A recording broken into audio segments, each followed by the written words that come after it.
So, will you forgive me if I said that I forgot to eat?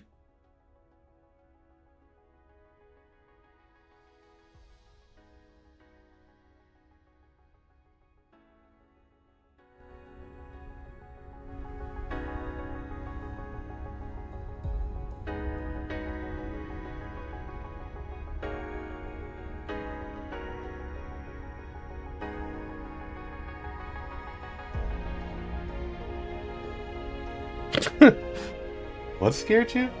Not sure.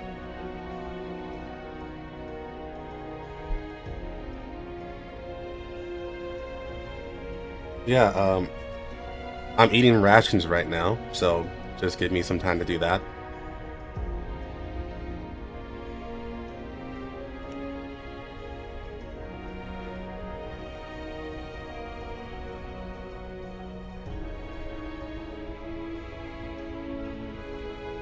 Oh, mic boxing? Oh, yeah.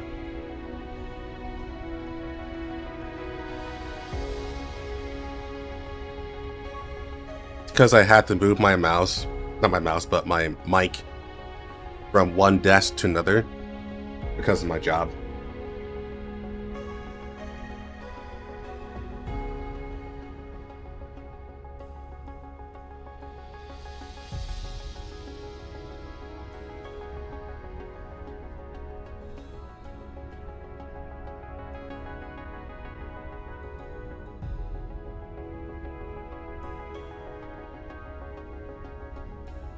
Yeah, I almost decided to just say screw it and then just hop right into it.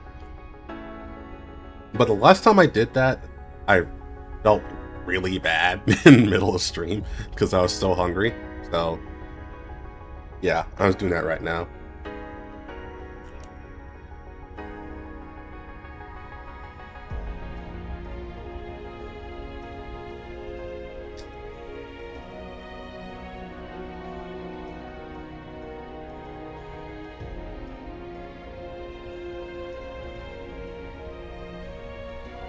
So, I guess this will be a good opportunity to talk about one thing. Hey Batu, how's it going? So, the one thing that has been happening for the past couple of streams is that we've been nerd raging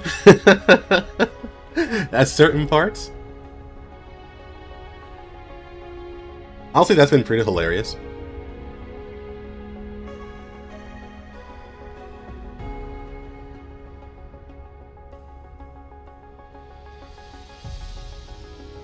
So,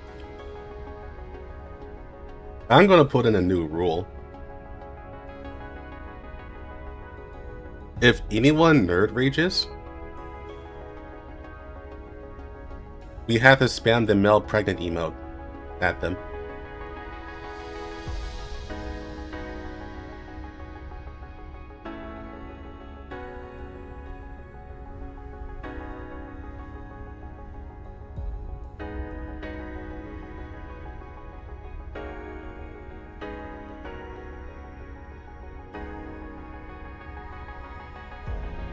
Holy shit, how do you have that on lock? What the fuck?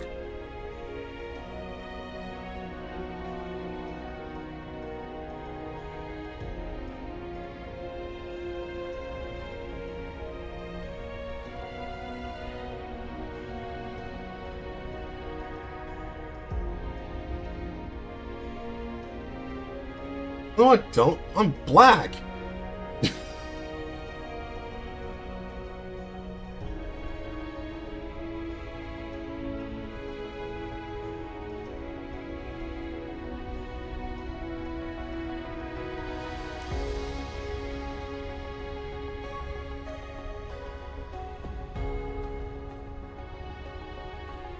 Holy shit, there's a black person. What the fuck?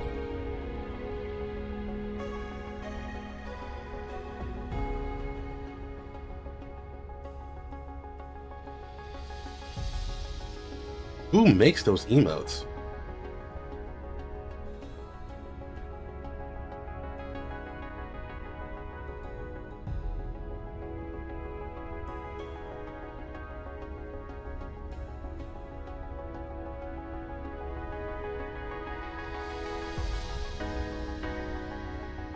Meta-wise, I saw a Chinese tier list from an actual Chinese people.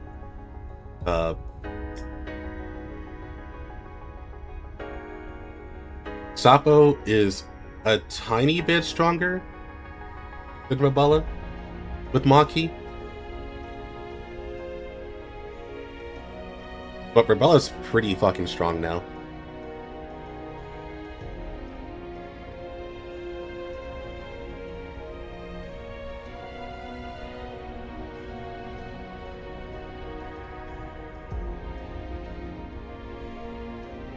I mean, it's an accurate description of Suriskin.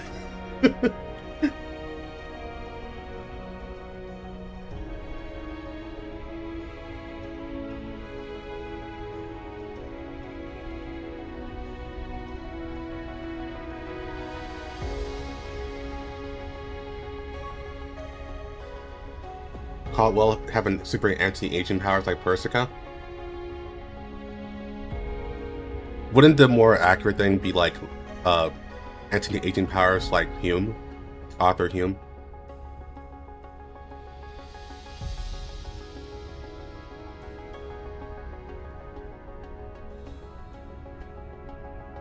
Would this be in for— no. Why? Why would I do that?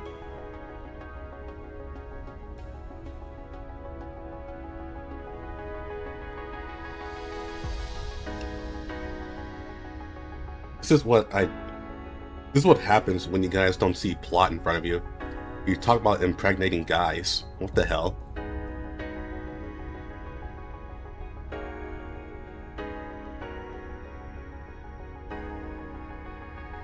Centuries old? It's possible. You know nothing about her. But she gained the knowledge of Nirvana. That probably didn't happen during Ghost Frontline 1. Or probably before then.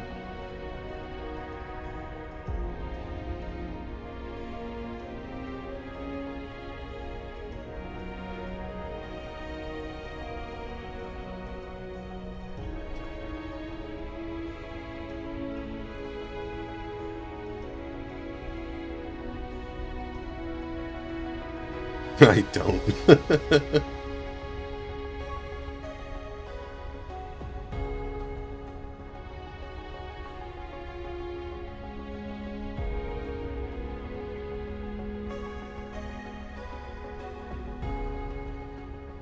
Yeah, it's a good guess, but I would not be surprised at all if she was as old as Arthur Hume.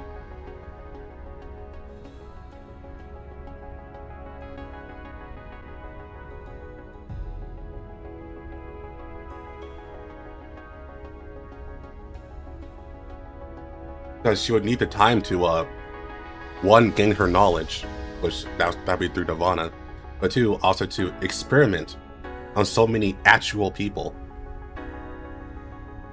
Because she actually raises children, as evident by Nemesis.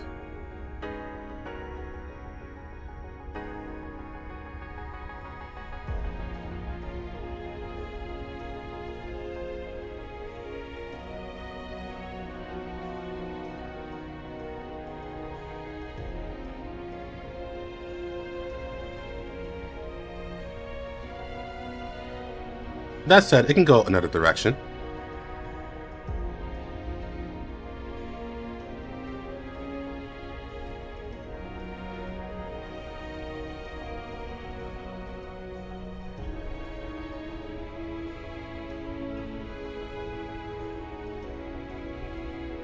I won't lie, she is kind of hot for no reason.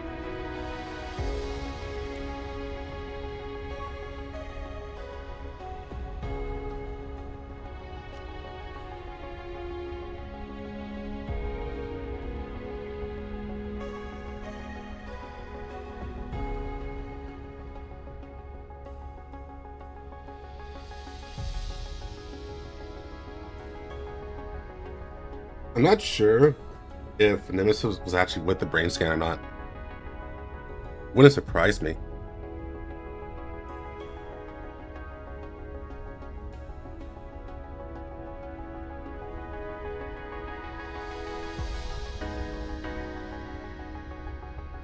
Dylan, please. Hey, Mango, how's it going?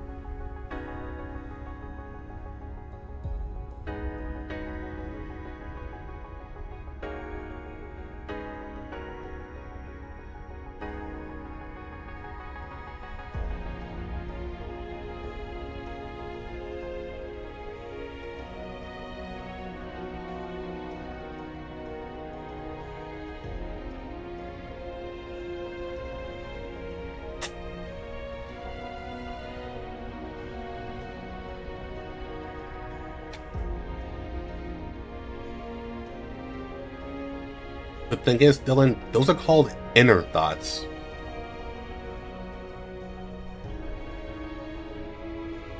Those are thoughts that you don't want people to know. Dylan, please. Yeah.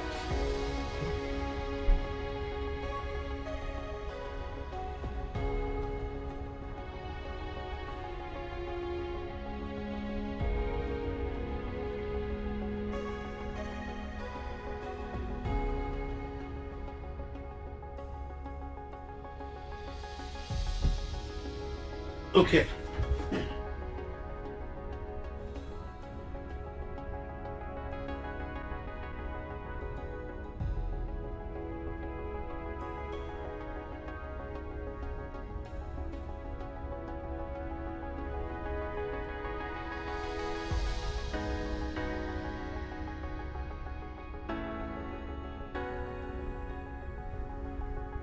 How far I get last night? We went for about almost 6 hours. We're about halfway through.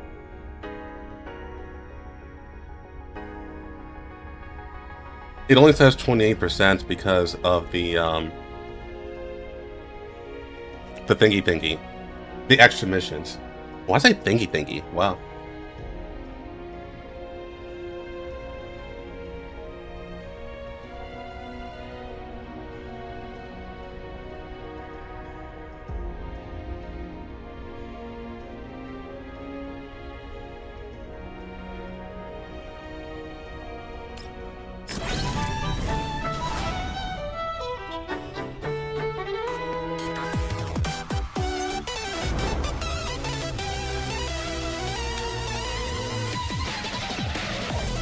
All right.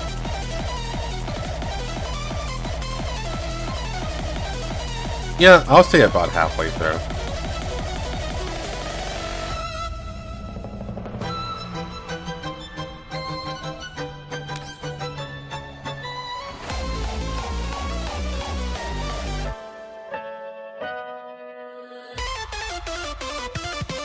All right, let's do this.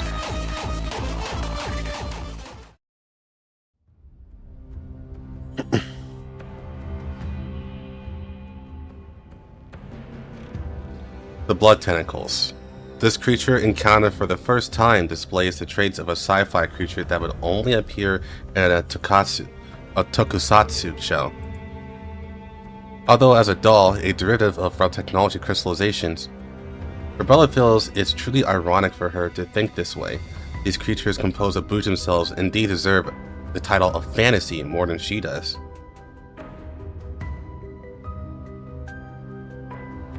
They should be an aggregate of a massive amount of cells and seem to lack intellect beyond instinct, yet their astonishing density is enough to be bulletproof, and their amorphous structure can be easily transformed into shapes conducive to predation. Even the enhanced frame capable of withstanding the crush of a tank is gradually twisting and deforming. This is actually a pretty good, yeah, pretty good feat here. Oh, you updated it last night? I didn't update today because I wasn't expecting one. Okay.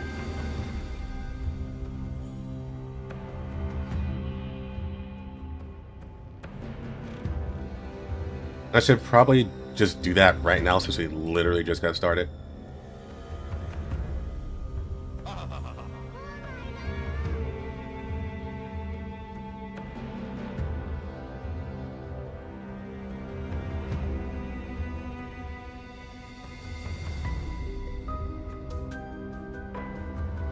Okay, so it was 4 hours ago. Alright.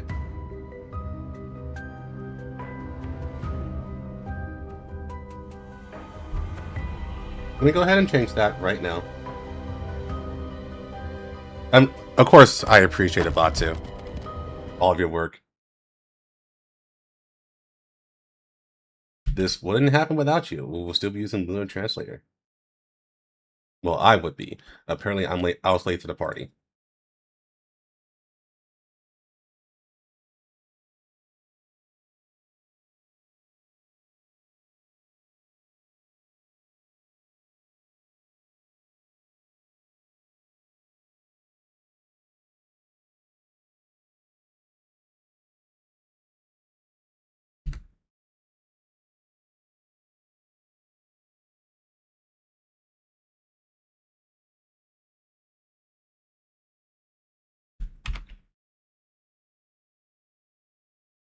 Frontline 2 Exilium.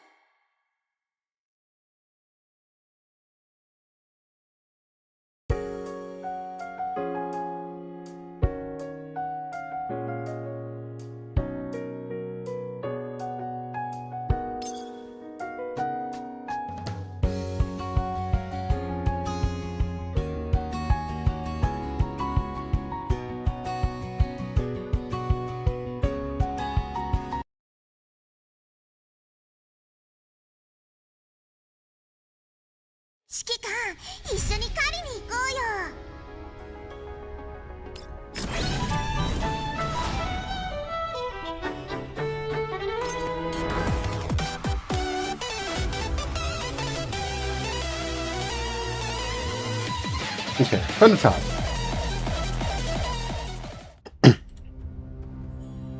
The Blood Tentacles. This creature encountered for the first time displays a trace of a sci-fi creature that would only appear in a tokusatsu show. Although as a doll, a derivative of Relic Technology's crystallization, Rebella feels it's truly ironic for her to think this way. These creatures composed of Bujum cells indeed deserve the title of fantasy more than she does. They should be an aggregate of a massive amount of cells and seem to lack intellect beyond instinct. Yet their astonishing density is enough to be bulletproof, and their amorphous structure can easily transform into shapes conducive to predation. Even the enhanced frame capable of withstanding the crush of a tank is gradually twisting and deforming. Rebella gritted her teeth, resisting the pressure bearing down on her limbs. But the more she struggled, the greater the pressure her frame endured. Fortunately, that spectating third-gen doll did not actively attack her, merely admiring her sorry state of being bound by shackles with a teasing smile. This creature seems to only have the most basic instincts and cannot understand my intentions. Rebella wiggled her fingers, constantly trying to grasp the gun that was close at hand. Stuck in the blood tentacles, but she couldn't succeed. Suddenly, the tentacles' movement speed slowed down, and that uncomfortable dragging sensation gradually disappeared. I need to quickly find an opportunity to get out and figure out a way to find liveness. I still can't confirm how many enemies there are, but as long as I can find a chance to break out, even if it's just to send out the coordinates information, Sapa would definitely come with reinforcements. Her frame was stretched almost to its limit, and the tactile sensation of a firearm indeed came from her fingertips. Rebella gritted her teeth, relying on friction to gradually grasp the weapon. Just a little bit more. Just then, the tentacles' encirclement dissolved without warning. Rebella hesitated for a second. The moment the restraint vanished, she lunged forward like an arrow released from a bowstring, snatching up her gun in one motion. Following that, she used her momentum to perform a forward roll, adjusting her posture, landing in a half-kneeling position. Her muzzle instantly locked onto the seemingly defenseless third-gen doll holding the parasol not far away. However, the bullet did not touch the target's body as intended.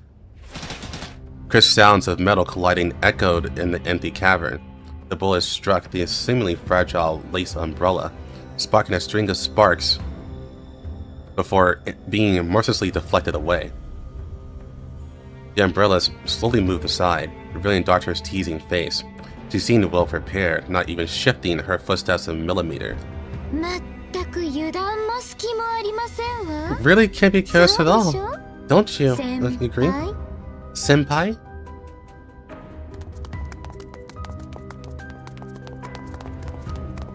Senpai means senior, by the way. Rebella ignores her taunt. With her surprise attack having missed, she makes a prompt decision, using the opening to quickly retreat backwards. The current situation is not suitable for a drawn-out battle with the enemy. Finding Leibniz's whereabouts in time is the most important mission. Using the dim light, Rebella quickly scans her surroundings. It seems to be an underground karst cave, and the air is still filled with that unsettling odor. Is this the nest of these creatures? Don't run around, otherwise I'll have to waste my energy looking for you. Doctor's sweet yet chilling taunt comes from behind. Rebella doesn't stop for a second. She sharply turns the corner and dashes towards a faint light not far away. Bursting out of the cave entrance, Rebella looks around and takes in her surroundings. Not far above, an extremely narrow path connects to the mountainside. Between the two mountains lies a massive depression. Ah, yes, there's a lot of depression in this game. Aside from the cave she is currently in, there are multiple openings inside the nearby hill leading to unknown locations. No, there are no signal stations here at all. I can't contact Sapo and the others. I have to find a way to higher ground to search.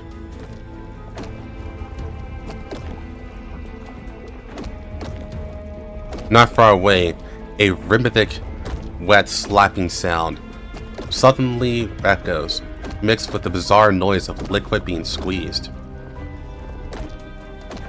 Rebella raises her vigilance. The sound is very close to her.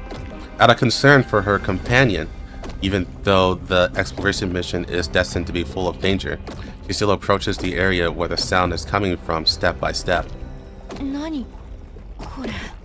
What is this?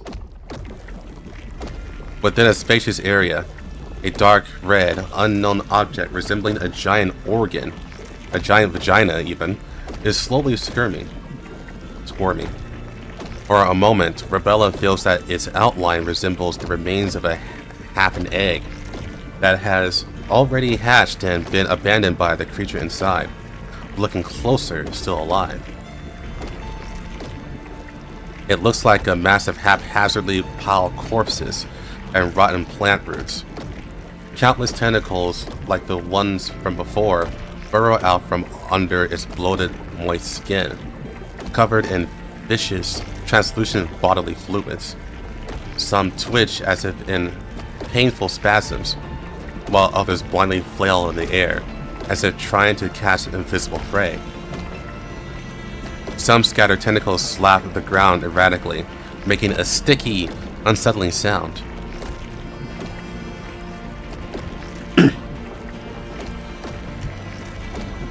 Every slap feels as though it strikes directly on Rebella's neural cloud, breaking an unknown shudder.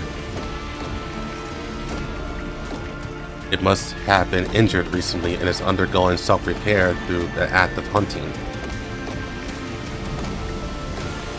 Rebella reached a conclusion in her heart.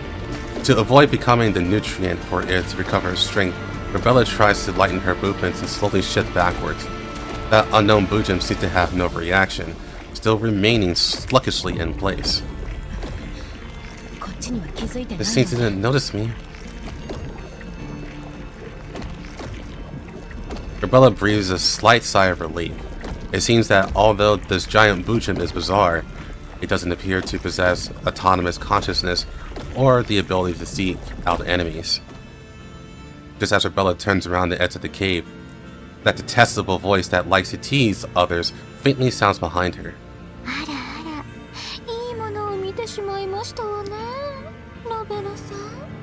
Oh my, you saw quite a nice scene, didn't you, Robella? Alarm bells ring throughout Rebella's body. She instinctively raises her weapon to confront Darcher, but refrains from firing immediately out of fear that the gunshots will attract the creature's attention. Are you afraid? Where's Leibniz? Where's my companion? Look behind you. An unwarranted chill suddenly rises deep within Rebella's neural cloud, an extremely intense unease and inexplicable fear. The eerie silence behind her has stopped at some point, becoming bizarrely quiet. Rebella stiffly turns her head and sees the tentacles, previously chaotic and of low activity, now neatly standing upright and gradually reaching towards her direction. The tips of the tentacles slowly split open, squeezing out cloudy eyeballs that stare intently at her. This seems very interested in you. Rebella looked at Darcher, who was taking a delicate small bottle out of her coat. Rebella remembered that kind of bottle. Third-generation and dolls use it to command the tentacle creatures currently around them. Bait? Darcher smiled and shook the bottle a few times, then mercilessly smashed it near Rebella's side. The bottle shattered and liquid splashed. Those tentacles, as if they were sharks that smelled blood, instantly plunged into a frenzy. The howling sound mixed with an ominous aura strikes. Rebella hastily dodges, watching as the tentacles instantly devour the bottle into their core. An agitated aura surrounds Rebella. She fires her gun in time, trying to find a way out, but the spreading tentacles have already blocked all of her escape routes, pulling her down to the bottom of the cave. Bastard!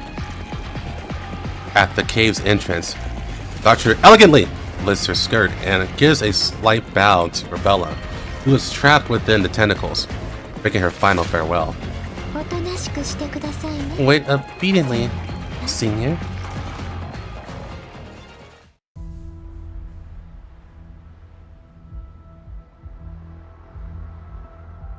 It's interesting that Darcher is calling her, senpai.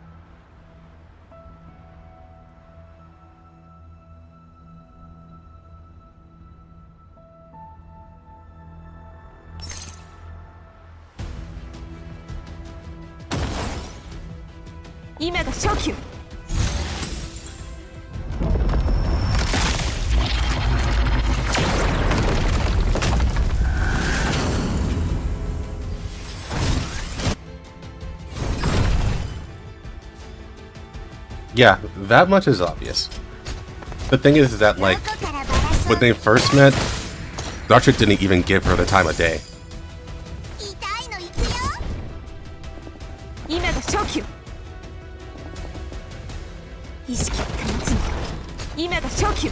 And now she's might be doing it as like a form of respect. It's either respect or mockery. I can't tell yet.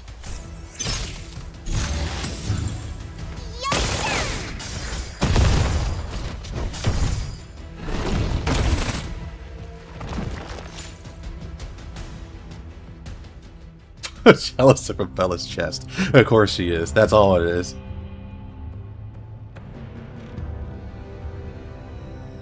A little earlier, near the entrance to the cave, Leibniz wanted to find more intelligence about the surrounding creature. Cocoon smiled and said she could fulfill Leibniz's wish. She volunteered to take on the escort duty and invited her to investigate deeply. Leibniz secretly tried to send messages to Kalina and the scientific expedition team several times, but none of those messages received a response. Looking at Cocoon walking ahead, Leibniz felt increasingly irritated. We're not there yet? It feels like we've been driving for quite a distance. We're here, Dr. Leibniz. Be careful.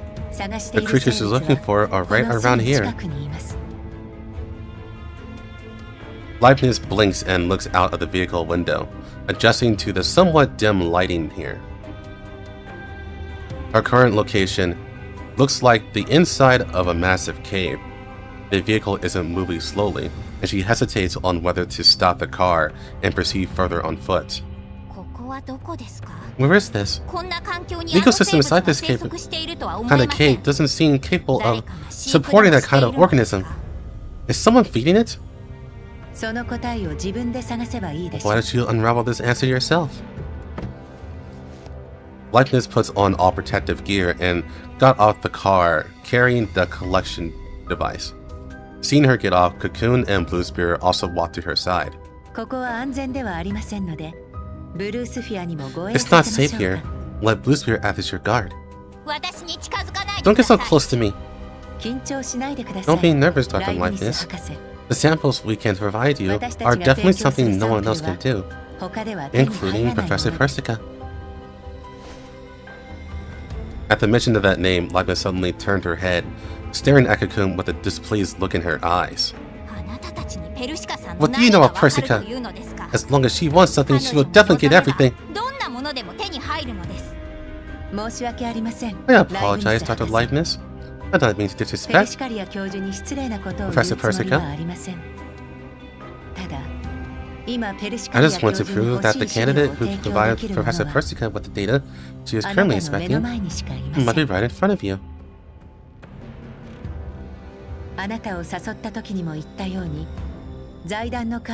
As I said when I invited you, the conglomerate's chips are always more than anyone can imagine.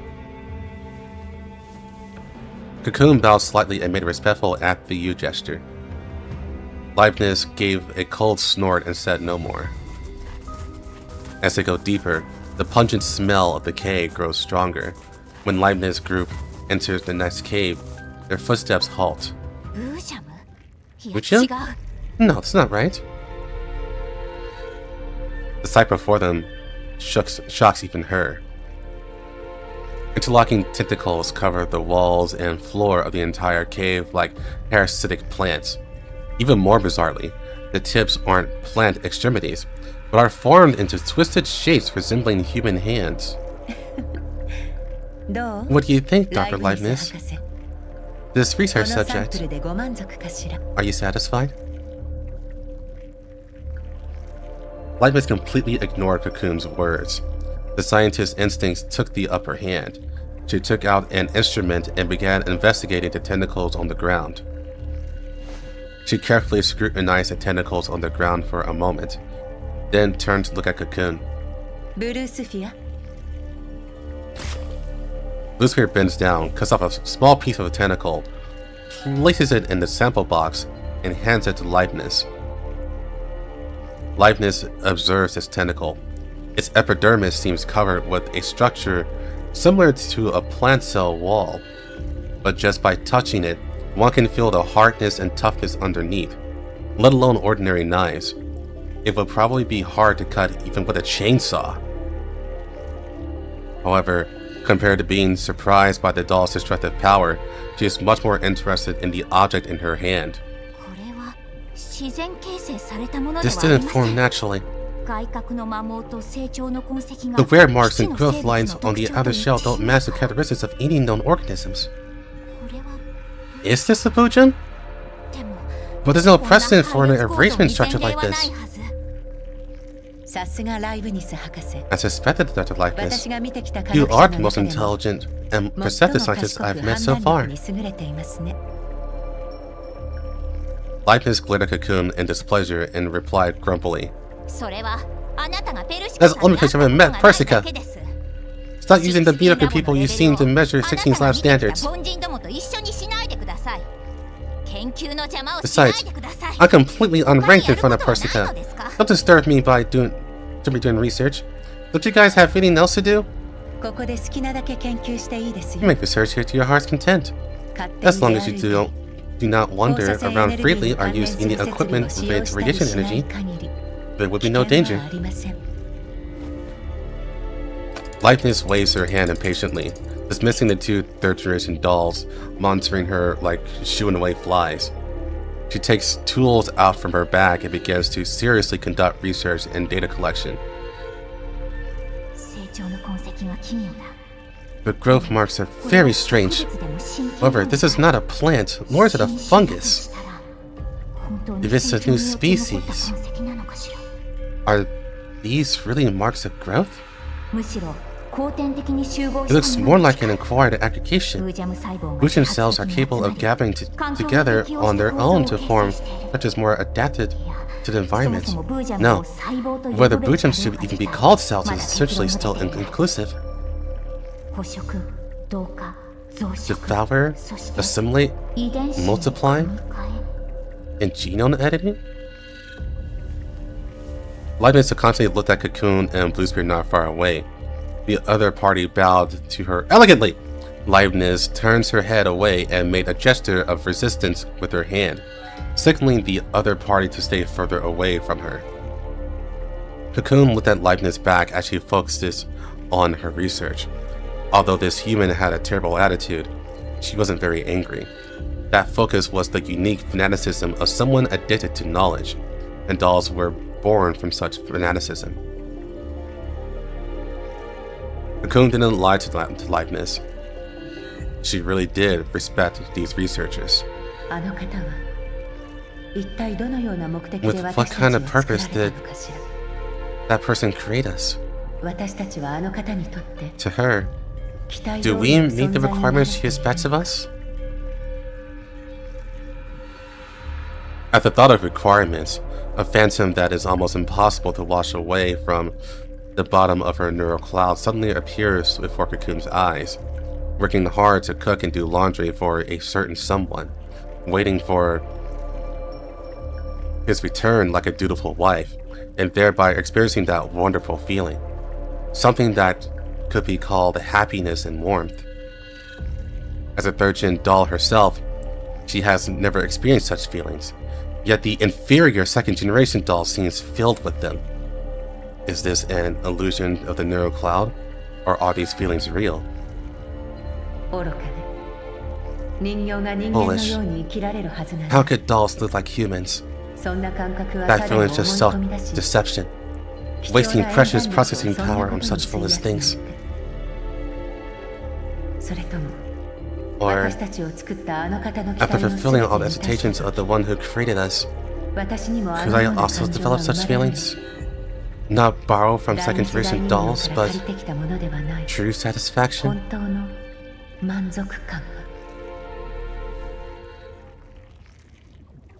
Bluesbeard suddenly tilts her head slightly, as if sensing something, and looks in the direction behind her. Someone is coming, and quite a few of them. Take good care of our important guests. I'll go deal with it.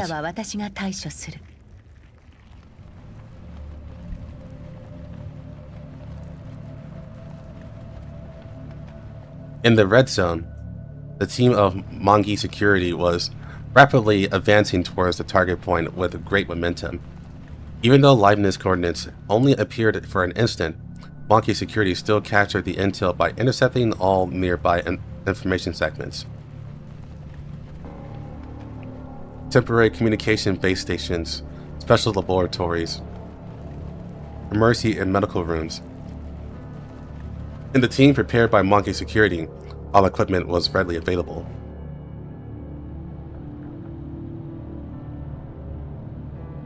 Under Linting's arrangements, the vehicle Kalina was temporarily docked inside Mongi security's transport vehicle, allowing everyone to catch a brief breath. So exaggerated! With this kind of transport convoy scale, I feel like our car parked inside this big guy is completely insignificant. Just be glad it didn't have too much malice. With this kind of scale, just a few of us have no way to let Colleen retreat safely. Leva, don't say that. How can such a big guy move as fast as us? As long as we find that kind of narrow road, these guys won't be able to catch up to us. Seeing Leva nod, Lena puts her hand on her hips proudly. マグニセキュリティなんて Monkey security is nothing to be afraid of. そうか。 Not so. 確かに。 Daring to break into the red zone with just a few dolls. In terms of guts, they certainly have a lot more than any member of Monkey security. リバネカリンネ Leva, Colleen? Seeing a woman who suddenly appeared before her eyes, Lena turned her gaze towards Kalina as if seeking help. レンティーヌさん。 Miss Lentine, are we heading to the corners where Lucas is located? 目標地点周辺は There are too many 山 small が多 hills く at target 座標 points が絞り location. きれていない。 The corners are 着い inaccurate. たら複数の I will 小 split 隊 out を組んで multiple 一帯を squads 捜 to 索 search させるつも inward. りだ。 If you are もし interested, 興 you 味 can が also あるよう join. ならお前たちも参加するといい。 After a brief notification, Lentine turned and left the area where everyone was. 待ってください。 Not so fast. Lena took the initiative to walk to Lentine's side, approaching Igla, who served as Lentine's guard. 私のこと Do you still 覚 remember えてい me? ますか。申し訳ありません。私のメンタル I'm は sorry.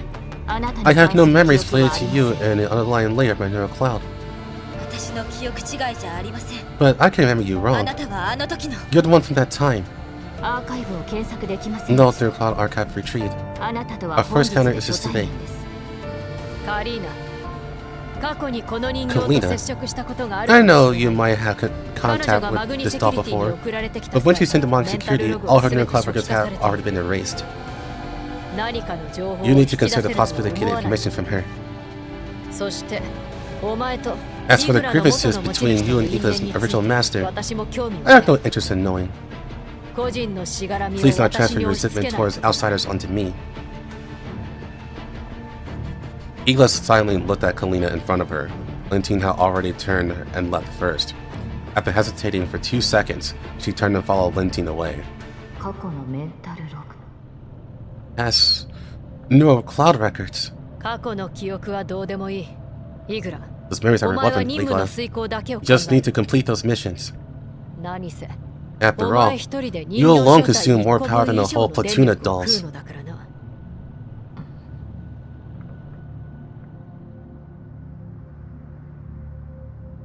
To facilitate the rescue, Monkey Security split into multiple squads and entered the area ahead to search for liveness. Lentine didn't agree with Kalina joining the search, only authorizing her dolls to participate in the rescue operation. After gathering intel from various sources, she quickly directed the investigation towards a few anomalous caves. この匂いは The smell. まさか Could it be? Sappho, who was originally following Lentine's troops, completely relied on instinct to dash in a certain direction. Perhaps it wasn't instinct at all, just an urge she couldn't explain herself. Whether it was a faint scratch, some drag marks in the ground, or the residual signal of a familiar doll left in the air. Clues that ordinary dolls couldn't possibly catch were keenly grasped by Sappho. おい傘女 Hey, you parasol scrap metal! Where you take Robella? 狂犬の割にはやり Not bad, little mad dog. これからはブ How ラッ about ド I ハ call ウン you ドに Bloodhound 改 from 名した now ら on? いかが悪くない名前じゃ Sounds pretty cool. お前を噛み殺 Too す bad you don't の have ちょ blood う to どいい bleed. よ Come on, さっき let's continue that unfinished fight.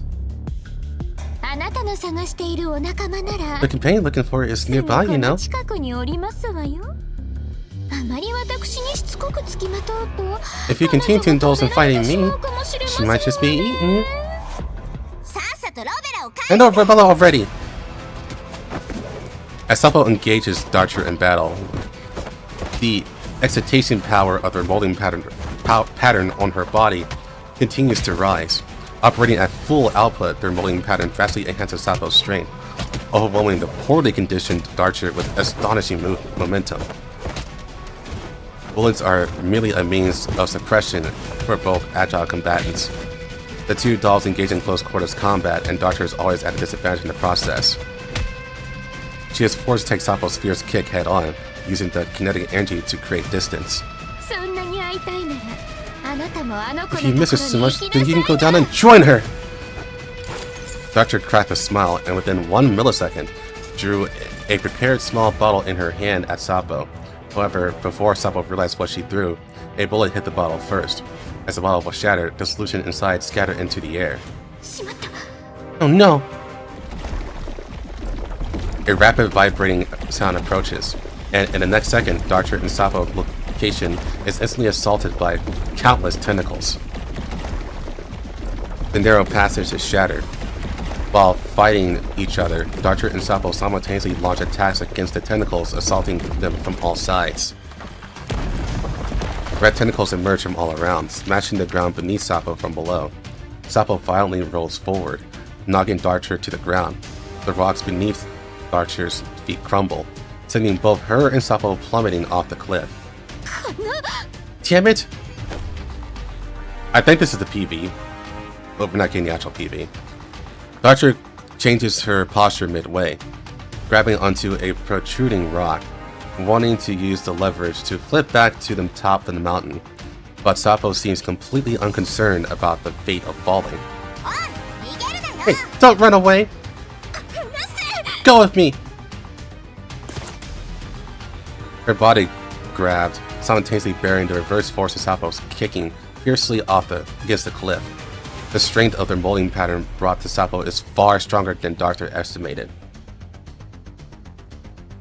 The tremendous tearing force is enough to pull open the mechanical arm.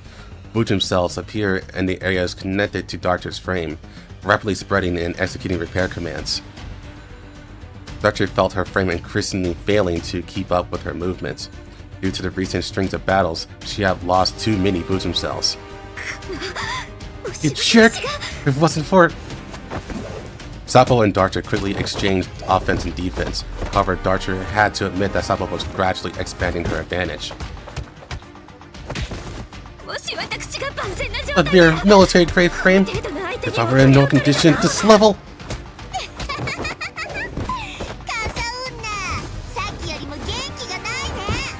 You look much better now than you were talking before. The grotesque fluid at the bottom sensed their arrival of new prey and awakened like a fiercely boiling red sea. Countless tentacles intertwined together, surrounding them. The damn mad dog! You just go feed the blood tentacles along with your companion.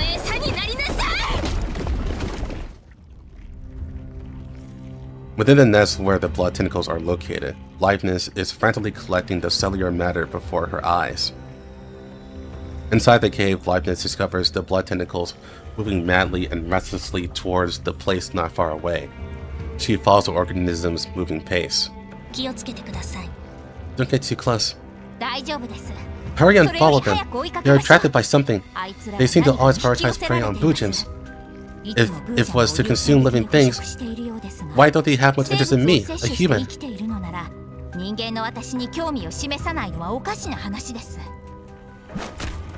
The blue-haired doll walked up to her, grabbed her by the waist without explanation, and threw Leibniz over her shoulder. With a few leaps, Bluespirit quickly carried Leibniz away. Leibniz struggled, wanting to retrieve some of the experimental samples left on the ground, but saw that Bluespirit seemed to throw something backwards. The blood tentacles, which had been moving slowly launched at an attack. A spine-chilling sound echoed throughout the entire area. I still have samples I haven't taken! Don't move around recklessly, Dr. Leibniz. This place is no longer suitable for further research. Don't think I didn't see it. You threw something that caused a certain surge to this creature's activity. What you threw was baked specifically for the blood tentacles, right? If you control this extent, you must have started researching it a long time ago, right? Or perhaps this creature was developed by you all along. Dr. Leibniz, stop making basic speculations. These creatures have many characteristics different from elites. Absorbing radiation. Wait, you had your readings from the protective suit just now. They didn't show the high radiation reaction typical of elites.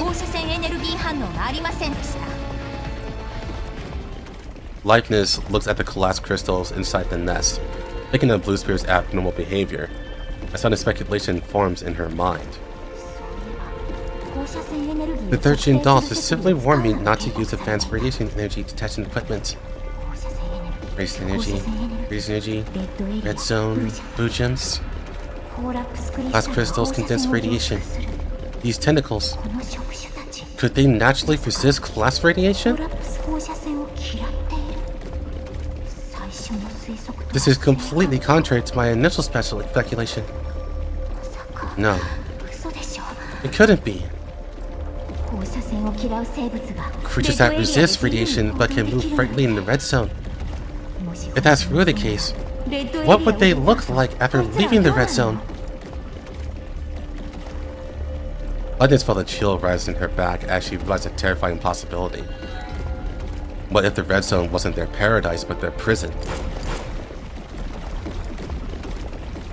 As if inviting liveness, muffled gunshots ringing out from deep within the cave, faintly mixed with some indistinct sounds of mocking laughter. The gunshots became clearer, accompanied by the echo of metal clashing. Upon turning the last corner, Blue Spirit leads her to evacuate towards the adjacent cave entrance instead. In a brief fleeting moment, she hears Sapo's voice. Go over there, that's my companion! I am only responsible for protecting your safety. I'll need you to care, put me down!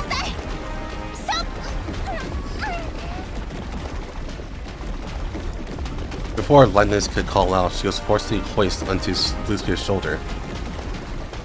A human slaps are harmless at Blue Spear. It was until Lightness' eyes grew red with anger that Blue Spear thought of Cocoon's orders and put her down. Bastards! What exactly are you trying to do? Bring me here all alone and refuse to let me rendezvous with my companions? You're not on the invitation list. Invitation? We will take you to see a very important lady. Is that your objective? Who can you possibly meet in the red zone? Aside from dolls and monsters, I can't think of any possibilities. She is human. Let's return to the vehicle to take shelter first, Dr. Lightness. Blue Spear forcefully took a detour and brought Lightness back to a safe place. After confirming the other party had gotten into the vehicle, Blue Spear unhesitantly injected the control code Cocoon left behind into Lightness' vehicle control device. How could this be? What'd you do? Not exit the vehicle for now, Dr. Lightness. I will come pick you up later. On the other side, in the massive underground space, a bright yellow figure was fighting a life-or-death battle with countless blood-colored tentacles. Relying on her mobility advantage, Rebella constantly dodges and maneuvers around the nest, occasionally firing to cut down tentacles trying to flank her. However, her speed has begun to sluggishly drop. She is clearly at the end of her rope. The ruthless tentacles suddenly pause, then rapidly surge towards a distant direction. Rebella, who was trying to break free from their control, crashes head-on into a massive wave of blood tentacles, which wrap around her and quickly drag her outward. Blue Spear, who arrived in a hurry, is the first to scoop up Darcher. With a few leaps, she moves to high ground. I don't need your help. I can deal with them. Don't come near here, Sapo. Once the tentacles wrap around an enemy, it's very hard for them to let go. You leave here first. Don't rashly approach. Despite Rebella's verbal attempt to stop her, Sapo still quickly moves towards where Rebella is trapped. Time to treat you off to a good meal. Darcher, situated up high, once again drop nutrients. The blood tentacles, which are already restless, rapidly expanded after eating the food, soon completely surrounding Rebella and Sapo. At this moment, Rebella is situated within the core of the blood tentacles. Sapo attacks the blood tentacles madly with her weapon, trying to open a path to Rebella. The blood-red hands spread upward and gradually recede, dragging Sapo bit by bit towards the core area. Go, if you're both getting tangled, we're completely finished. Pure firepower is enough to break out. If it's just you, you have to tell everything to Kalina. I'm not going to run away, Rebella. Someday, I will snatch back all my companions to my side. 次の目標を教えてください。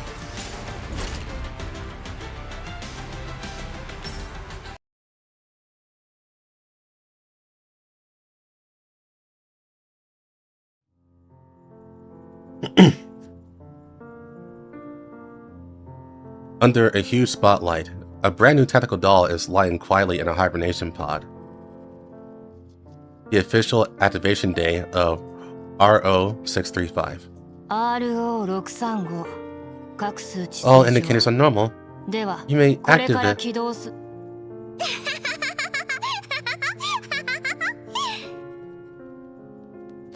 A burst of energetic, even somewhat noisy laughter accompanied by hurrying footsteps comes from the end of the corridor, forcefully interrupting Persicaria's words. 私が本気で走れば As long as I run fast enough, you won't be able to catch me. Persica sighed somewhat helplessly and held her forehead. ちょっとあなたたち Hey, you lot. ここで騒 Stop がない running around in で my place. やだやだ私が一 I 番 don't care. I don't に care. 会うんだから I'd be the first to see the new member. In just an instant, a red and black afterimage flashed past Persicaria, pouncing towards RO635 like a pink cannonball. あなたが私たちの妹で You're a little sister, right? 早く起きて Wake up!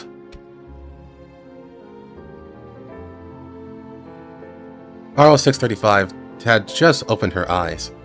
In a blur of light and shadow, she saw a doll with a smile so bright it was somewhat dazzling lying against the glass of her hibernation pod. Her face squished out of shape. 私は AR 招待のソップ I'm Sop 2 of the AR team. Very nice to meet you. RO635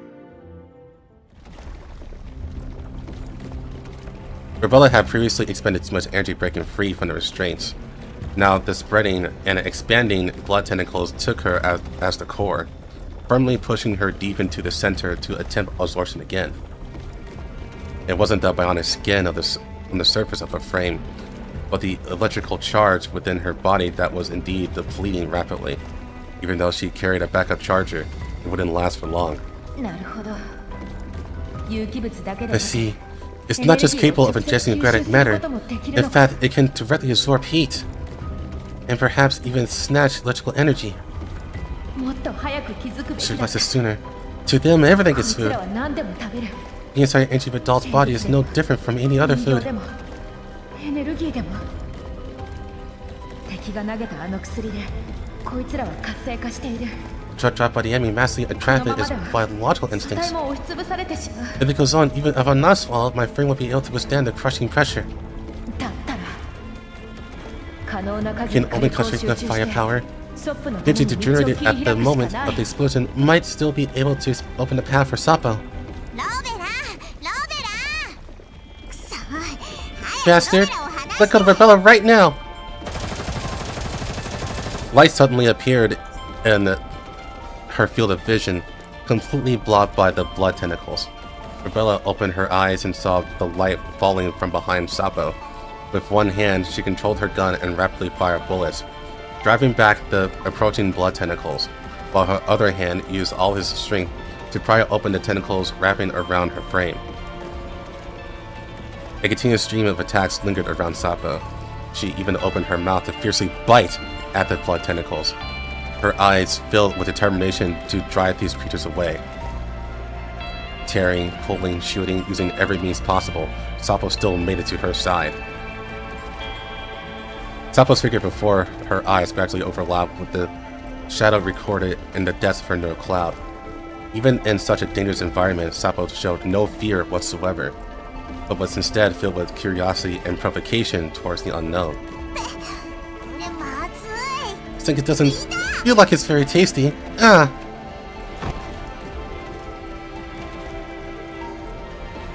A muffled sound. Rebella controls her frame and lands an unexpected headbutt on Sapo's forehead. 痛いよ It hurts! かっこよ I wish you sound like a hero!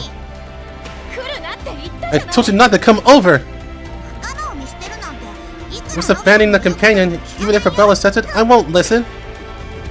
何があっても冷静にって Or might you stay calm when things happen? The probability of us breaking out together is always higher than you going and breaking out alone. I can still do this kind of simple math. Sapo giggles foolishly, seemingly not caring at all about Rebella's accusations. Looking at this smiling face, a sense of powerlessness and relief surges in Rebella's heart. From their first meeting over 10 years ago to this day over 10 years later, whenever she felt anxious or uneasy, Sapo's smile would always dispel some of the gloom in her heart. What about reinforcements? They should be on their way. Leva and Lena are both nearby. I ran the fastest, so I'm first. I'd be first to something like this? What are you, a girl who dreams of becoming a knight? Anyway, what's the current extent of damage to your frame? Should be better than you? Don't worry, Rebella. We'll definitely be able to escape together. Just think, we've been through so many missions. Which one wasn't safe and sound? Relax. I didn't know the nature of this creature. Perhaps I could be this optimistic. Unlike Sapo's relaxed demeanor, Rebella's internal assessment of the situation held not a sliver of fortune. The small bottle the enemy dropped before leaving, combined with her previous experiences, is likely the inducer that catalyzes biological activity and stimulates the excessive appetite, since just now the blood tentacles volume has already doubled.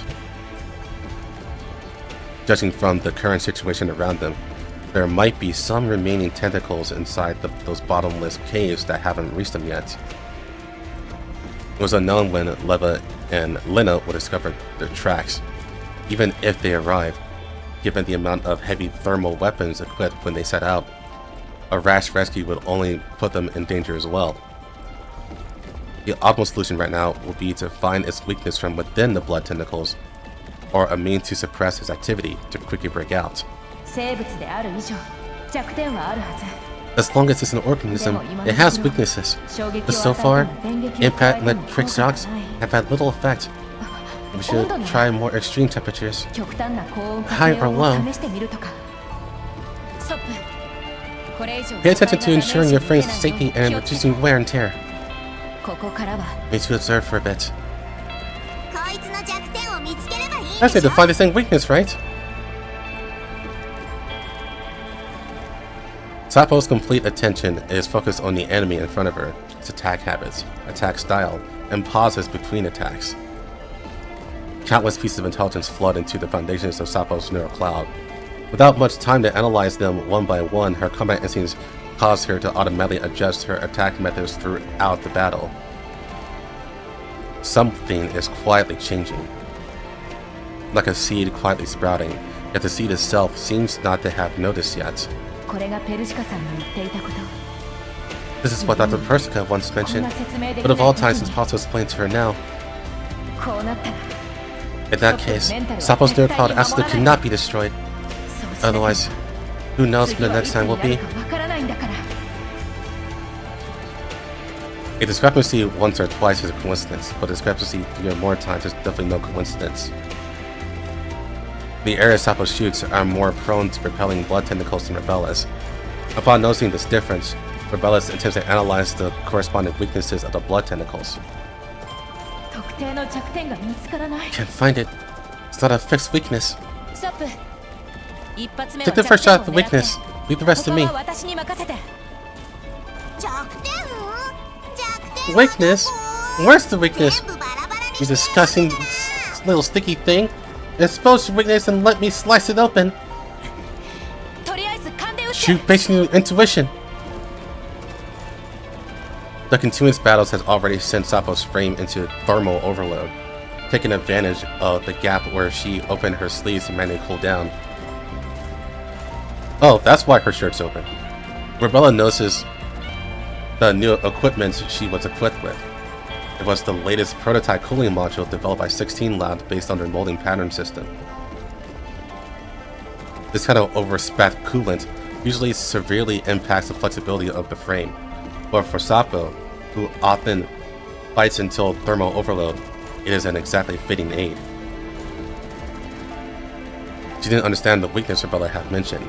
From just now, she had been relying on the intuition and the depths of her dual plot to act.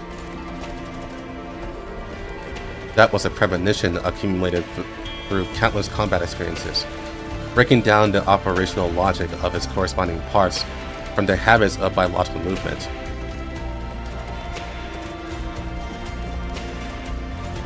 Sapo had dismantled many toys, and joints were always a vital part of a toy's cores. The blood tentacles before her balanced softness and hardness in a proportional manner. Dismantling, shattering, controlling, Sapo's movements grew faster and faster. It was as if she innately knew what reaction to make to the blood tentacle's next move.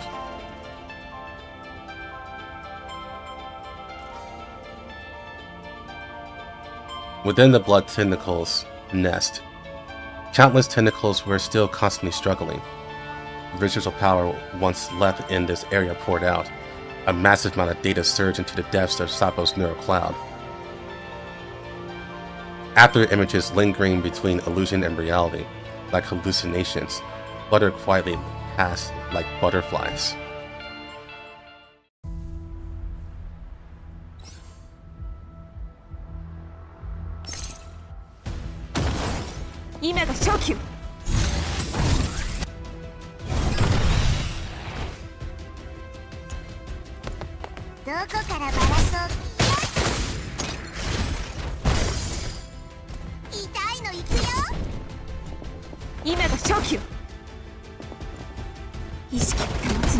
Butterfly reference.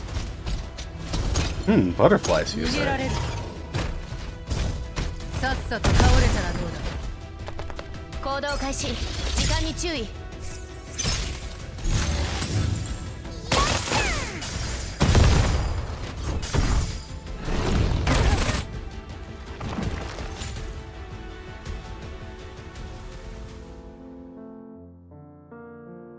No, my camera's frozen. It has not happened in a while. The afterglow of the setting sun shone into the griffin-based dormitories, dyeing the floor with a layer of warm light. Sapo and Rebello were holed up in the dormitory, enjoying a rare moment of rest. However, Sapo, who was usually always noisy, seemed a bit down at this time. Why do you think we have emotion modules? As a weapon, isn't this rather redundant? This isn't the question you would consider. What's wrong? Even though being together with you and 15 is always very happy, but occasionally I feel a bit lonely. So unspeakable place holds an unspeakable pain. What good is this for combat? Understand. But me right now can't give you the satisfactory answer. Not even the RO can answer this question? Yeah. I also have a lot of things I don't understand and need to learn. Don't worry. We'll definitely find the two of them. When the time comes, let the ER team take a group photo for the commander. Sop 2 freezes for a moment, then reveals a happy smile. She then turns around and picks up a pile of hand-pieced dolls from behind her. Those dolls are not particularly refined, and the materials are a mismatch of everything. But from the hair, accessories, and features, it is not difficult to see what the maker poured their heart and soul into each and every one. Did you make these? Satsu nods, placing the dolls on her lap one by one, like she's showing off rare treasures. She picks up the doll wearing a red beret and a red military coat. That's us! These took a lot of effort from me. Look, this is the commander I made. Doesn't it look alike? 指揮官は Commander 他の人間と違って is unlike other いつ humans. も私と遊んでく You れ always るし patiently play with me 鉄血やパラ and デウス accompany の me 連 in 中を tearing バラバ those ラに guys す from るのにも Sinkus 付 Ferry き合 and って pared us く to れるんだ pieces. あの人はヒーローだからね。 That's 海より because も広い he's a 心を持 hero. っていて、 That's my 太 name. 陽のように So 暖かいの。 they have a heart broader than the sea, warm like the sun. 任務から帰ってくるたびに出迎えてくれるしご褒美だってくれ Every る time I came back from a mission, the commander would welcome me back and even reward me. Because I was so happy to receive a reward for the first time, I just pounced and hugged the commander, causing the commander to sprain their back. Wow. Damn. Okay. でも指揮官は怒らなか The った commander し never blamed me, それからは毎 and 回 even took the initiative to help me every time after that. 指揮官大好き Commander's the 世界で best. 一番私のことを分かってくれる The person who understands me the most in the world. He knows everything about me, 特に制約の時 especially なんか during the Covenant, せっかく holding me 強 so く抱きしめ tightly, てくれて making me so happy that I feel like I was 幸せで melting. 溶けちゃいそうになった Well, there's your confirmation.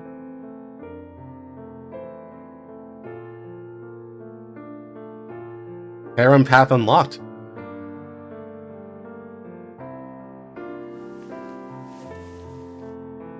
Satsu carefully sets the red doll down properly. She picked up another doll wearing an eye patch with hair pieced together from fabric scraps. こっちは M16 Here's Best 616. M16 ちゃんにし Let's よ go う to か doll little 16. M16 は Best 616 used to always like saying things I couldn't understand, and she was always drunk, but she always took really good care of us. しかもね、私たちがまだ While we were all 訓練を training, 受けていた頃 she was already executing missions outside もう alone. 一人前で任務をこなしてたんだよ。私たちがそばにいなか Without った us ら there back then, she must be very lonely. 私たちに会いたくなったら When she misses us, 帰って she'll くる definitely よ come ね back, right? Tatsu brings out another pink-haired doll, but one with a very angry expression. That makes sense. こっちは AR15 This one's AR-15. RO も You よ know her く知って very る well, でしょ RO. で、こ I の call 子 this の doll 名前 Little は 15.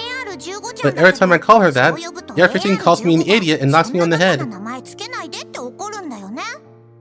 本当は But she's the real big idiot for running off to self-destruct. Oh my god. Keep referencing that. That was like a year ago at this point. 知ってる？ダンデライオンもたま I に happen to know that こっそり LangPackageTableCnData.bytes whispers that she is a Goliath. ゴリアテって呼ぶんだ。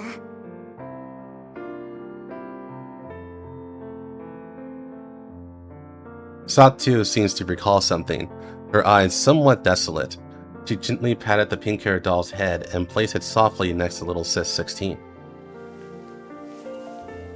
Next she took up the fourth doll. It's a black-haired doll who looked very gentle and cute. Her fingers lingered on the doll's face for a long time, pressing slightly as if trying to grasp something. そしてこれは This M4 のぬい is ぐるみ。 M4 doll. 名前は I call her Little M4. 本当はこれを Before, M4 にプ when レゼ she ン was ト still したか here, ったけど I hadn't finished it. We agreed back then that after it was done, I'll give this doll to her. 完成する前に But now, いなくなっちゃっ the た。 doll is finished. And she's gone. 即仏。 Satsu shifted her mood, put this doll down, and picked up the fourth doll. It was a Satsu doll with an exaggerated large mouth and a very arrogant and crazy expression. これは私のぬいぐるみ。名前は They actually put the doll. Okay. This is a doll modeled after me. I call her 即仏ちゃん？ Little Satsu, I guess. M4 ソップモッド2ジュニア。略 M4 して Submod 2 Junior for short. Junior for short. なんであんたのぬいぐるみ Why だけ does your 名前が doll's ちゃん name と sound して so るの formal? よ？ Satsu smiles foolishly and places the junior doll right in the middle of the other four dolls, as if trying to protect them all. Finally, she takes the yellow diner gate, the very one that housed RO's neural cloud once, and sets it next to her own doll. これで指揮官と AR 招待のみんなが揃った。 Now the commander and everyone at Air Team are all here. なんで私だけダイナーゲートな I am の the only one of Diner Gate. Aro mutters her protest, but there's not a hint of actual dissatisfaction in her tone. Satu pouts, explaining in a low voice as if afraid Aro will get angry. I just haven't had time to finish RO dolls yet. We're out of materials.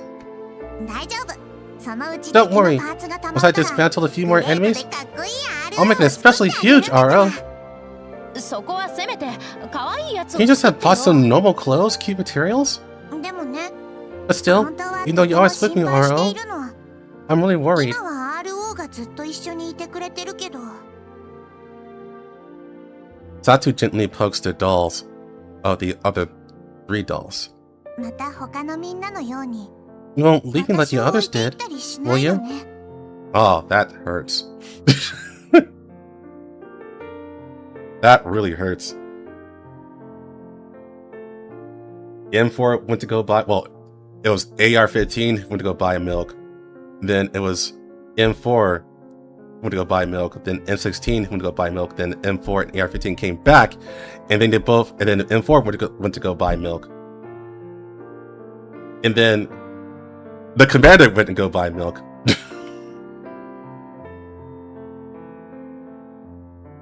Yeah, she's actually literally, RO's literally the only one who didn't just fuck off. そんなことはしないわよ指揮官もあんたたちも No, 私が守ってあげ I る won't. I'll protect the commander and all of you too. 私はずっとあんたたちの I'll そば always に be by your side. And I'll bring M4 and M16 back M4 と too. M16 も連れ戻す私たちは For AR the 招 AR 待 team. Only when all 4 of us are here together AR is it the 招待 complete なのよ AR team. That's great. I know you are the best.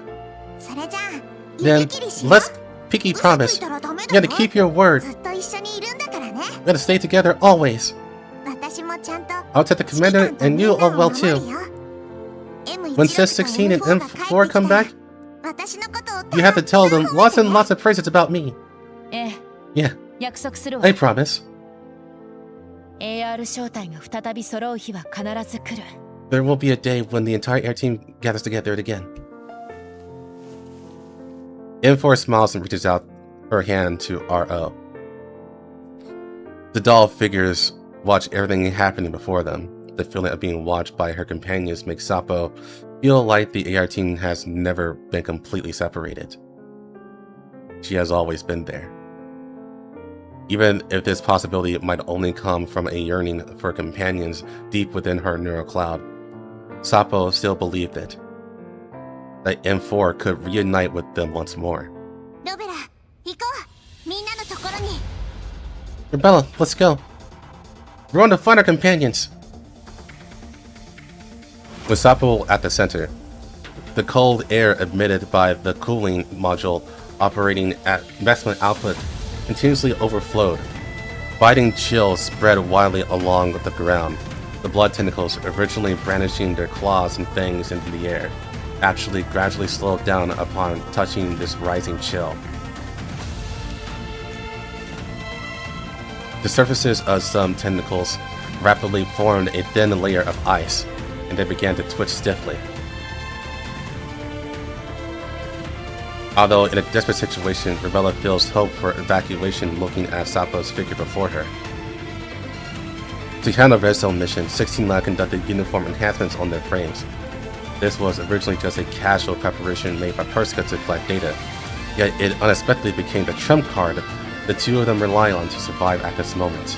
聞いてるこのままなら Extreme low temperatures confirmed to be effective. If this keeps up, ストップだけでも there must be a way to evacuate. At least I can let Sapo.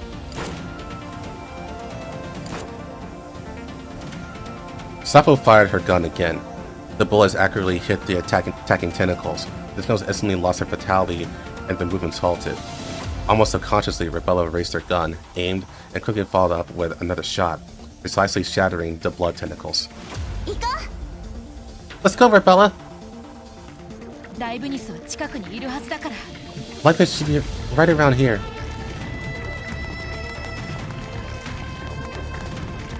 Side note, does Sapo look like the same size as Rebella? Let's not talk about that right now.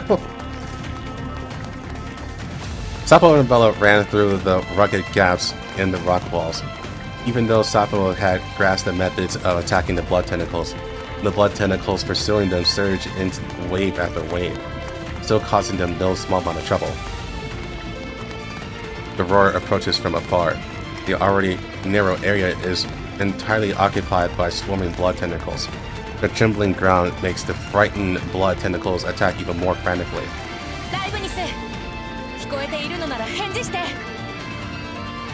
Rebella shot while calling out anxiously. Based on the movements of the blood tentacles, she deduced that Lightness should be also be nearby. Seriously, what on earth did she run out to? Sapo irritably shook off the remains of the blood tentacles staining her arm. Rebella searched everywhere for Lightness' familiar figure, but the Sparian saw that the third-generation dolls who had just left had turned back. As the figures of the third-generation dolls approached, Rebella knew she had to make a decision. Let's evacuate to the cave first. But Lightness hasn't been found yet. Different dolls are catching up. We're to leave here first. Rebella explains the current situation rapidly. The appearance here actually proves that Lightness is temporarily safe. They would never dare let the 69 scientist's life be threatened. Got it!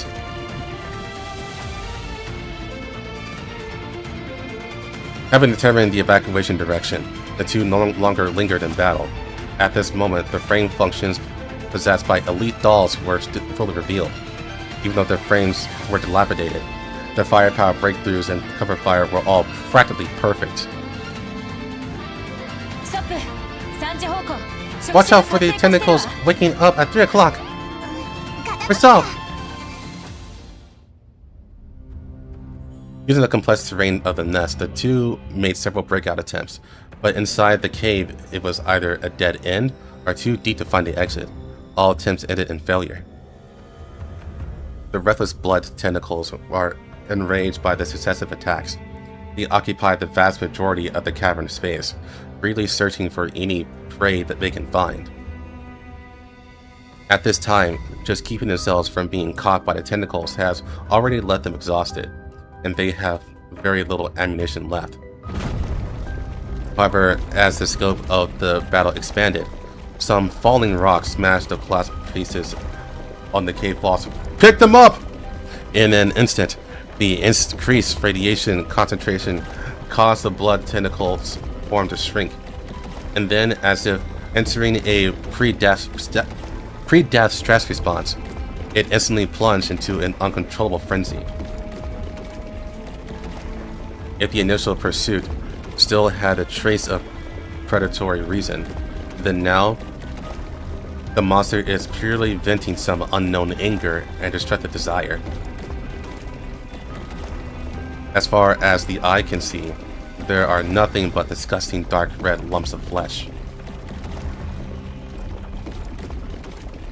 Tentacles. They surge wildly like a tide, filling every inch of space. They strangle and entangle each other, and even begin to meaninglessly tear apart everything inside the cave.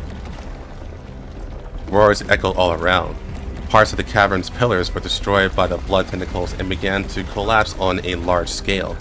The entire area could cave in completely at any moment. Are they buried in collapsed pieces? Pick them up! Could it be that these creatures living in the red zone actually detest collapsed pieces? Rebella fully analyzes the information before her. With every passing second they stay, the likelihood of her and Sapo successfully escaping this area drops drastically. Terrain, airflow, the movement patterns of these creatures, all this intel converges at the foundation of her neural cloud, where countless possibilities are rapidly deduced. With their current firepower, the chance of both of them escaping together is too low. But if they can heavily damage the core area of the blood tentacles, their odds of leaving this cave will significantly improve. These things can be wiped out even after fighting them for so long. It's so annoying! If the organisms themselves are microscopic individuals at the level of independent cells, then most attacks cannot eradicate their fatality. I actually have a plan. Want to hear it? Okay, tell me. I'll listen. I thought you would exchange blows with blood tentacles for human rounds, just like now. Wow, the past is the past, and the present is the present. Blows and backup power are no longer enough, and now you can't take that much damage. Since Rebella has a way to get rid of these slimes faster, of course I'll listen. I was observing the strength of the tentacles in the nest just now. It seems the tentacles responsible for blocking the cave entrance are slightly weaker in strength compared to tentacles constantly attacking us. It seems so. I remember when I hit a tentacle further away, it started moving slower.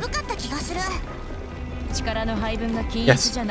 While distributing cells to increase its own density, certain parts become weaker. Perhaps this is due to an uneven distribution of energy among the aggregate tissues.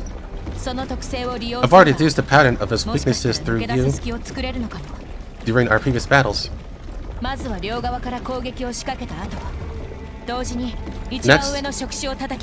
we will draw the tentacle's attention from both sides, then simultaneously attack the topmost tentacle. As long as we have enough firepower, we might be able to tear an opening. Sapo nods firmly. Although she's more used to relying on intuition during combat, her understanding of tactics is still very professional. First, beat up the tentacles on both sides, then brutally beat out the tentacle on the very top. Give it to me. Having laid out the tactics, Rebella pulls out a small yellow diamond-shaped cylinder from behind her. Here's a specially made explosive I brought for demolition. Just pressing the switch will create a small-scale directional explosion. Although the power is sufficient, the explosion range is limited, so we must be very close to the tentacles to use it. Sapo takes the bomb and examines it in her hands. This brand new specially made bomb was undoubtedly prepared by Rebella specifically for the mission. Although detonation range is short, with the Dawson ability, there will be plenty of time to retreat. Well, then what? Yours, Rebella? Rebella's fingers stiffened slightly, but she quickly covered it up. She took out an object of the same shape from behind her clothes, showed it briefly, and casually stuffed it back into her bag. I have one.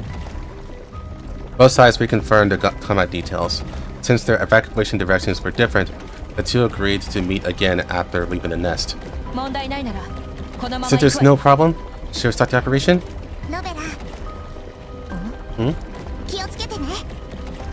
Be safe. You're 20,000 years too early to worry about me. Ensure your own safety first. I'm Rebella's longest standing partner. Of course I'm worried about you. Rebella stared at Sapo's dusty but still cheerful face for a while, as if trying to burn this image to the deepest part of her neural cloud space. Then, as if having made a certain kind of farewell, she abruptly turned around and ran towards the planned direction to lure the enemy. I'll get you out here, Sapo. This time, I won't let you sacrifice yourself again. Oh, they actually just showed the cutscene. Yeah. I was about to say this was it. Oh, hold on. In a dimly lit building corridor, sirens blare. M4 Sopma 2 and RO635 stand back to back, seemingly at a loss against the enemy swarming like a tide. I have an idea. Pardon? Although she should be in her mod 3 fit, but, you know, details. Well, they both should be in a mod 3 fit, but details. There's no need to keep us for us to keep fighting here. It's not our mission. let's just fight our way as we retreat towards the door. あのゲートを閉じたとしてもすぐ Even 開 if け we られる close でし that ょ door, it won't hold them off for long, right? うんさっき見たけど No, I just got it あ out. のゲートは That door's controlled from the 向こう側 inside. から操作できるようになってるのゲートの向こうに行って Once we're inside, システムを we can temporarily lock that gate down using the control system. いやあれはどう見て No も matter how you look at it, it's just a door that can only be locked from the outside. さっき見たの Trust me, I just saw it. I'm absolutely sure. Satu's eyes were incredibly sincere. It was the unreserved look of between comrades in arms. 分かったじゃあゲートの方へ Then 移動 we'll しま move しょう towards the door. ついてきて Keep up with my pace. Stop.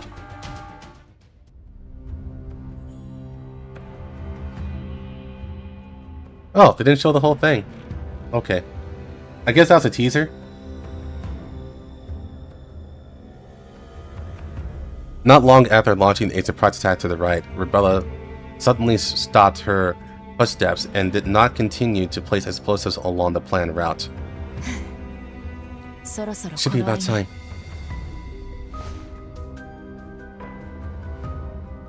Rebella estimates that Sapo should be breaking through upwards by now, then takes off her tactical bag and brings out the things inside. It was an ordinary bomb of a completely different model from the one given to Sapo.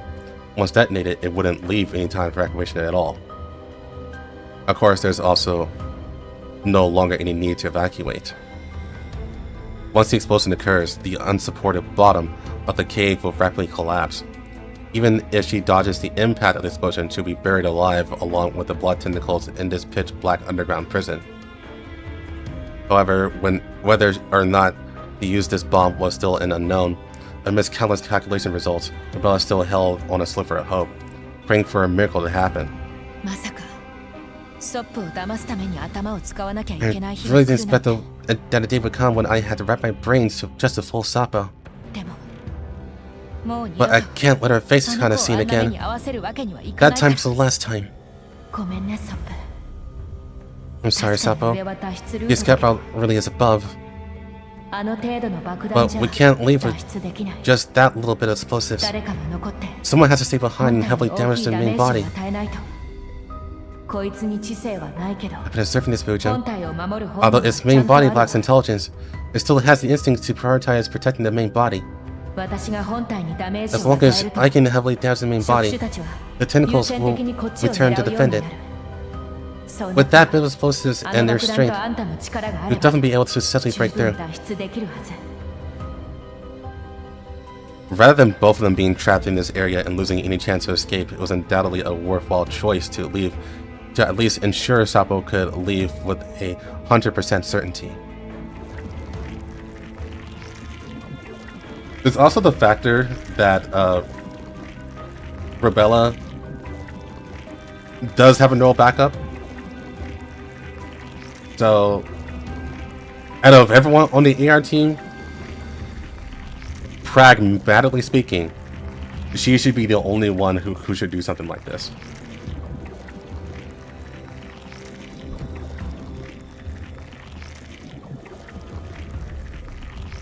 The blood tentacles seemed to realize the prey before them was no longer scurrying about.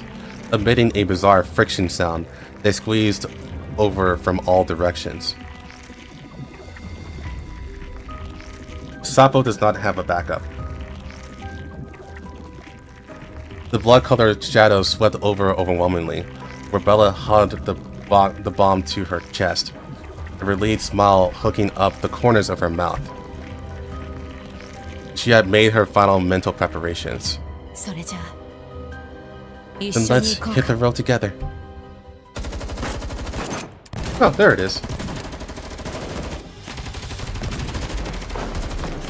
Under Satu's covering fire, RO successfully enters the door.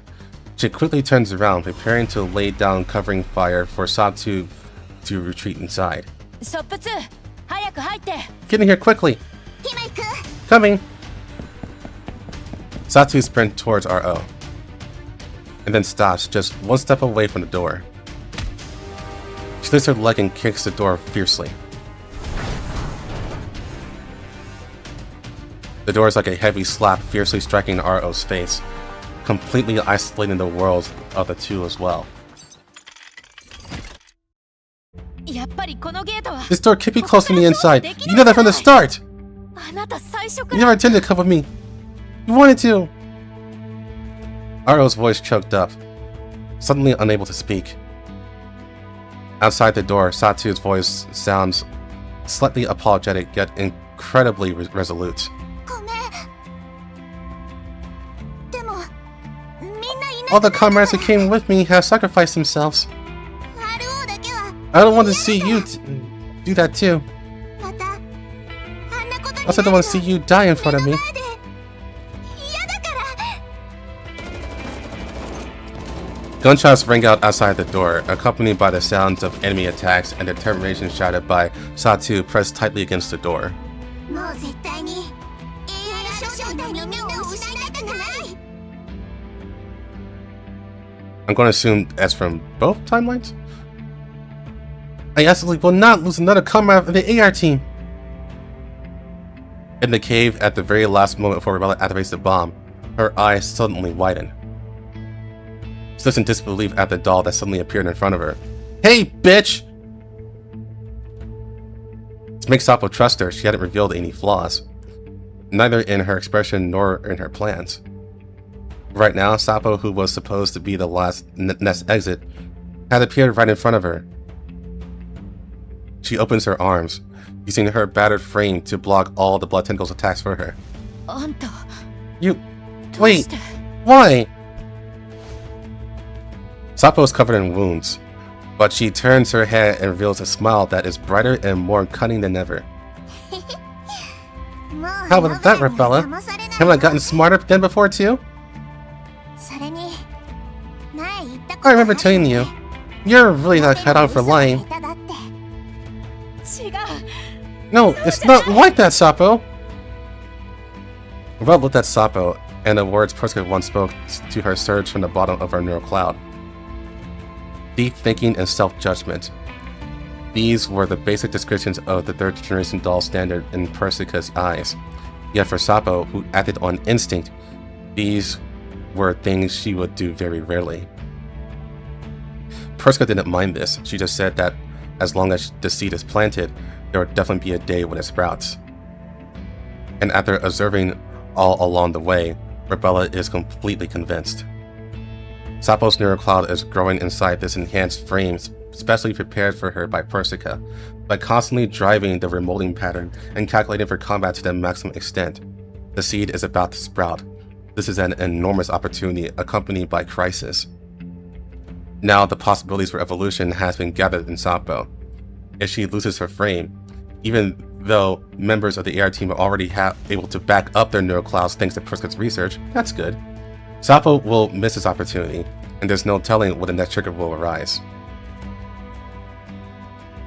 Rebella didn't think that being a third-generation doll made her any superior to other dolls. She was simply given this title and entrusted with such expectations, and all she could do was live freely and decide everything freely. Regarding the stroke of luck, Rebella sometimes wondered, would it have been more suitable for Sapo? Compared to herself, who relied on analysis and pursued rationality, Sapo always followed her intuition, living fully and recklessly, never fearing any challenge. In Sapo, Rebella felt she could see an answer closer than what Perska expected, but that wasn't the reason. The real reason was that Rebella wanted Sapo to have this opportunity. She wanted to see her most important sister, break her chains, and attain to true freedom. That would suit her best. 今死んだら絶対ダメよ You absolutely cannot die right now! Otherwise this founding opportunity we finally got will... Sapo didn't explain any further. She used her last bit of strength to stuff the directional explosive bomb into Rebella's hands. She then abruptly turned around, facing those madly surging tentacles once again. The giant tentacles grabbed her, and Sapo's figure was instantly engulfed by countless blood tentacles. 待ってストップ Rebella drops the bomb and abruptly reaches out her hand. In the past, she missed opportunity to catch Sapo, but this time she will not make the mistake again. She bypasses all the attacks of the blood tentacles and tightly grasps Sapo.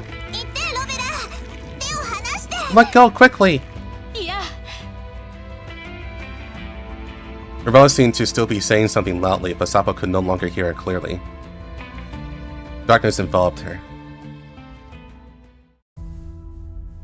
想定通りの結果ね。後の祝勝会が楽しみだわ。No. Ah! A brand new day in the Chinese land.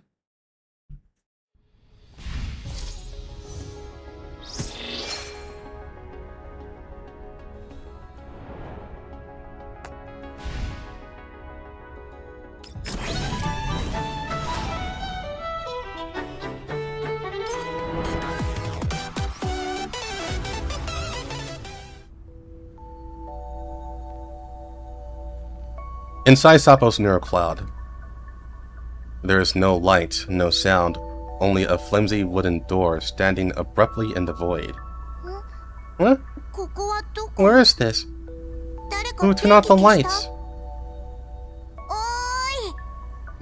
Anyone there? No one answers. There isn't even an echo. In that empty space, it seems Sapo really is the only one present. Strange.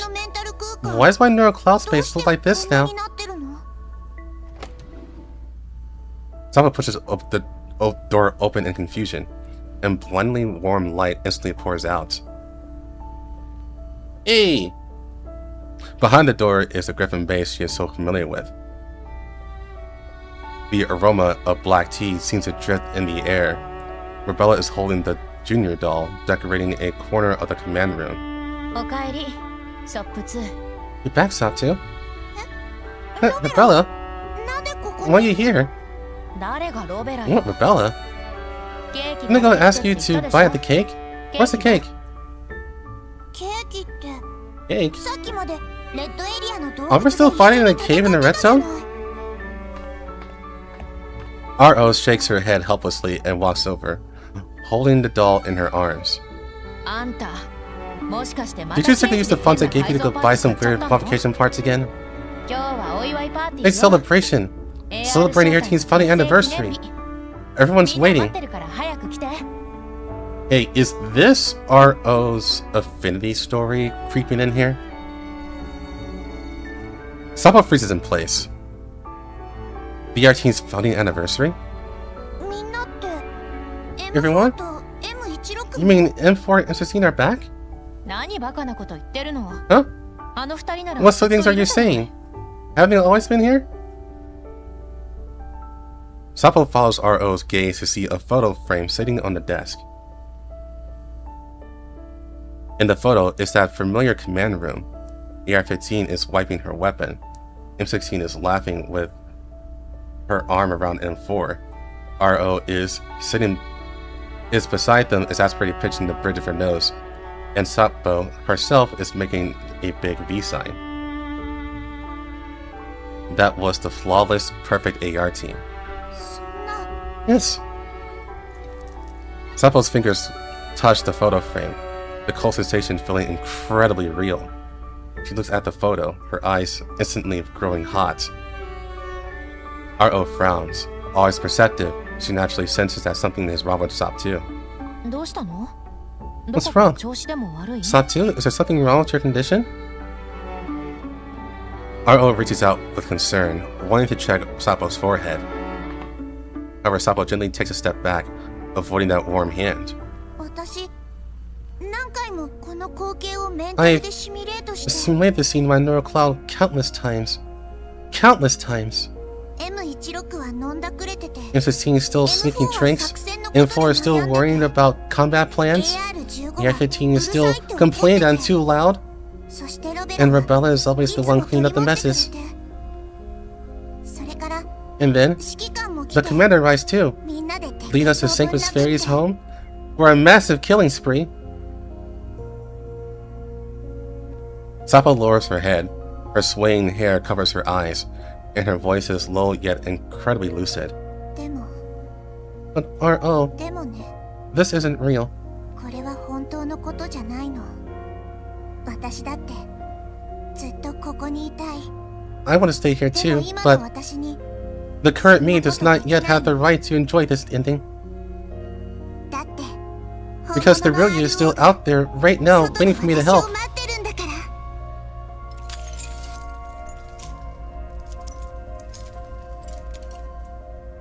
As Sapo's words fall, the warm and cozy command room shatters like a mirror, then turns into countless data fragments and dissipates.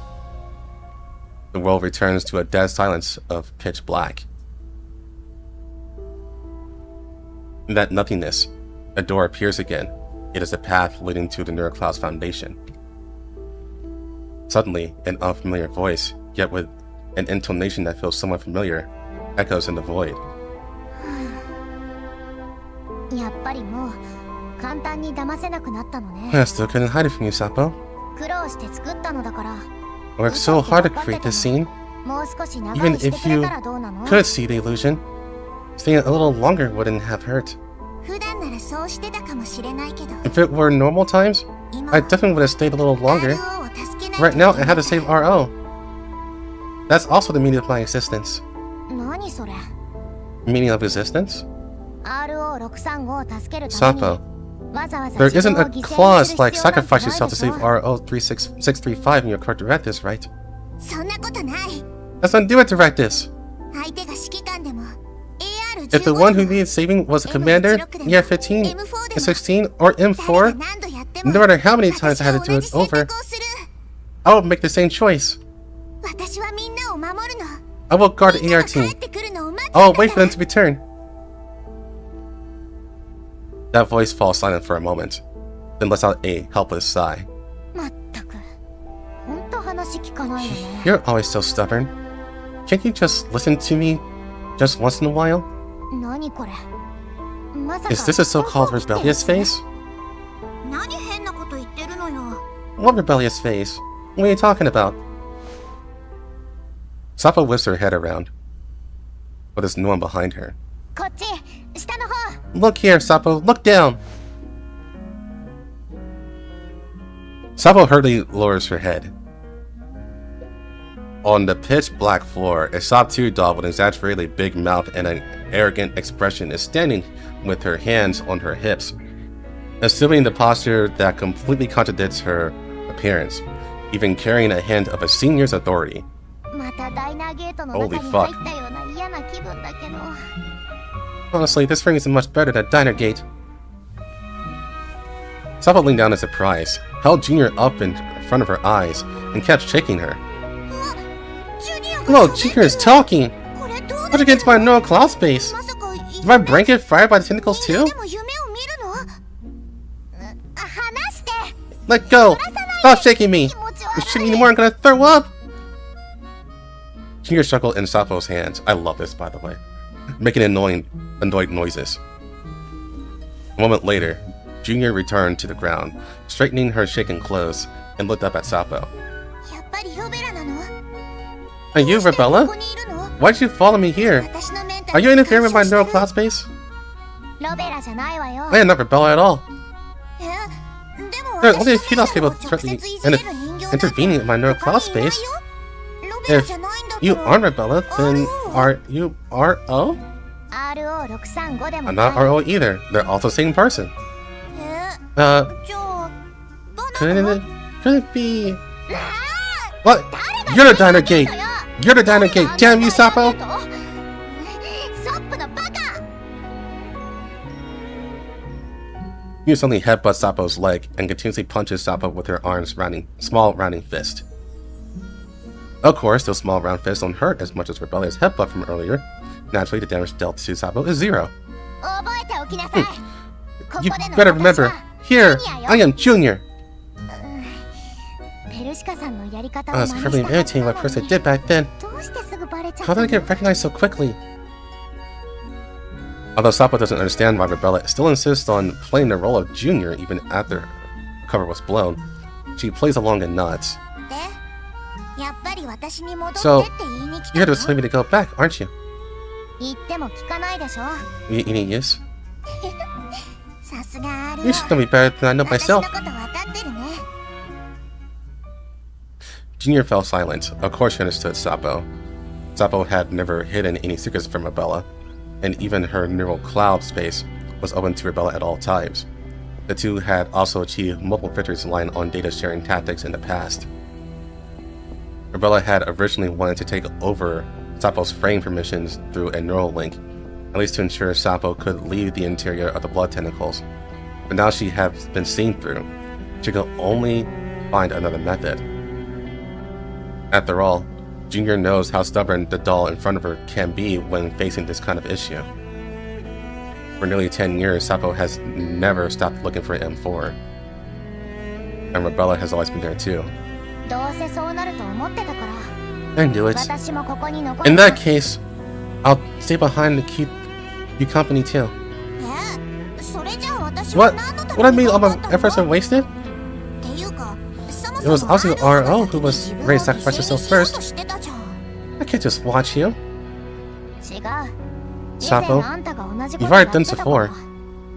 それに私は I can't always AR hide behind 正体 you. の隊長だし、 The AR team is my ずっと home あ too. んたの後ろに隠れて Don't るわ forget, けにはいかないの。 I am the leader of the AR team.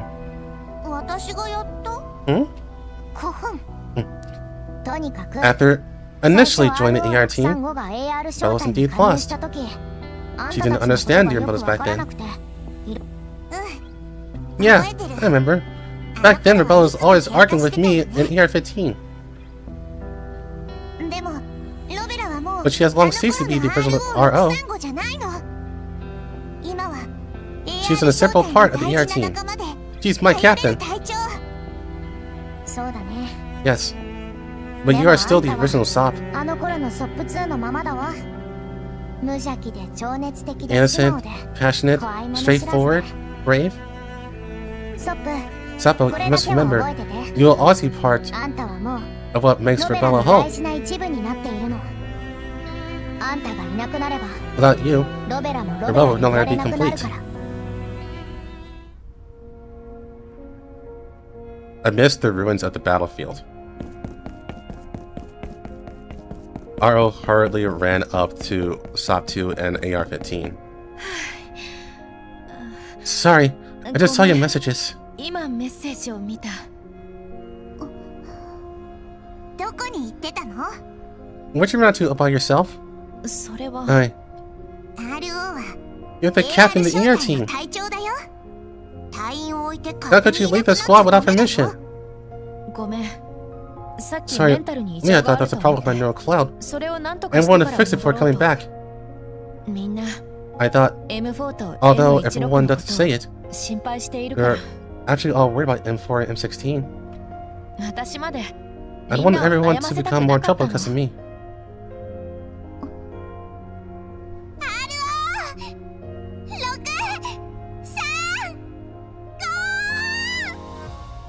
この Big idiot. そんなに泣かないでよ。 Please don't cry.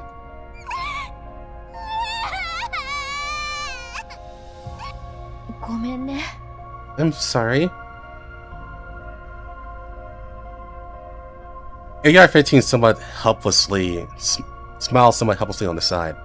She told RO that SOP-2 thought RO had abandoned the two of them and left on her own, just like M16 did. バカバカこの大バカ RO tightly hugged SOP-2 and AR-15. ただいま。 I'm back. ごめんなさい。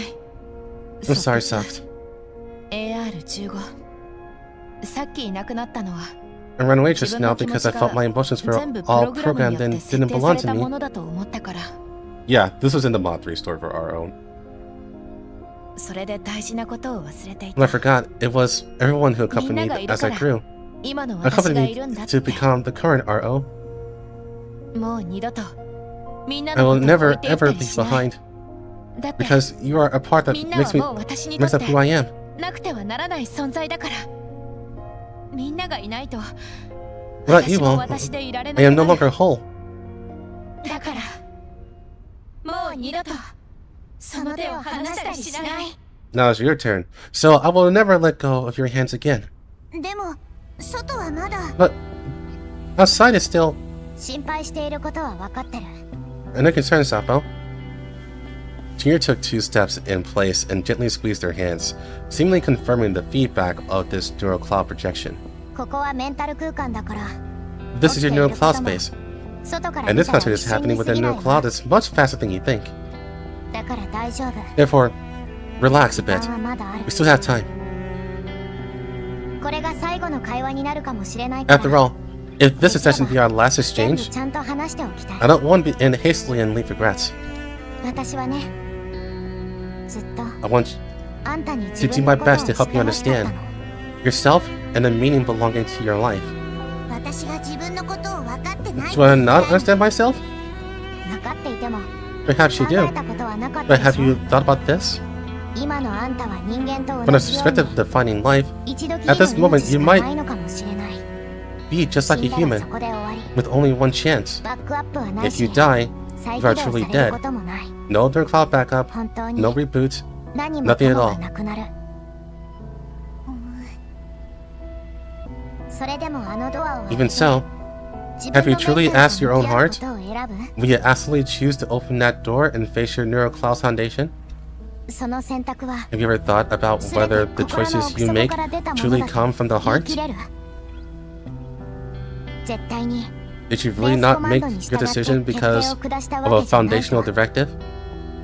もしあのドアを開けて Have you ever considered what 中が if you 想像 open と that は door 違う状況だった and ら what どう inside するのって isn't 考 what you えたこと expected? はあるごめん I'm sorry, よく I わ don't か get ん it. ないどういう意味 What do you mean just now? Junior falls silent. Sapo also falls silent. Her expression as she looks at Junior is extremely sincere. Like an elementary school student facing a teacher's question without even understanding what the question is. わざとわからないふりをしているの Are you doing this on purpose? 違うよ No, it's just... That's a complicated conversation.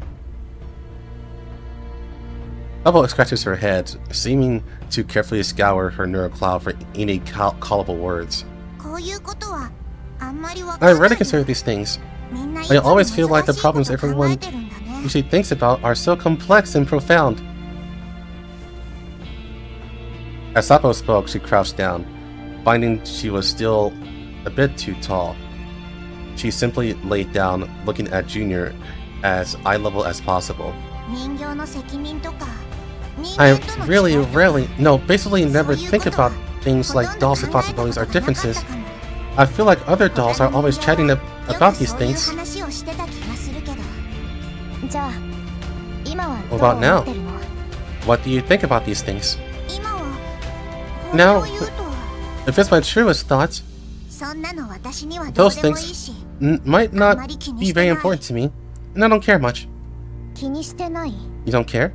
うん難しいことはわか I ら don't ない understand those complex principles.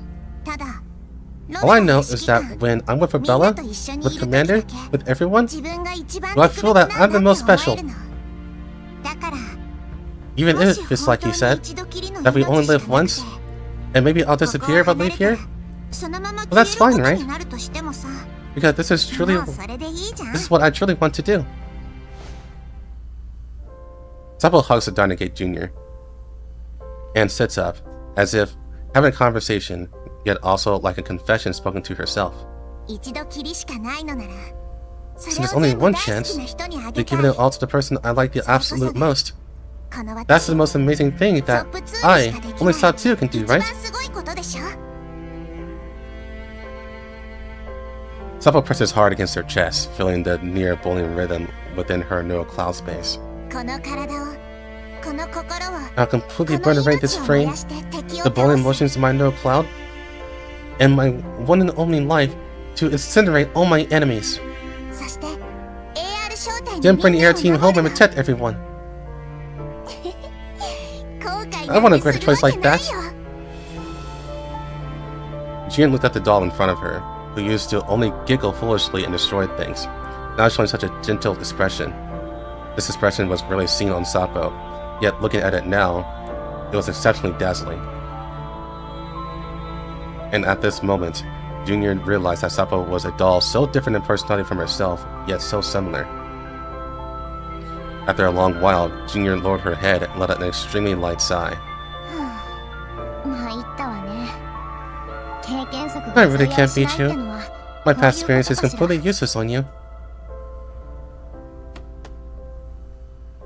Junior turned around, walked over to the black door with clumsy steps, and forcefully patted the door panel.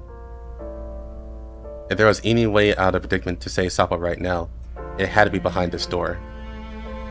Because Junior was certain. She had been there before. Didn't you want to see what's really behind this door? No matter what's inside, I will accompany you on your final journey, Sappo.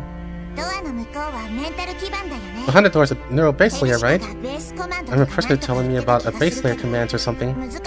But it was too hard to understand, so I forgot about it. Of course she did. Go on. Open it and take a look. Let's see together what your true core really is. Sappo nodded, stepped forward, and placed her hand on the doorknob.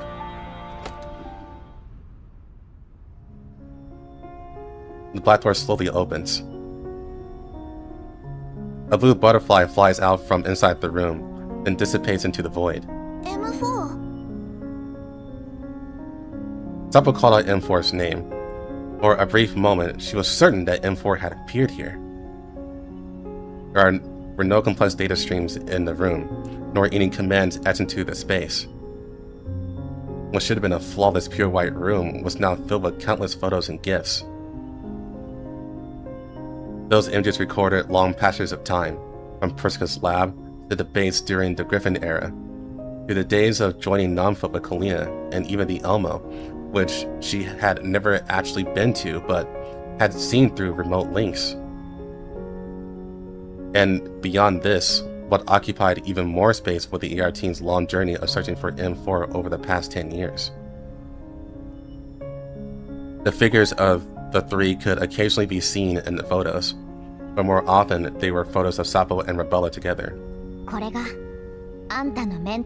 Is this your underlying neural cloud? Ah, fuck.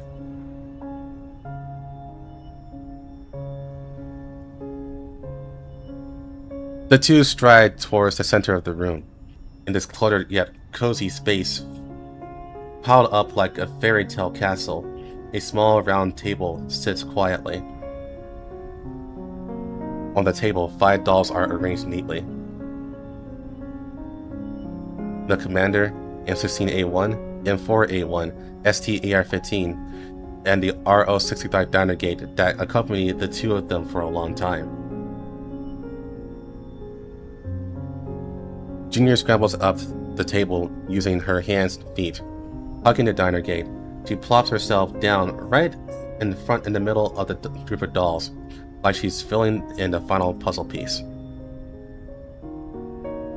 It lifts his head, the big comical mouth no longer looks ridiculous, but instead carries a trace of the solemnity and affection. Just as I thought, Sappo. Preska and she indeed anticipated that this day would come. Eh? What do you mean, Rebella? Where is this? It's my first time here. What should I do? June reveals the brightest, most gratified smile she had shown so far. This is your neural cloud core. A neural cloud core that belongs only to you. Preska once said that the neural clouds of second-gen dolls all need to be seeded artificially, while the seed in the neural cloud of an ideal third-person doll is chosen by yourself. But I think about it this way. There's a saying that a human experiences 3 stages of growth in their life. Then what about dolls? If the first seed is a given directive, then what if it is long years, for instance, 10 years of uninterrupted longing? In its fertile soil of the neural cloud, which has become unbridled after being granted freedom by someone, can we not plant the second one ourselves? Yes. M4 ソップモッド2いやソップ This is a seed you planted for yourself over the past 10あんた years. 自身でまいた種よ。そして今それがついに And just now, it's finally sprouted. 芽吹いた Sprouted? 私のメンタル Is some plant going to grow out of my neural cloud? 昔どうして人間 Sapo, に you 感 once 情があ asked るのかっ me て why dolls have 私に emotions. 聞いたことあったよね。あの時 Back then, the answer I gave you was still vague. But now, I finally understand. もし感情がなければ If we didn't have emotions, 私たちはいい we ことを would take 全て all 当 good たり things for 前だ granted, と受け取り remain indifferent to 悪 all い bad ことに things, も動じなくなる and treat everyone exactly the どんな same. 人も同じように捉えてしまう。そうなったら We wouldn't understand how important we are to each other, わからなくなり wouldn't long for companionship, 悲しむことも and wouldn't feel disappointment, self-blame, or unwillingness. 自分が変わらなければならないと And we 思 wouldn't feel わ the なくな need って to しま completely う。 change ourselves. 変わりたいという感情こ This そが emotion helped you メ break ンタ through ル the の癖 shackles から of 自 your own 由 neural になる cloud. 鍵なの。あんたはもう誰かの You are 作 no り物 longer では anyone's ない。 creation. 私ロベラみたい Have I になったの become like Rebella? June shows a warm smile, and her voice gradually returns to the tone Sapo is all too familiar with. ソップは私と共に戦う戦友であ You り might to me forever, かけがえのない仲間であり and a simple partner, そして and most ロベラ importantly, の最も大切 the な most crucial 一部 part で that あり makes up for Bella. 今この瞬間私た At ち this はお moment, 互いつな you're が the り only kind of 唯一の同 my 胞 own closely connected to me. おめでとうこれでようやくあなただけのメンタルアップグレードが完了した Congratulations, my dear sister. You have successfully completed a neural upgrade that belongs only to you.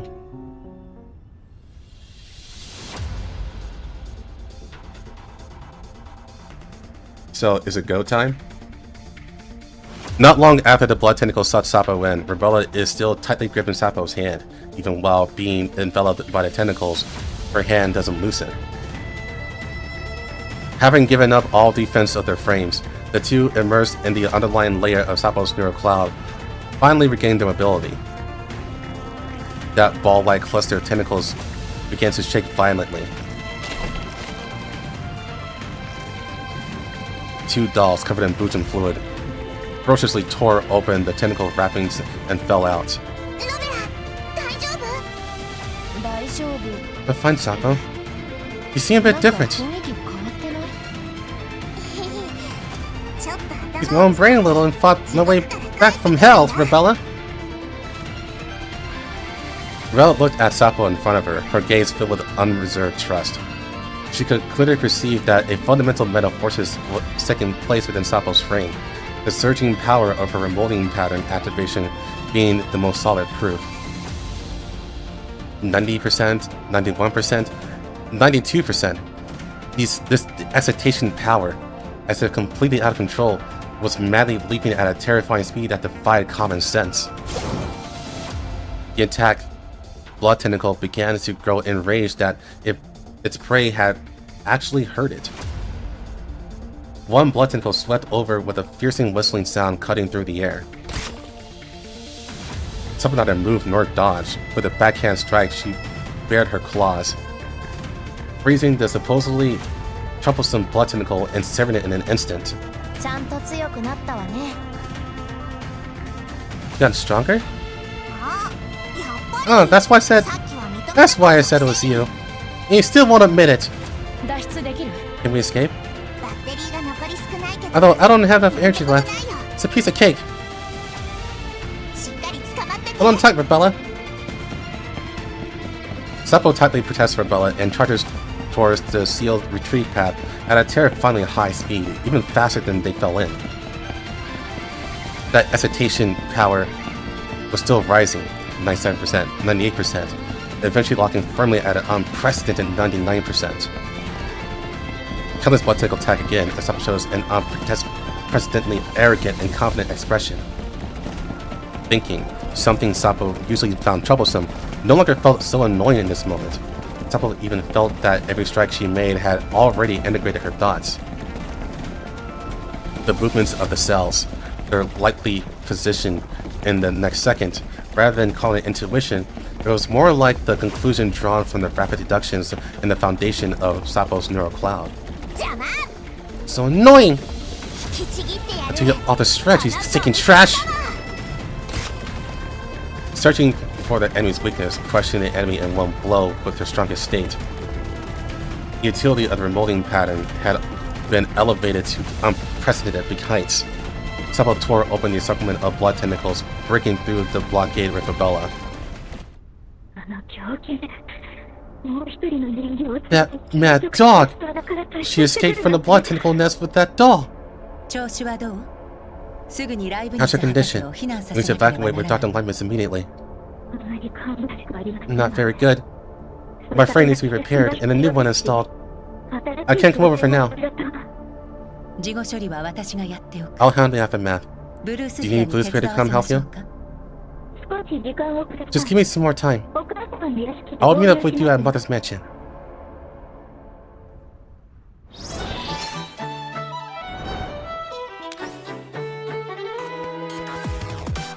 So, from what I understand, Sapo literally evolved into a 3rd gen doll. Like a literal evolution.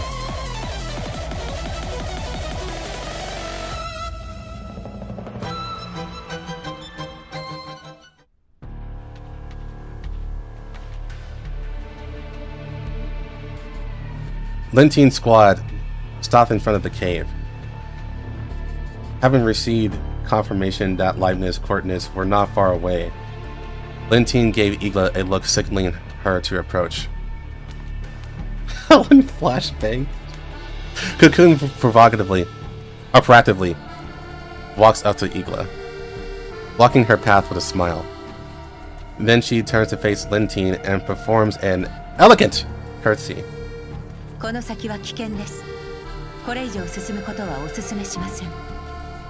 It's not safe ahead. I don't recommend you risk proceeding any further. Are you really that kind-hearted to warn me? Miss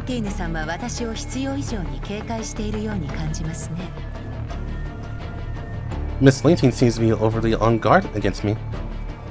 I haven't forgotten that Mod Security internal database was hacked into by you.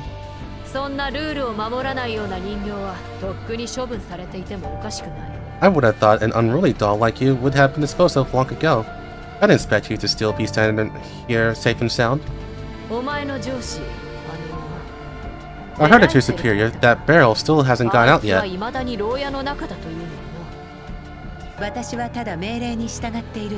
I am merely executing orders. My master's orders determine all my behavioral logic.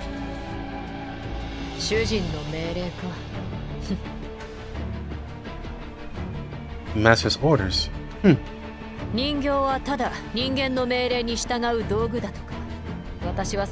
never believed that dolls were just tools listening to human orders.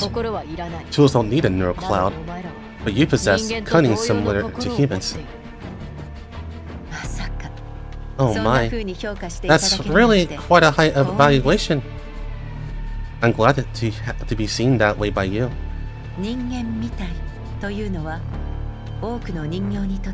You seem like a human. Isn't that the very phrase many dolls dream of hearing? It's only been a little while. Miss Lintine's team seems to be growing larger, especially acquiring this new doll. Stop wasting my time. Step aside. We both serve the conglomerate. I have no reason to argue with you.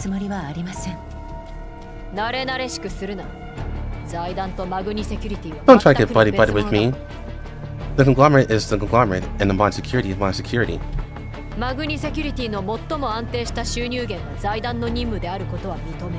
admit that Mod Security most stable source of income is missions from the conglomerate, but that doesn't mean we are subordinate to it. I understand what you mean. However, ahead lies the nest of the unknown organisms. Out of consideration for your safety, I suggest that you do not approach any further. Igla, take action. Go and see exactly what's going on. Igla, originally blocked by Cocoon, quickly bypasses the enemy. Cocoon closes her eyes and lets out an imperceptible sigh, before instantly switching back to her elegant and composed expression. The coordinates of the RNC's missing scientists are very close to yours. I have reason to suspect that their disappearance is connected to you. Your speculation is a bit arbitrary. We unexpectedly discovered traces of human activity while executing an expedition mission in the Red Zone. Driven by the need to protect humans, we only got slightly closer to their area of activity. Protecting humans in the Red Zone? Ridiculous. Out with it. What did you really come here for?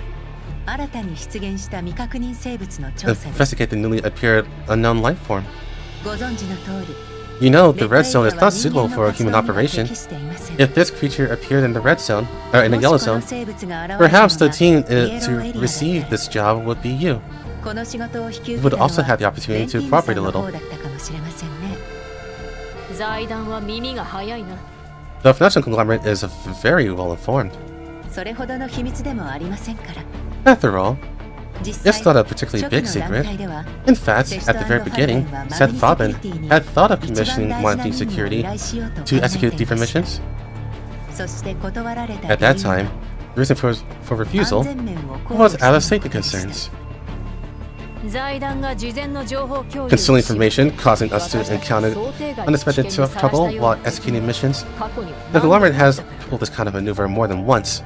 I want my subordinates to live a few more days. To be able to make my security refuse a conglomerate mission and dispatch a large team to the Red Zone. Thinking about it, besides the military, there's only the Namfa. So then why are you still blocking us? Linting clicked her tongue impatiently.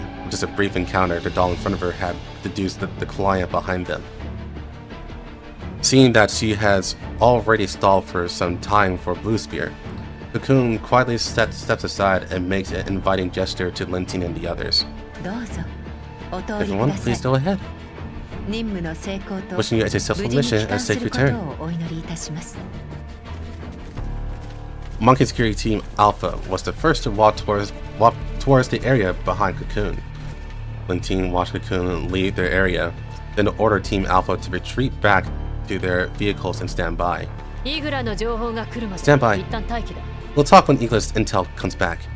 Adjutant Linting, it should be fine to enter and explore with our current firepower. Didn't you hear her say it's somewhat dangerous inside? There's no need to take risks of having our numbers reduced in a place like this. You don't want to perform meritorious deeds. You have to be alive to enjoy the rewards. Our mission is only to rescue the scientist. What was... Yes, sir / ma'am. Like...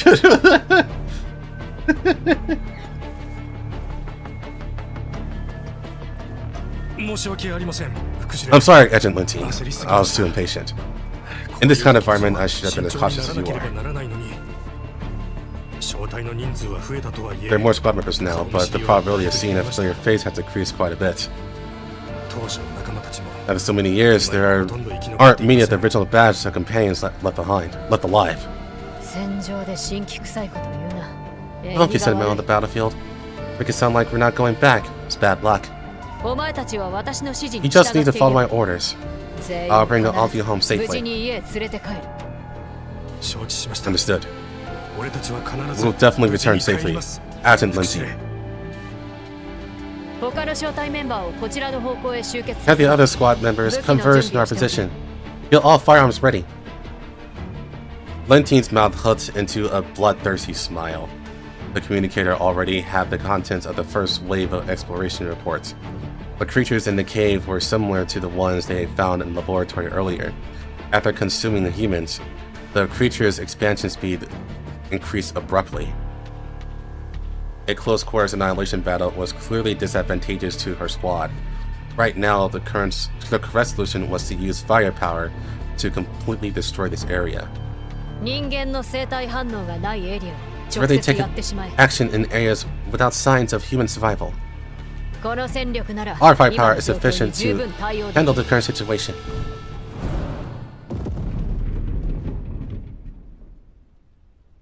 The sound of artillery shells shook the heavens, and the echoes resounded throughout the entire area. The small hill not far away quickly collapses completely, burying all enemies within it.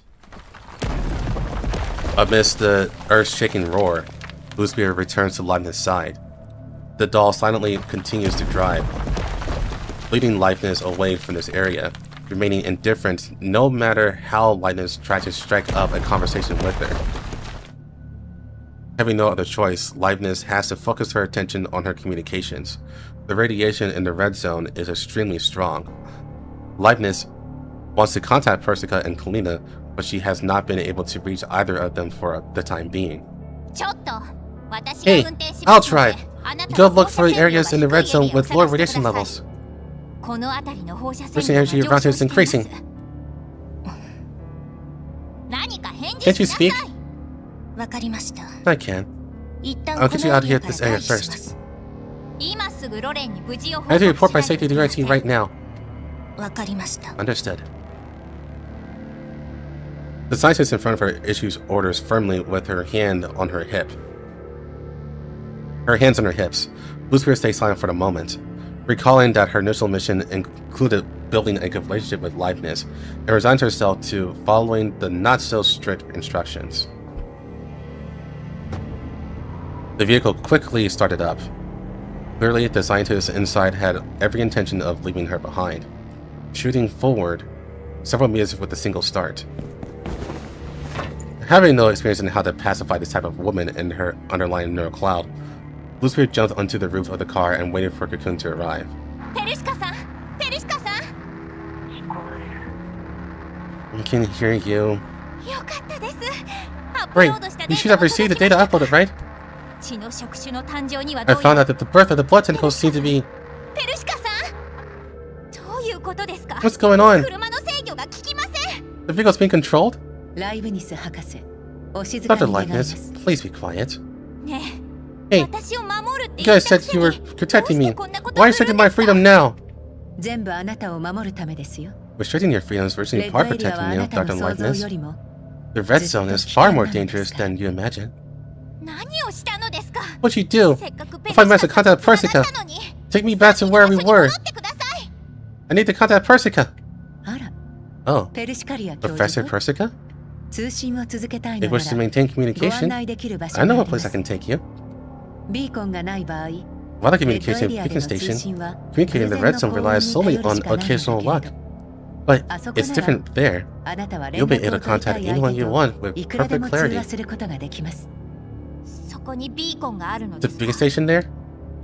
Yes. If you're not interested, I can also send you away from here. You can also contact the person you want to contact in a place outside the red zone. I'll reluctantly trust you this once. How to get there? You lead the way. Of course, there's no problem. You can guarantee my safety, right? That's not some illegal experiment place, is it? The master over there should be very interested in you and Persica. I was created there. Huh? Then isn't that just a thief slayer? Please not crown our creator with such an ugly title. She's our mother, after all. There's no contradiction between the two, is there? Although you yourselves are not guilty, in the academic world, plagiarism or misappropriation is the greatest sin. I think Lent is trying to die. I don't think so. Technology is inherently meant to be exchanged. Could it be that none of Dr. Persica's achievements were built upon accomplishments of others?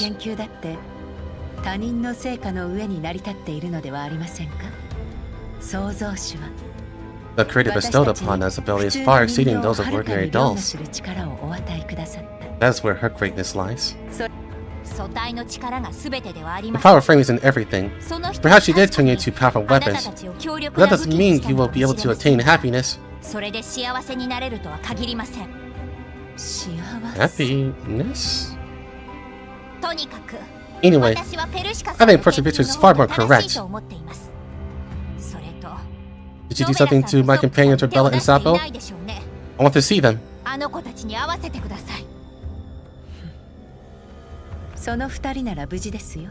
The doll you mentioned was just つ rescued い by her 先ほど companions, 脱 you 出 know? できたようです。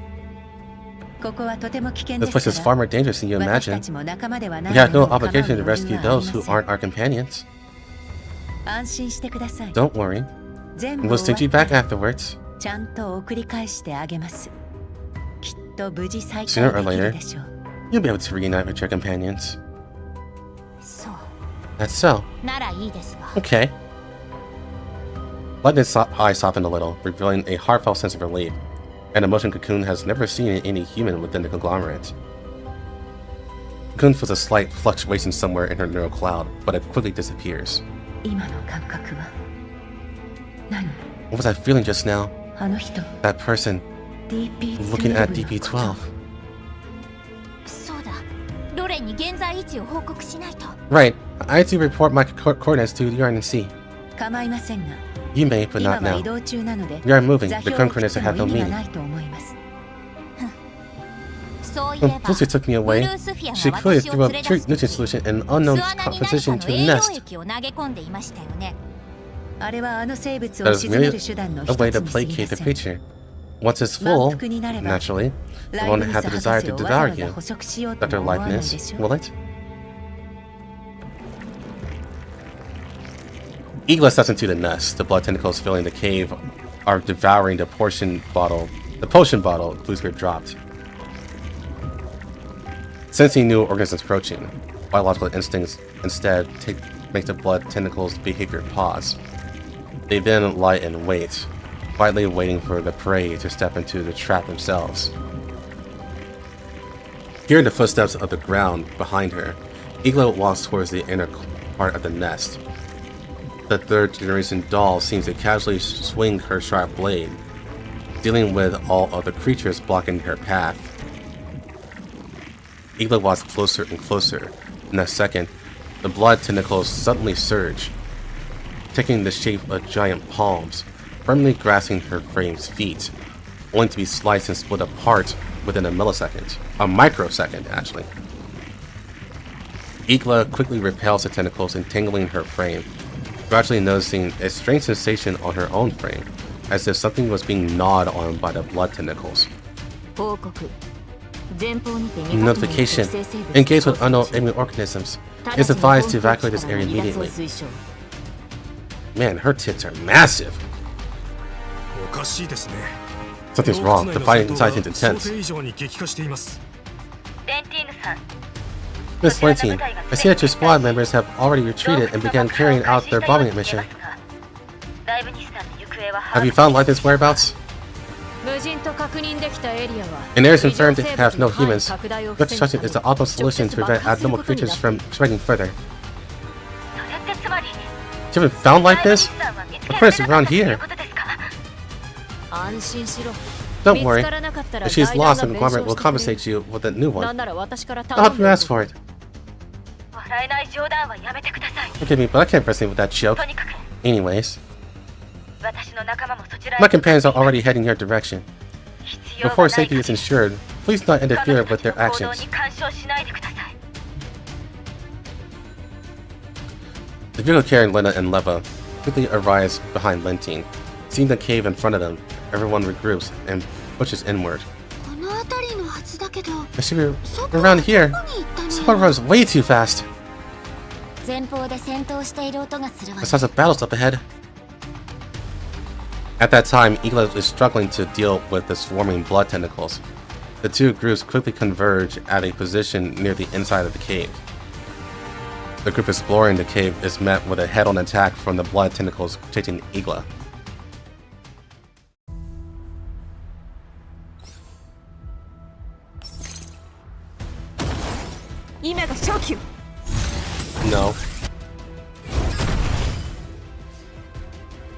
No, I don't think that at all. どこからバラそう I think Linting's gonna die 痛いのいくよ at some point. 今が勝機よ。意識を保つの。逃げられる。さっさと倒れたらどうだ。行動開始。時間に注意。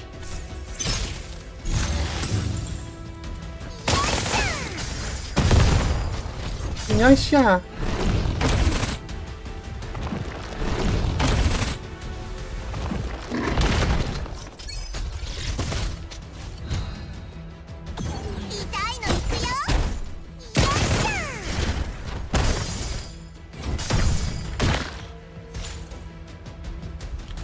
まだまだこんなやつら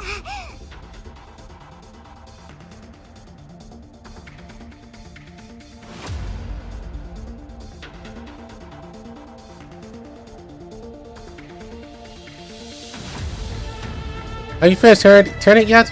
Rip it to shreds! ストップ。そろそろ To be so impulsive, Sapo. Your frame has long reached its limit, hasn't it? 確かになんかすごく True, it feels so hot.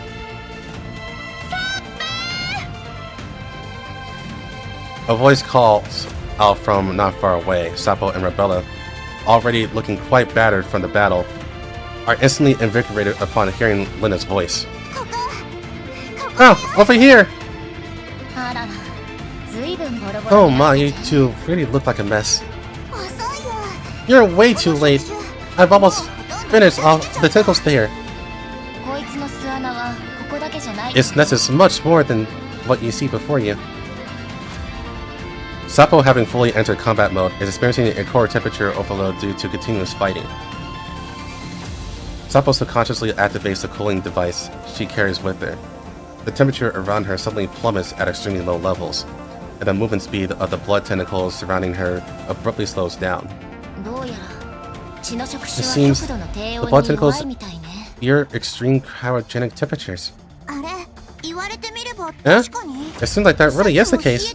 Just now, I tore straight through the blood tentacles encircling it while under freezing conditions. あんた Did you only just realize that? 気づいたの。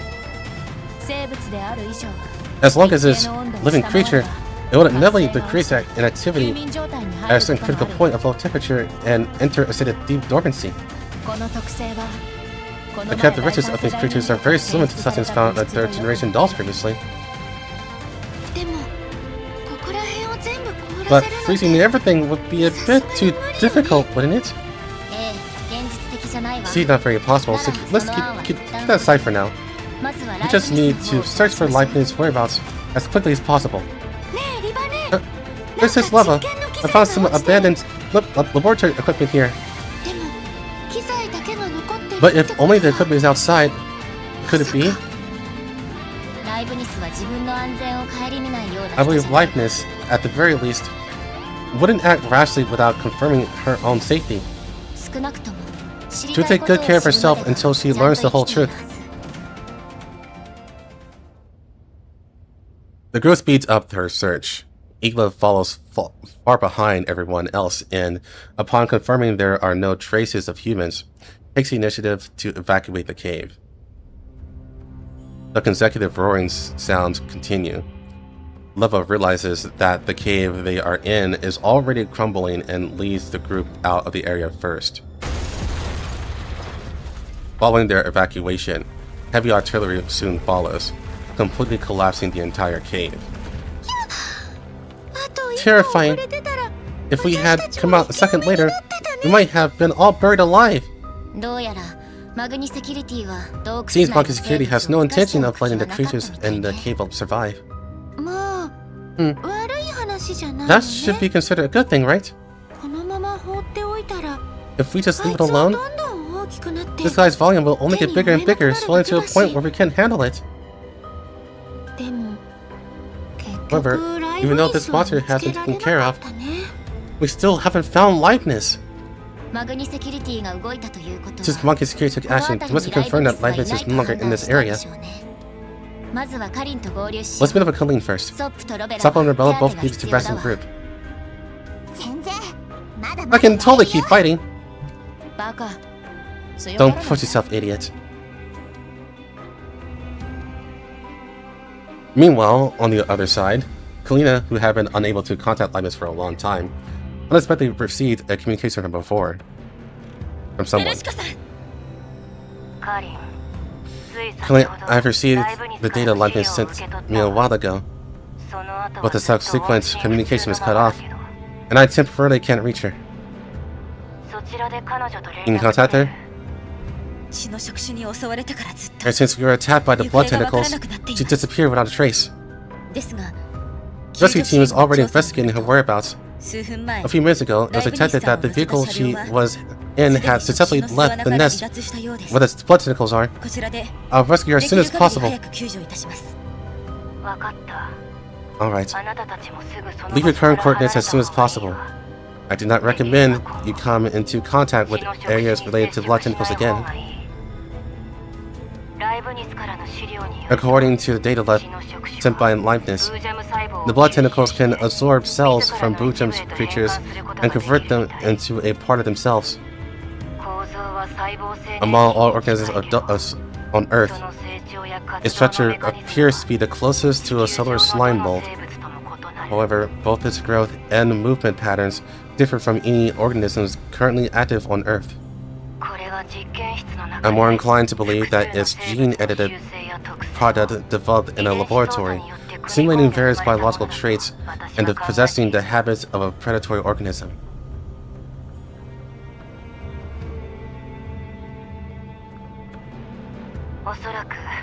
The people who developed it didn't necessarily create it to clean up Boojums, but rather to give rise to a biological form that's never existed on Earth. まるでパラデウスの人 Precious 体 human 実験みたいで experimentation. す。 There's a possibility of that.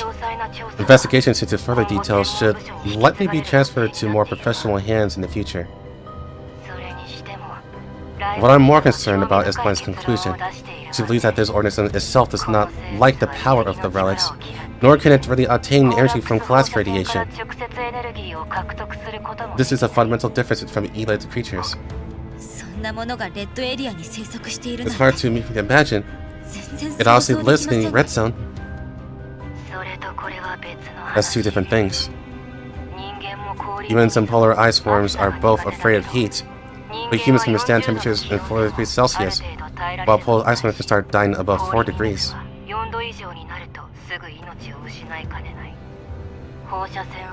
The fact that radiation affects these creatures does not contradict them having vitality strong enough to be active in the Red Zone. With the adaptability of the blood tentacles have shown, even if relic energy leaks, it could probably still survive in extreme environments. 聞けば聞くほど不穏に感じますね。 The more I hear, the more uneasy I できる feel. 限り早く。 If possible, I hope we can eradicate them as soon as possible. Yes, it must be dealt with as quickly as possible before this volume becomes big enough. カリンね、ロベラを見つけた Miss Colleen, we found Rebella! During communication, Linda comes from afar, and Kalina gets up to welcome the group. Rebella and Sapo drag the damaged frames back to the vehicle, attempting to perform temporary repairs on them. かなりの重傷みたいね。 It's like a serious injury. 自分からロベラを助け Did Sapo take initiative to save Rebella? はい。 Yes. 私を見つけた Sapo 後 dragged me into a fight with the blood tentacles and then まああの子のことだから And then let me guess. Based on this blockhead's personality, she definitely intended to face the blood tentacles head on to the bitter end, right? はい。 Yes. 何度も脱出を試み We ました then tried breaking through a few times, but the firepower and situation at the time didn't allow both of us to break out together, so... それで自分を So, being so stubborn, probably prepared to sacrifice yourself to save her. But in the end, something definitely changed with Sapo, and she helped the two of you escape, right? 大体 Basically all correct. How'd you... It was like you were there. その場にいたような感じですね。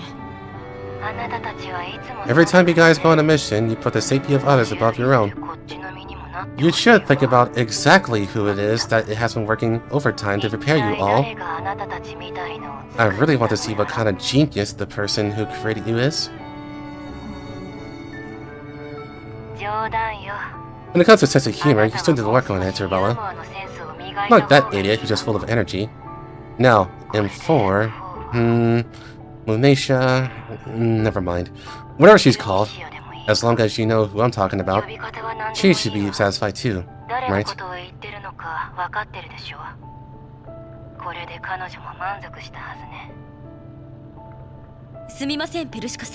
Sorry, Prescott. I didn't quite understand. Why does M4's name come up here? Way too troublesome to explain from the beginning. Colleen, go ask Bella. I'll bring Sapo over after you get back. I'm only guessing right now, and I'll explain it properly to you then.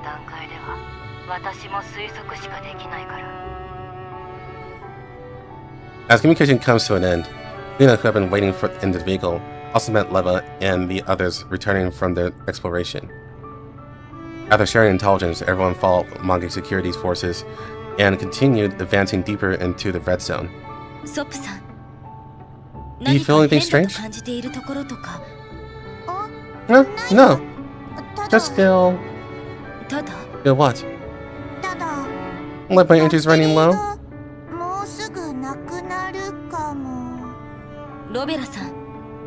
Well, something happened when you were with Sabo just now? What kind of changes could Sapo have? It can't be that she ate a blood tentacle and got a stomachache, did she? Sapo's strength should be that fragile. Could it be that she tore off a piece of blood tentacle and attached it to her own frame? Huh, I think she would kind of do those things, wouldn't she? Lena? Ravel looked at Kalina, seemingly struggling with how to begin. Luna also realized that something might have actually happened, stopped making a fuss, and waits quietly for Ravella. It's really hard for me to clearly explain the specific principles in a situation to you. Ravella looked at Sapo, who had fallen into a state of hibernation after continuous combat. During her solo battle with the blood tentacles just now, Sapo broke through the restricted shackles of her neural cloud and became a doll similar to me. Silence enveloped everyone in the car, and the next second, everyone's voices rang out simultaneously. So that's how it is. Sapo's a new third-gen doll? Luna, do you know what a new third-gen doll is? I was just guessing, Leva. Hasn't Prescott always said that Bella is a true third-gen doll in her eyes? Let me explain. First of all, Lena, how much do you know about our doll neuroclouds? Not much. When a neurocloud of standard second-gen doll is first born, it will have a general developmental direction. Although different dolls will grow to have different personalities depending on their environments, no matter how they grow, they will never deviate from their initial purpose. Prescott, however, once proposed that dolls should cultivate their own neural clouds from scratch and be free to choose for themselves. As a prototype of third-gen dolls, you seem to have given no foundational settings whatsoever. Is Sapo the same as you? Not quite. Sapo relied on her own will to independently decide how to move forward. She broke through the neural shackles that were supposed to find her in a restrictor, becoming a third-gen doll who is both the same as me, yet different. Under Prescott's definition, of course, nothing conglomerates.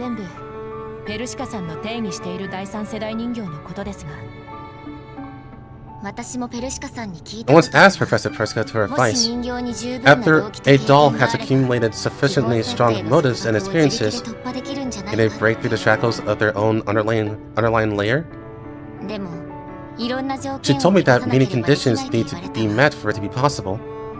Miracles unlimited.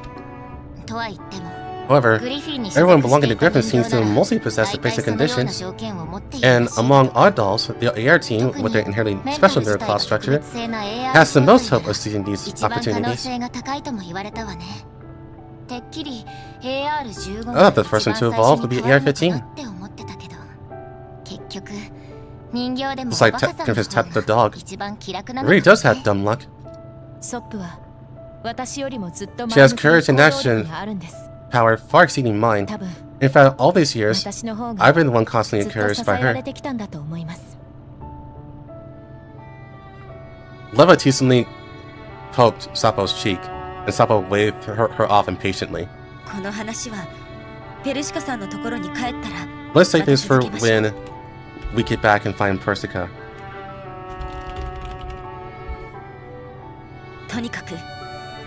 Anyway, it's good that Sapo is fine now. However, the damage from her continuous fighting is greater than imagined. Bella, try to control Sapo as much as possible during combat. Don't let her be too impulsive. I will.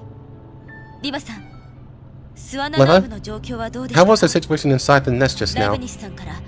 Any news on liveness? I've investigated the inside of the blood tentacle's nest. There are no traces of human blood. I need to pee. This scene is too fucking long. I'll be right back. Holy shit.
Jeez.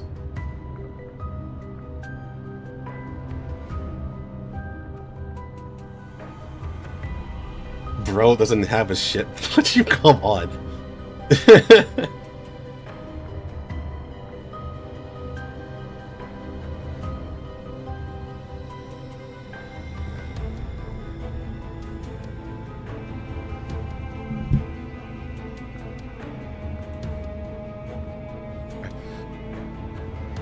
I investigated the inside of the blood tentacle's nest.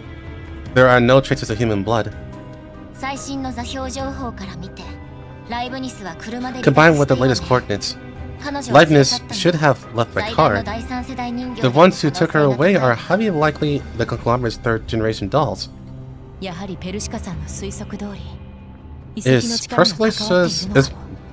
Persica's speculation relic power? Karina, I have a rather unpleasant hypothesis. The blood tentacle we encountered so far seem to occupy a lower position within a certain ecological hierarchy.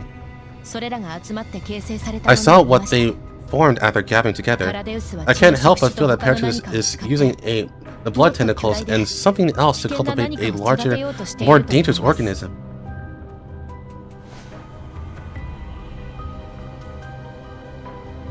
Sapo, whose charging has temporarily concluded, suddenly opens her eyes, sits up, and joins the conversation.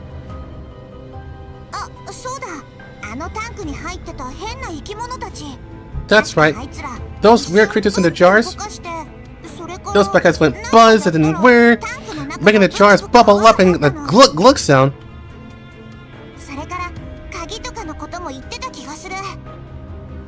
Did they mention the key?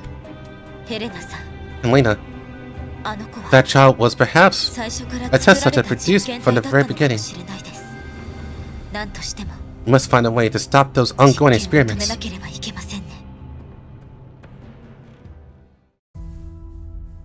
次の目標を教えてください。 Yeah, it looks like there's some confusion between the $13 and $second. I mean, you guys are just discussing things. Yeah, so basically it's what Serviskin said. The $13 aren't really third gen. By that, I mean the conglomerate's third gen dolls aren't really third gen. In fact, I think it's actually inaccurate to call them third gen dolls at this point. They're not strike dolls. They're not strikes. The main thing is that the generation is based on the neural cloud, not actually based on their frames. So the Bujim dolls, what's mainly different about them is their frames, not necessarily the neural clouds. The neural clouds are basically more second gen.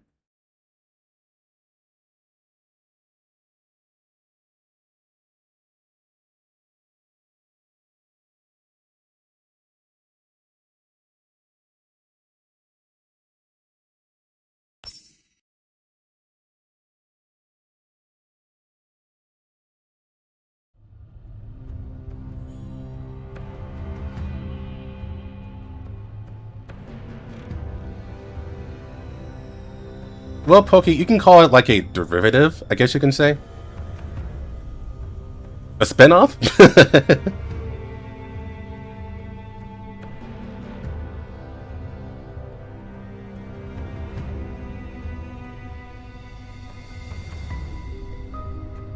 But yeah, the generations are based on neural clouds, not the frames themselves. So, well, all right. Leibniz drives her vehicle through the barren area when suddenly a luxuriously decorated castle appears before her eyes. To have a structure of this scale in an uninhabited area, both its builders and its residents must possess extraordinary identities. Leibniz feels a sense of vigilance, but out of curiosity about the identity of the castle's owner, she decides to continue following. After entering the castle area, Leibniz notices that this region is meticulously decorated with anti-radiation shielding. Obviously, whoever built this area made ample preparations in advance for the arrival of humans.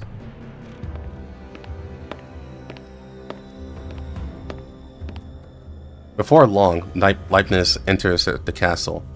Upon her arrival, a doll with the appearance of a young girl walks up to them. Is that a new name?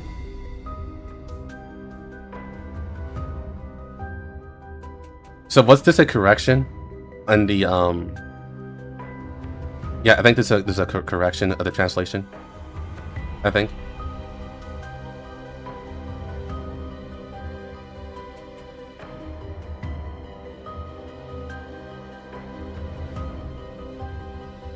So otter axis. Okay.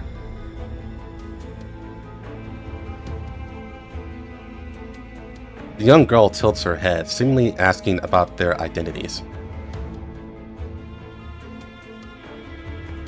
Cocoon looks at the young girl in front of her, seeming to feel a faint connection between them. Is this Mother's new creation? I don't sense Juno's brutality at all, but... Cocoon knows that they are similar, yet completely different entities. The aura emanating from Star Abyss seems to trigger some instinct within her, making her petite body appear like some overbearing and colossal entity. No. We came following that call in our hearts, wishing to see Mother. I think for now we just stick with Star Abyss. Starbase didn't answer Cocoon's question directly, but looked towards a new certain direction in the old castle. お母様は今休んでいるから私から伝えておく。 Mother is resting. I'll pass on the message. あの可愛いお姉様は来な Did かっ that た cute の？ big sis not come with you? Cocoon feels slightly confused, not knowing who Starbase is referring to for a moment. 可愛いお姉 Cute さん。 B6? Starbase doesn't seem to expect an answer from Cocoon either and continues talking to herself. その人間は Who is this human? 彼女も Is she お also 母様に配 within を the 求める scope もの of なの？ those requesting an audience with Mother? こちらはライブニス博士。 This is Dr. Leibniz, a researcher from 16 Lab, 教授と同 Site じく Persica. 16ラボに所属する研究者よ。 From the data Cocoon gathered through her investigation, most of the research Leibniz has handled is directly related to Persica. Whether it's the signatures on research reports or the presentation of research results, the relationship between the two is undeniably close. With Persica residing long-term in the White Zone and being difficult to approach, bringing a scientist way to Persica before Mother is undoubtedly an opportunity to curry favor with her. Cocoon specifically emphasizes her pronunciation of the term Persica, hoping to draw Starbase's attention. But Starbase still has an expression of lacking interest. 私の調査によれば、 According to the intel I investigated, ペルシカリア Mother 教 was 授の once 研究 interested に in 関心 Persica's を示して research. いたようなの。彼女は She has a special 私たち gift がお母 representing to 様に Mother. 捧げる。なんでわざわざレッドエリ I ア was wondering why から you'd be so kind to save me from the red zone. So this was your purpose. However, the researcher responsible for developing you all, I am also a bit curious about her. Of course, isn't agreeing with her creative approach. Persica's research is the correct direction. お母様は私たち Mother told us that we are not dolls, but pure life forms. 私たちは人形ではなくより純粋な生命体なのだと Talk so slow. 少なくとも At least, I am. 私はそうなの。お母様がそんなことを言ってたの。 Mother said words like that? 生命体 Life forms? この点に関しては That, this point is actually the same as Persica's philosophy. Hearing these words, Starbase showed her first expression since the meeting. She placed one hand by her lips and made a hushing gesture. お母様はもうすぐ目を Mother 覚 seems to be ます。 waking up. Please take these topics to discuss with Mother. お母様と一緒にしよう。きっとお母様 She も would 興 definitely 味 be があ very るはず interested. And so am I. それは私も一緒なの。 Starbase gracefully leaves everyone's line of sight. Leibniz looks around curiously, giving rise to the thought of further exploring this area. Just then, the sound of vehicles carries through the main gates. Leibniz turns back at the noise to see the massive gates pushed open, facing the bright light to figure several people slowly walk in. At the head is naturally the commander. Behind the commander, many dolls holding weapons are entering Leibniz's sight in a guarded posture. The Starbase is like, oh, come on, you just left here like a week ago. あら、新しいお客様のようね。 Oh, new guest has arrived. This one is the commander?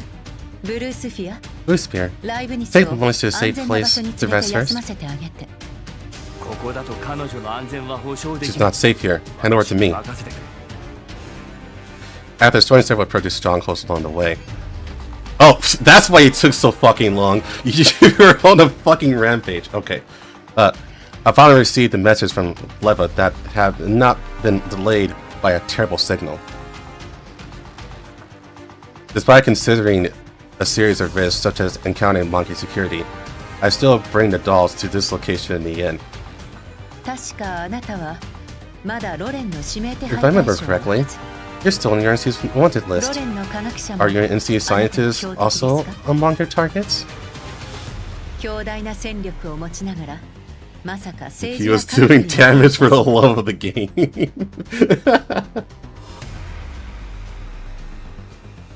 possessing immense military power and frequently meddling in the realms of politics and science. 指揮官、あなたの本当の Commander, 目的は何な what の was で your す true か？ objective? 私の目的が何であろう。 Whatever my objective is, has absolutely nothing to do with you or the financial conglomerate behind you. 関係もない。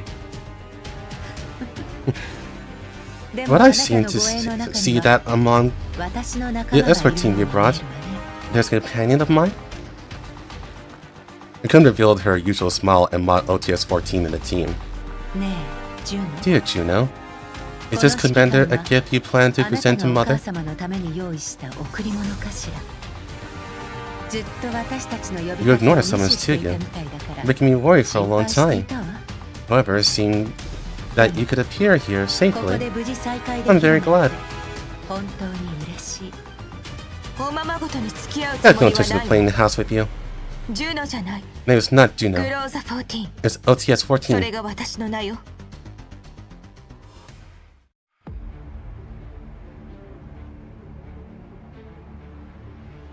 Whisper just 残存 transformed. 記録がメンタルに影響を及ぼ Jesus すのは fuck. They do this every よくある time.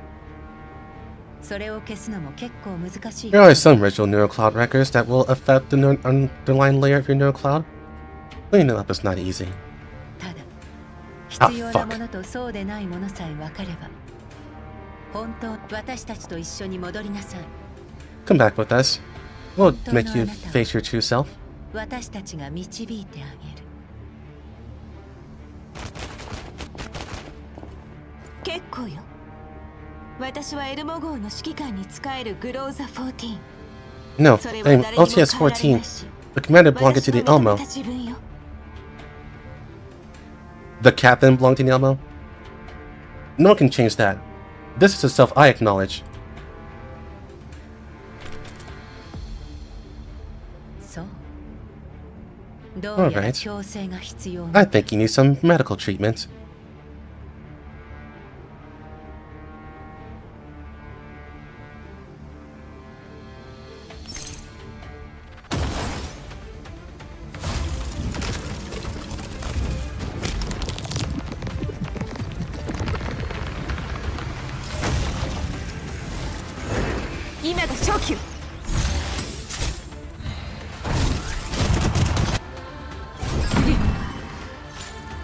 Thanks, boy. No, we're going back to this. It's your favorite blue spear. I do like her like that. It's pretty interesting. Lentine's group tracks Lightning's whereabouts to a castle located in the red zone. Seeing the vehicles parked outside from afar, Lentine signals everyone to cover and set up camp for the time being. レッドエリアにこんな豪華な建物 To be able to を建て build る such a luxurious structure in the red zone, 面倒なこと this is になりそう troublesome. だなこの建物の様式 Styles obviously isn't the buildings これ we've まで見 encountered てきたもの before. とは明らかに違いますねいかにもホワイトエ It's リ like ア this kind の of お偉いさんが residence 好き with そうな big 豪邸 shots in the white zone would like.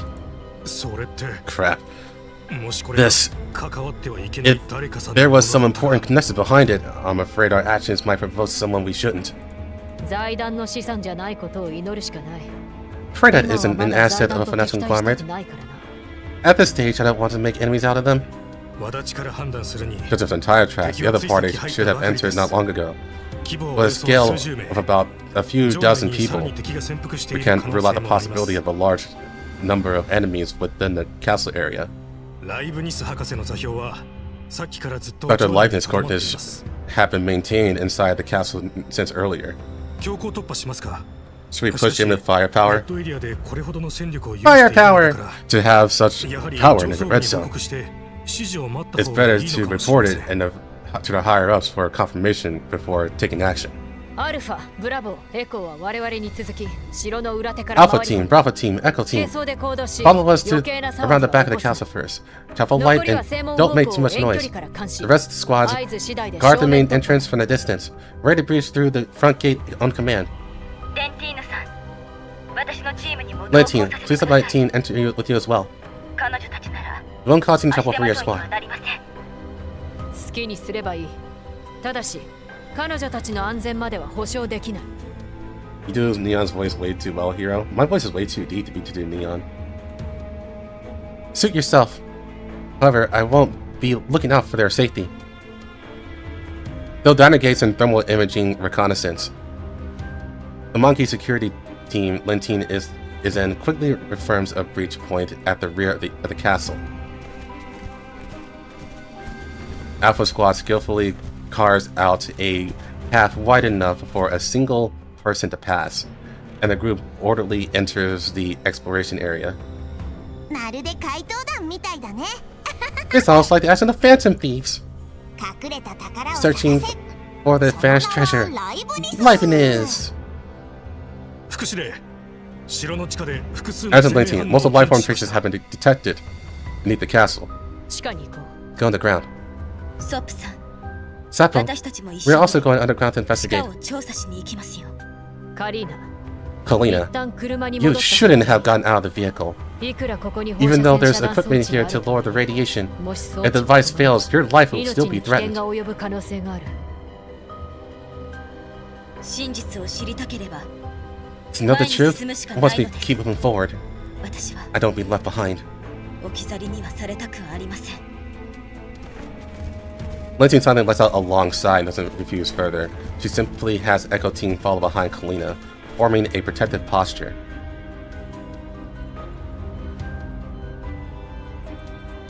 This is a new room, I think. Pretty sure it wasn't a sections event. In the spacious underground area, several frames lie quietly on the research tables. Lentine and the others continue inward and soon see various experimental products stored inside experimental boxes.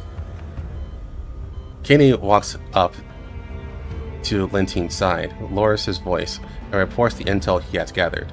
副司令、ここの実験設備は以前言ったパ Adjutant, ラディウスの拠点と非 The 常に似 experimental ていま style す。 here is very similar to paradigms to 特にこの strongholds 装置 we've と seen か before. ほとんど同じ The 作りですよ。 the appearance of this experimental object apparatus is almost identical. しかもここはそれらの拠点と Just 違 not って good. ちゃんと Past 放射線 strongholds 遮 went 断装置 luxuriously が設置されて decorated ま with すから anti-radiation equipment like this これは place. いよいよ A very 大 rich 変なところに来た location. のかもしれません。こんなところにいるのは最低でもパラデウスの上層部になるだろう。 Those who can live here, or at least human high-ups of Paradise, or perhaps high-ups who have some connections with the financial conglomerate. 裏口から入ってよかったですね。大きな It's a 騒 good ぎ thing になら that なけ you れ had ば us enter through the back 後で door, 責任を Adjutant. 問われるようなことも As ない long でしょ as we don't make a big commotion, we shouldn't get in trouble. ここの護衛が少ないの。 Do you notice that the guards here are pitifully few? ただ俺たちの運が良かった We だ should け be な relatively らいいのですが。おそらく I lean more towards 数を減 deducing らして that も the 問 guards 題 with ない the く searching ら strong い capable 強い here, 護衛がいるのだろう。 which allows the residents to feel secure in reducing the numbers of ordinary guards. 財団の上層部と同 Just じ like the mindset of those high-ups in the conglomerate. 護衛は数 No より matter 質 how many 身の guards 安 are 全 there, を守るのは they are 第 just 三 brief for 世代 protection. 人形一体で十 Even 分。 one Drishan doll by one side is already enough. 皆心の準備をしておけ。状況がまずい Have と判 everyone 断した mentally ら prepared. 即座に If 撤 things 退す don't る。 look right, retreat immediately. 科学者の捜索については優先度を下げ As for the てイグラ scientists, 一人に任せる。予定時 lower 間 the までに search 見つか priority. らなかったらそのまま just 撤 have Elo 退す keep る。 looking. If we can't find them within the scheduled time, retreat all the same. Lentine silently walks to the glowing tank. Unlike the humans she saw before, it currently contains bizarre, vine-like creatures. Ela quietly looks at the tank before her for a split second. Various researches concerning plants flash through the depths of her neural cloud. It feels like she should inherently has some understanding of the experimental equipment in front of her. Thinking of the experimental equipment she once moved, Ela closes her eyes, trying to clear away the strange feeling at the bottom of her neural cloud.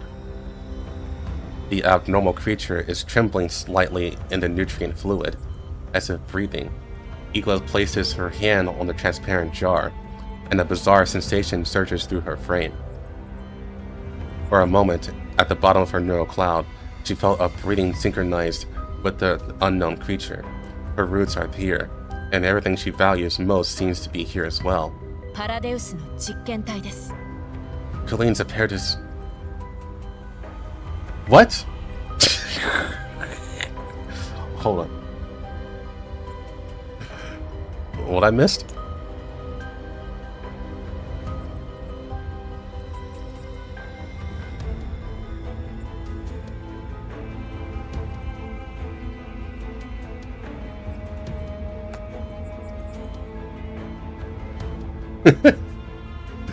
Okay, let's run with it.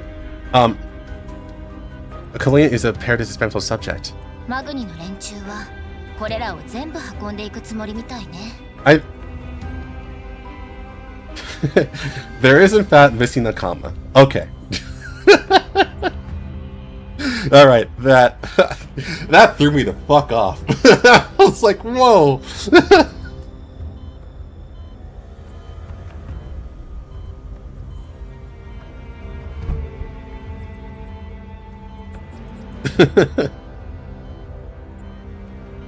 The people from Money Security seems to be planning to move them away. 今の状況だと彼らと直接衝突するのは得策ではない。 In our current situation, it's not suitable to have a direct conflict with them. やっぱりそう思う？ Do we have no choice but to do that? はい。 I suggest ここにあるものは we completely destroy all the research products 全部 here. 破壊した方がいいかと。他人の手に渡る Rather than letting them fall into the hands of others, it's better to grant them true peace. ヘレナさんも Lena, perhaps their both birth also incorporated the あな results た from が here. 生まれたのもここでの研究成果が関わっているのかもしれません。だからこそ同じ悲劇を二度と許してはならない。 Therefore, we definitely cannot let this tragedy repeat itself. マグニセキュリティがこのまま実験体を破壊させてくれるとは思え Monkey ません。 Security probably won't let us destroy this test subject 別の directly. 方法を考えなければ。 We still need to think of some safe methods. わかった。容器の電源を落とせば。 I know. Just turn off the container's power and then... Click. Sabo abruptly opens the device in front of her. In a previously quiet environment, an unknown strange noise suddenly rings out, and instantly everyone's eyes converge on her. 違うって私じゃない It wasn't me. I didn't make the noise. 大きな音出してないもん。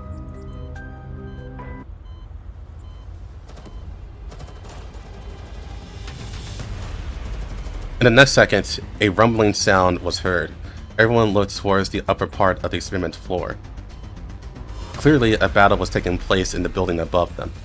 熱源反応は How many heat sources have been detected above? チャーリーが側面から潜り込んでいます。詳細のデータは Team Charlie has already 10分 infiltrated 以内に from the 届きま flank. す。 They're expected to provide specific data within 10 minutes. 音からして上には少なくとも Guessing from the 20人の commotion, 人間あるいは there are 人形がいま at す。 least 10, 20 people, or dolls up there. 任務以外のことをする必要はない There's no need to do things outside the mission. Our emblems are too obvious, and the identity of the master behind this place is certainly not ordinary. すぐに撤退の準備を Let's retreat as soon as possible. 上に誰かいるの？ I saw it up there? ライブです Liveness, are you there? そっか You there? 黙れ Shut up! 副司令 Adjutant, お前も何を騒い you でる two, we're gonna fuss about already. これ見た This, 方がいいかも maybe し you れ should ません。 take a look. Lentine walks to Kitty's side as told, then raises her eyebrows, suppressing the curse that almost slips out with astonishing willpower. Having seen countless blood tentacles along the way, Lentine considers herself sufficiently knowledgeable about the nature of the organism. However, right before her eyes, these creatures are quietly gathering into a giant red spear as big as a small house. Beneath the highly pure vermilion structure, some kind of cyan energy slowly pulsates, faintly reflecting the bones, fangs, claws, and silhouette of some creature. Although the creature's posture cannot be discerned for the moment, anyone would understand that it is absolutely not a harmless pet. このツタたちがタンクの中のエネルギーを These vines are このサナ injecting ギの内部 the に注入 energy しています。 from those jars into the interior of this Poopa. Poopa?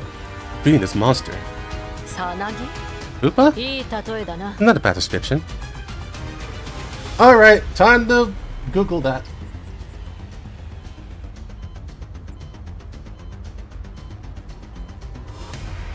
An insect is an active immature form between larva and adult, e.g. a chrysalis. Okay, a chrysalis. Alright, got it.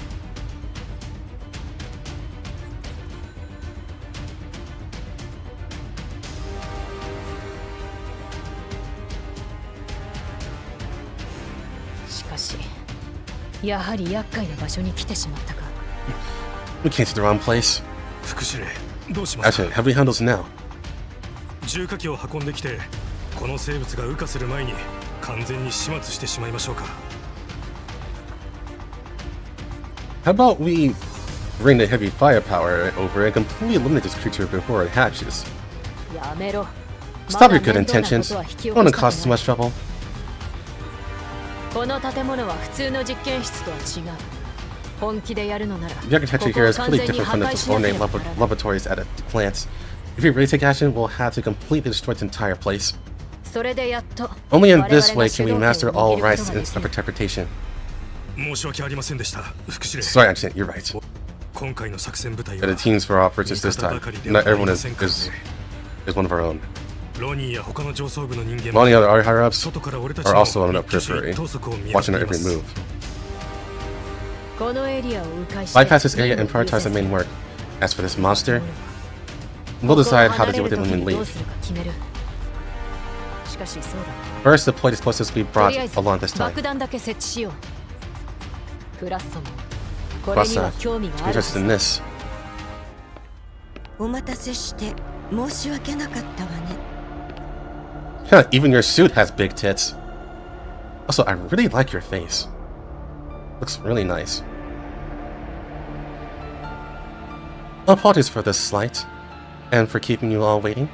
お互いの支援は There must be enough 荒 space 野 in の the 方で wilderness for 解 you 決してちょうだい。 all to settle your grievances. ここではいかなる争い Conflict is not も welcome 歓 here. 迎されないわ。 On the first floor of the castle, Cocoon, who was blocking everyone's path, pauses her attack upon hearing the footsteps. Escorted by Star Abyss, the beautiful woman the beautiful woman with a cold smile looks down upon everyone from above. Even the story knows she's hot. Without need for introduction or exchange, all the third edition dolls know deep in their hearts that she is their supreme creator. It's the mother. お母様。あら、お会いできて嬉しいわ。 What a pleasant surprise, Commander. I'm glad we consider this our official meeting. 直接のご対面になるわね。私は個人の Although I don't care about the titles of human individuals 一 or 応 the convenience of our conversation, 私のこ you と can call は me コ Caldwell. ールドウェルと呼んでいいわ。あるいはコールドウ Or ェル博 Dr. 士。 Caldwell, そう呼ばれる which と would remind me of my teaching 私 career. 教鞭をとっていた頃を思い出すわね。お前の呼び方に興味は I'm not interested in what you're called. それで Is this place also a Paradise stronghold? ヘレナみたいな被害者や Where you're keeping the victims and the hostages like Helena? どうやら私の実 It seems you are 験 very interested in my 興味 experiments. 津々みたいね。 It's a pity. Although this is a nursery, it is not a こ place こ you'd は imagine. 養成所ではあるけど、あなたが想像している場所とは違うわ。お前が現れるような場所 Any place where you appear is absolutely not ordinary. ここにいるのは I am only residing here temporarily for the preparatory work of my 一時的に speech. 滞在しているだけ。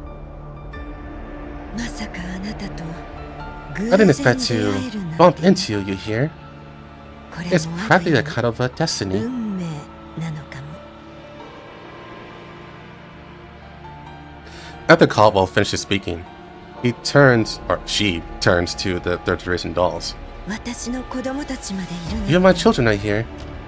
今日は本当 Today に really いい is a 日 good だ day. わ。 It said Darktree, but fuck that girl. Cocoon, Blue Spirit. Wait, Darktree's here? When did she show up? Okay. Cocoon, Blue Spirit, and Darktree bow deeply to Caldwell, like the most devout believers welcoming their creator. Caldwell's gaze sweeps over the crowd. Texans and Juno look back at her with eyes full of wariness. コクーンと申します。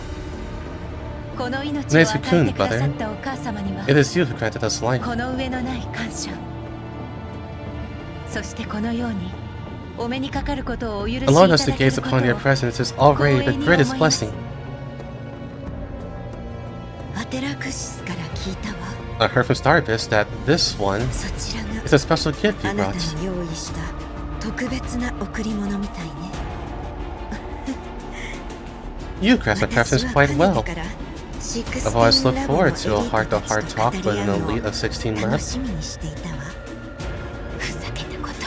Hey, just in respect, I don't feel like we had a congenial chat. As a researcher, you're absolutely too tasteless. さて、それ Please はどう elaborate. いう了見なのかしら。本来第三世代人形 True Redundancy dolls should be an evolution of their online neural cloud. Those dolls you developed don't show such performance at all. この人形たちにそのような方向性は全く見られません。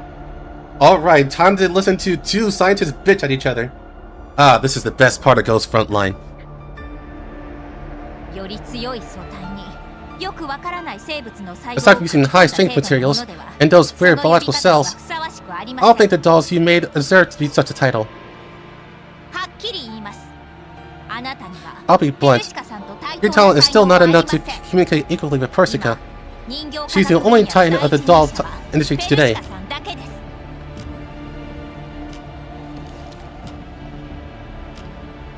Bluespears frowns slightly, her weapon subconsciously pointing at likeness. Cocoon shook her head slightly, signaling Bluespear to lower her weapon. Although I haven't met Professor Persica in person, your way of speaking is truly just like the rumors about her. 16 Lab. Indeed an interesting club for geniuses. I once greatly admired it and longed to join. However, I must clarify one thing to you. I do not intend to research third-generation dolls, nor do I plan to seize the naming rights.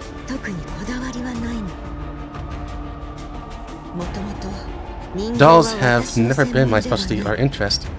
I am merely interested in this life form, and want to use this research to seek creations that surpass humanity and are closer to perfection. A near-perfect creation? I don't think the third-generation dolls you developed can be called that.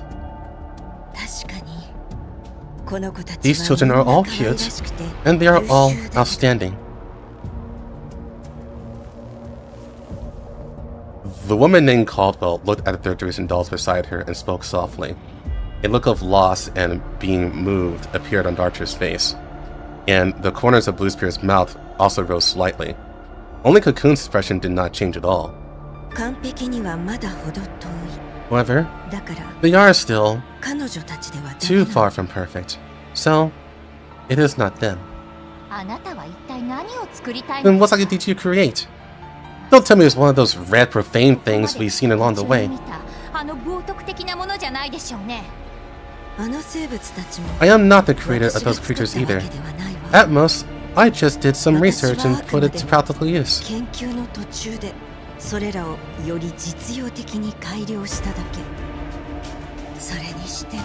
However, Profane, it is really interesting to hear such a word come out of a scientist's mouth. We are different from you. No matter how much one pursues knowledge, a person should have a bottom line. Is that true? Caldwell responded to align his words absent-mindedly. When her gaze fell upon me, it carried a deep sense of inquiry, as if I were a perfect experimental subject that she couldn't wait to dismantle. However, it's exactly in harsh, cruel nature that life can always bloom with the radiance of a miracle. Isn't that right, Commander? There was once someone who toyed with light just like you, And he died a natural death from 8 gunshot wounds.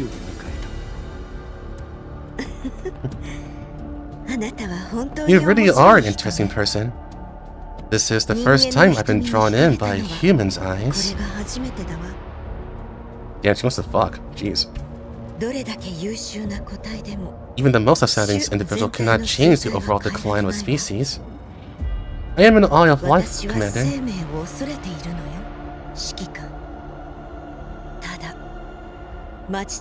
I simply do not wish to pay the price of waiting.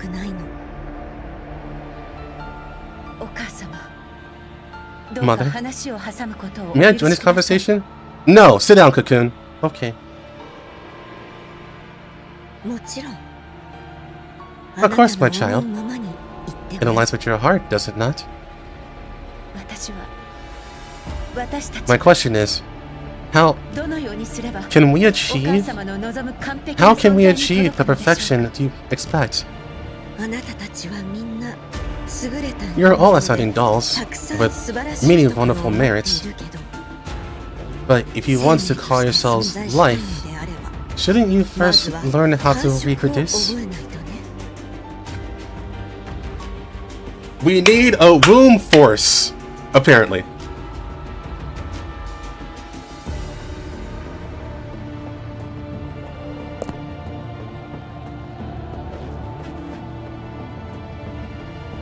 Almost all the dolls beside me are startled upon hearing these words. Fukai even hurriedly pulls me behind her. Reproduce? But why?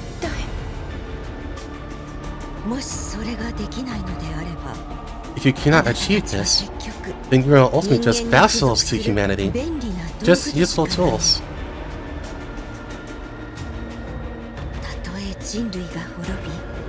If one day humanity goes extinct, yet dolls still exist, the Earth will only be left with a grand game of house, imitating humans, that can hardly be called civilization and life. Huh? Could it be that you implanted those unreliable but almost self-aware special life forms into third-generation dolls in order to have them reproduce?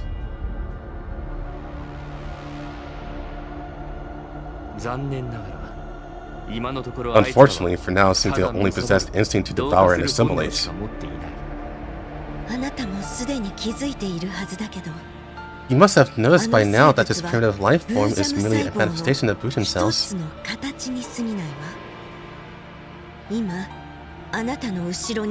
Inside this child stand behind you, he was inches a few centimeters closer to you than every 3 minutes. There is something similar yet different.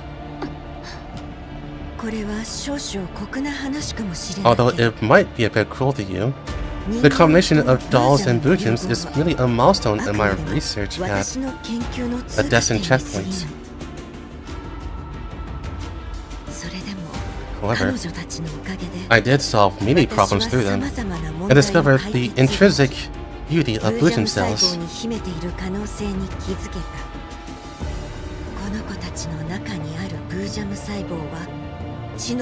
For these children, the Bujin cells inside their bodies are different from clumsy organisms like blood tentacles.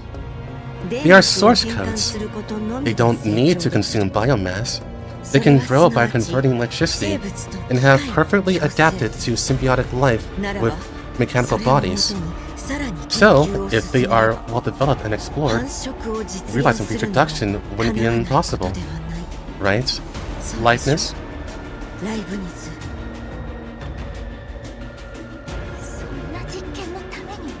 So you created all the botanical just for experiments? Once those creatures spread in the green zone, how many lives will face other peril? After creating new life forms, not only found in the Boston world, disrupting the balance of nature is simply unreasonable.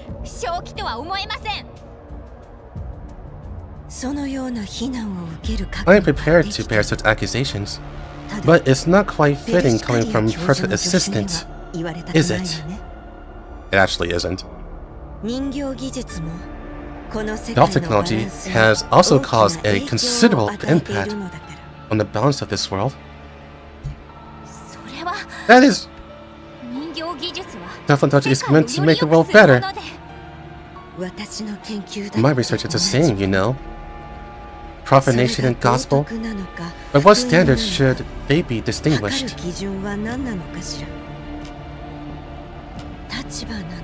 Stance? Belief? In terms of results, did technology really make humanity more adaptable to the Earth after the Bailing Island incident? Did it make humanity stronger and more capable of surviving?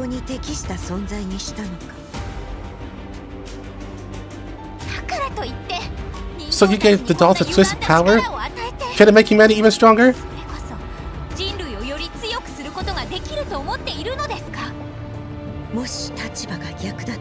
If it were you, wouldn't you be interested? This order of Bujins will erode and consume the host, transforming them into creatures no different from elites. Order Bujins, on the other hand, can integrate with machinery and doll frames. Unless the frame's neural cloud loses control, they remain stable long-term and won't produce their desire to prey on organisms.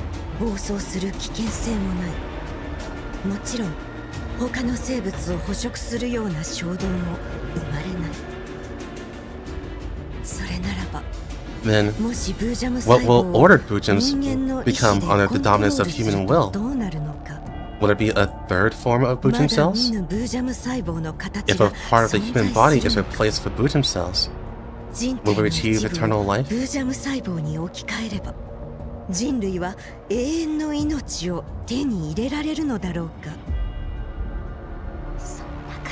This kind of assumption. This assumption. Leibniz falls silent. Her face is written with resentment and unwillingness, yet she is speechless.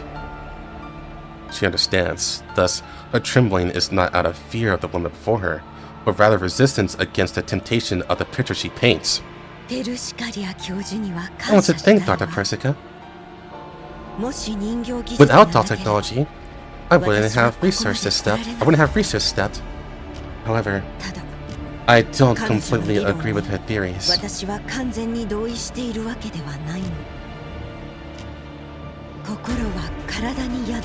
The body determines the nurturing of the neural cloud. My children, as the cornerstone of the new era, will be much freer in this world, won't they?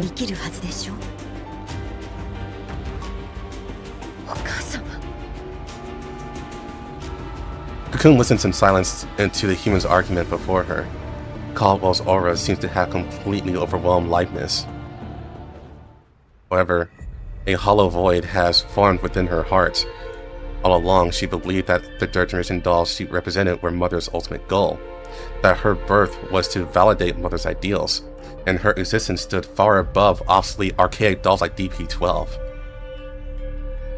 Cocoon originally thought that all of her behavioral logic was derived from her self-awareness, whether it was digging into the true code of the foundation of the neural cloud or following the truth she sought into the redstone.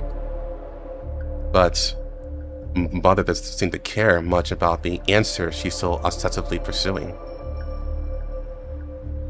Doesn't even show the slightest annoyance towards traders like Gino and Sextons. Instead, she watches them with affection or perhaps interest. The neural cloud that Cocoon takes pride in can discern the true nature of this emotion. Mother's affection, Mother's indulgence, and the freedom she grants are merely because she doesn't care. The so-called Mother's pity for them is nothing but a mirage.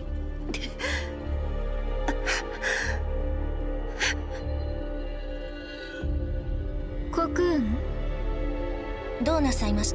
what's wrong with you? Nothing. I was just moved by Mother's words. I am not your child. I am the Commander's OTS-14, and my commander side is my own choice. I don't need any other freedom, and I won't do as you wish. That is also fine. This is the result person desired, isn't it? However, through you, I have still gathered more data on the interaction between a doll's neural cloud and Bujin cells. ブージャム細胞の相互作用に関するデータを多く集められればそれでいい。話は終わりか？ Although you said a lot, it's unfortunate that I'm not here for a technical exchange today. Please hand over the hostage here.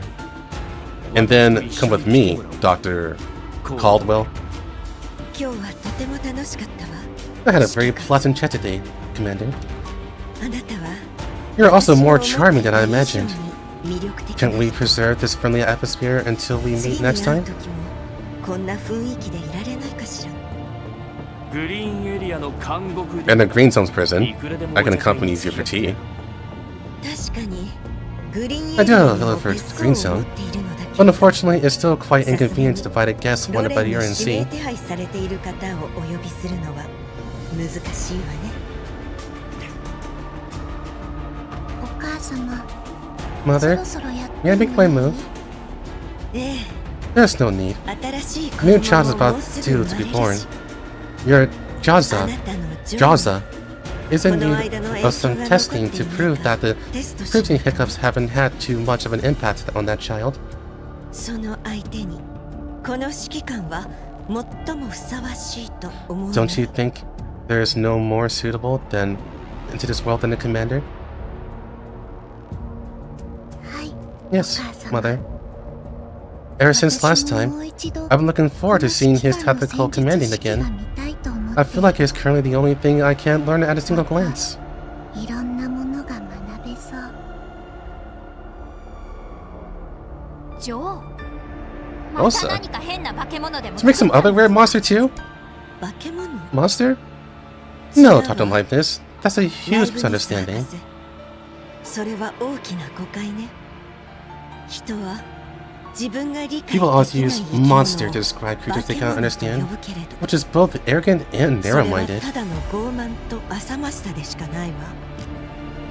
いくら優秀でも When a new species that sees an individual's limits of understanding, monster is always the simplest and most direct description, 化け物 even と if しか that creature 呼ばれ is な so くなる excellent and perfect. 人類の長い文明の中でそのような存在は I imagine everyone has heard the legends about them throughout humanity, long history of civilization. 神話 Whether in myths, epics, movies, or novels, they have always been the one ultimate symbol of いついか power. なる場合においてもそれは常に究極の力の象徴だった。重力をも克服す They are る draped in 翼を持 scales ち that surpass all あら swords ゆ and る攻 spears, 撃を退け possessing resilient 努力を wings ま strong と enough to overcome gravity. 食物連鎖 At the top of the の food 頂点 chain, に they hold 絶対的な absolute 力を持 dominance. って支配する。それは It is 貪欲な Fafnir, 深淵に coiled in the abyss of 宝を greed, 守る guarding the ファフニ treasure. ール It is Nidhogg, それは lurking beneath the ユグ world ドラ tree, シルの根を playing か the じり prelude to ラグナロクの Ragnarok 序曲 for を the 奏 old でる era. ニーズヘック。そして Then, もし現 if a 実にも sufficiently resilient 最強の non-doll ブージャム vessel is 細胞 needed に in 耐え reality うる器 to が directly あ bear る the の power だ of the most frenzied Bujum cells. この形こそ Is there any other 最も mundane 未来 flesh へ and の blood 進化 awarded に to 適 this している boon のでしょう。 that leads to future evolution? 待ってください。 Wait, まさか you're trying to say... Under Linting's orders, the monkey security soldiers distanced themselves from the creature within the giant pupa. And this action was undoubtedly correct. Because shortly after they stepped back, it began to stir, spreading to its body, tearing apart the wrapping and the vessel protecting itself. First, sharp claws pierced through the vermilion fetal membrane, followed by sharp horns, massive wings broad enough to cover the entire underground vault of the castle, and a long snake-like tail. Holy! 下がれ。 Step back! Step back! 撤退しろ。 Get back from here! 福士あいつら Agent, those things starting to move too!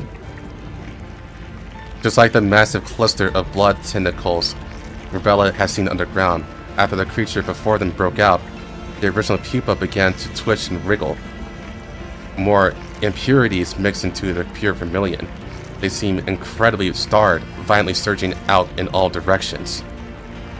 The monkey security personnel in front of them seemed like incredibly tempting delicacies. stimulating these creatures' instincts. 離れろ。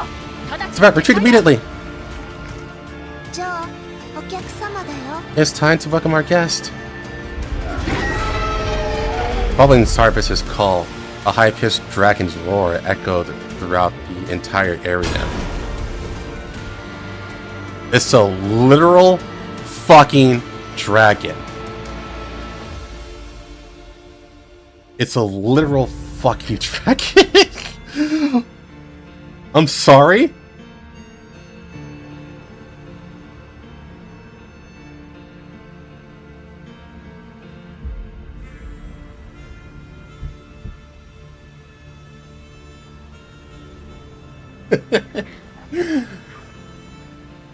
All right.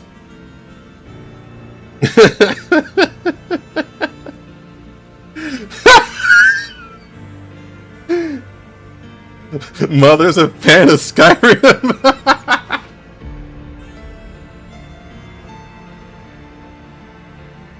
I mean, it's possible. It's not wrong. Like, if Buddhas can morph into anything at once, it can morph to a dragon.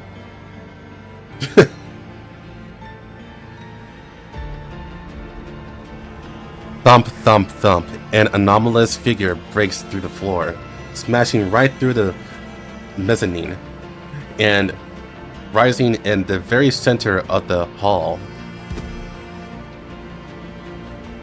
Following that pair of powerful wings folded up, dragging a long tail. The massive body slowly landed beside Starabyss, accompanied by the wailing of the castle floor.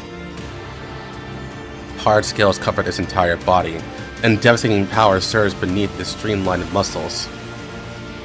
That pair of vertical pupils gazed indifferently at the dolls beneath its feet. A giant dragon. How do you think Perska would react seeing this child, Commander? 想定通りの結果ね。後の祝勝会が楽しみだわ。 Why is Caldwell so lust heavy? It's actually kind of insane. She wants to smash so bad. Shut up, Mekti. それは何かの暗号か? Are you saying some kind of secret code? I was thinking, if there are dragons, wouldn't magic appear too? A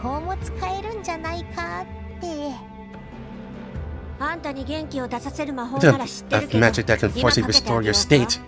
So I cast it for you? It's not. I've already been working hard for a long time lately.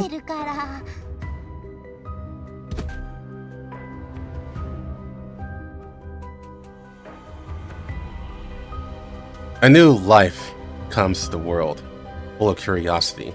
The dragon's eyes stare at everyone, restless, as if claws leave a crack on the ground. Be careful. The girl's words made the giant dragon lower its head in a sorry state instantly, leaving only its dragon tail patting the ground up and down, unconsciously out of nervousness, emitting bursts of muffled and rhythmic sounds. The ground trembled accordingly, and the cracked floorboards quickly affected the underground space, bringing down dust that had been silent for a long time. The giant dragon whimpered and forcefully controlled its tail, rubbing against the star abyss like a clinky kitten, seeking its owner's affection, but was pushed away by Star Abyss in a guardian's posture. This in front of Mother. Don't make a mess of things. It doesn't matter. This place has already lost its original meaning. Let her do as she pleases. Just do what you need to do. Upon hearing this, the dragon immediately turns around and lets out a massive roar at a commander's squad. The sound wave, laced with the force of an attack, finally crashes over everyone in an aura of lusciousness. begins to permeate the entire area. お母様とお客様に Do not be rude in front of Mother and our guest. あなたは私が導いてあ I げ will teach her well, Mother. ジョー Jojo, my sister, tell the guests they must be good and obey Mother's word. あのお客様たちに教えてあげて。別に大したこ No とで big はあ deal. りません。 Press one to build one, she can do it 気 anytime. になればこんなものいつでも。 I don't think that matters right now, Likeness. Likeness mutters under her breath, looking at the anomalous monster in front of her that seems to fuse various biological genes, trying to hide her internal awe. あれは財団に作れるものではないわ。 That is not a creature the financial conglomerate could create. 私の知る限り、 At least in my memory, 財団に the このような conglomerate 計 had 画 no はなかった such し、 plans, そのため nor の such 技術もなかった technology.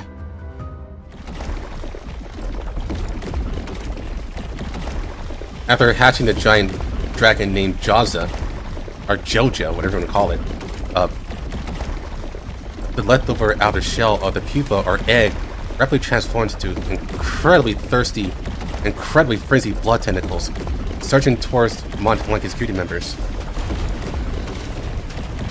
Fortunately, Lentine's dispatch is very timely. Members of the Mishap Squad, equipped with anti-elite shells, step up in time, giving their comrades behind them time to unleash their first volley of heavy weapons. The impact of high temperatures scattered the blood tentacles, indeed causing damage, but the ceaselessly advancing red tide of death does not yield. However, human weaponry proved to be more powerful. Although their combat skills couldn't be compared with Sapo and Rebella, the network of various ammunition and incendiary bombs turned all the blood tentacles into burning charcoal. It works! It works! This place is under control. Finish transfer quickly! 奴らの活動範囲を制限しろ。 Restrict the active range. That creature is hunting to heal 敵を itself. 捕食して自身を修復している。急げ。気をつけろ。奴の餌になるなよ。 Speed it up. Stay safe and don't become its food. The sound of continuous gunfire echoed throughout the area, and the ceiling above was still trembling. Lentine commanded 2 teams to suppress the enemies ahead, while another team quickly retreated with supplies. The dense gunfire is overwhelmed by a roar.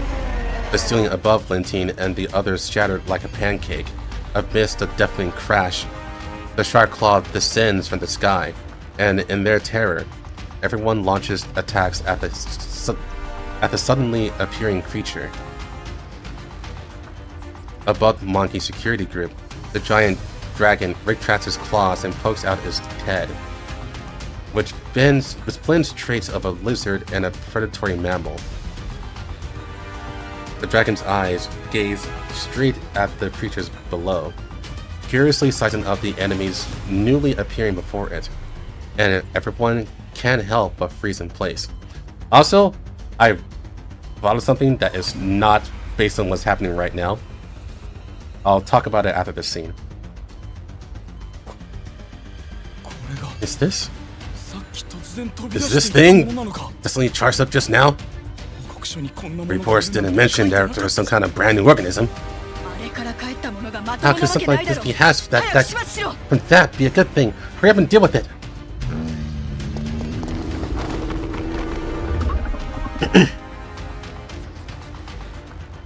Before the voice faded, the giant dragon looked down and let out a roar. Its claws explored downwards through the hole. An unlucky soldier was pinned to the ground by Sapo and dodged the sharp claws, but the assault rifle in his hands was directly severed. After repeatedly failing to catch traces of humans, the giant dragon irritably tried to stomp down on the ground in front of it and jumped to the lower level to launch an attack on the enemies. I'll do it! I was warning first little mouse was hiding underground and refusing to come out. So it was you. Archer looks down along the area destroyed by the giant dragon and happens to lock eyes with Sapo, who was looking up. I'm not completely trashed yet? Always you come out to get beaten. It's time to pity you. What a yapping dog. Maybe I should just feed it to the monster. Although the doll in front of her bears marks of battle, she has already recovered from the vast majority of her damage in a short amount of time. Recalling the Bujum cells Leva mentioned before, Seppo's eyes are now filled with desire to investigate Darkshire. To what extent do I need to dismount you to make you completely quiet? Let me give you a try. With the running stars, Seppo jumped up to the upper levels through the large hole in front of her. The figure appearing from below instantly attracted all the giant dragons to attention. Jawza eagerly raises his claws, but seeing Starbase unmoving beside it, lowers his attacking stance again, instead of firmly locking his eyes onto the jumping figure before it. I'm looking for you for a long time. Seppo looked around curiously. There are quite a few acquaintances around, but the moment she saw the commander, she subconsciously raised her hand and waved crazily at the commander. Seeing that the commander didn't respond enthusiastically, Seppo clapped her hands in sudden realization, remembering that from certain perspective, the commander was a wanted criminal. Seppo whistled and deliberately turned her head down.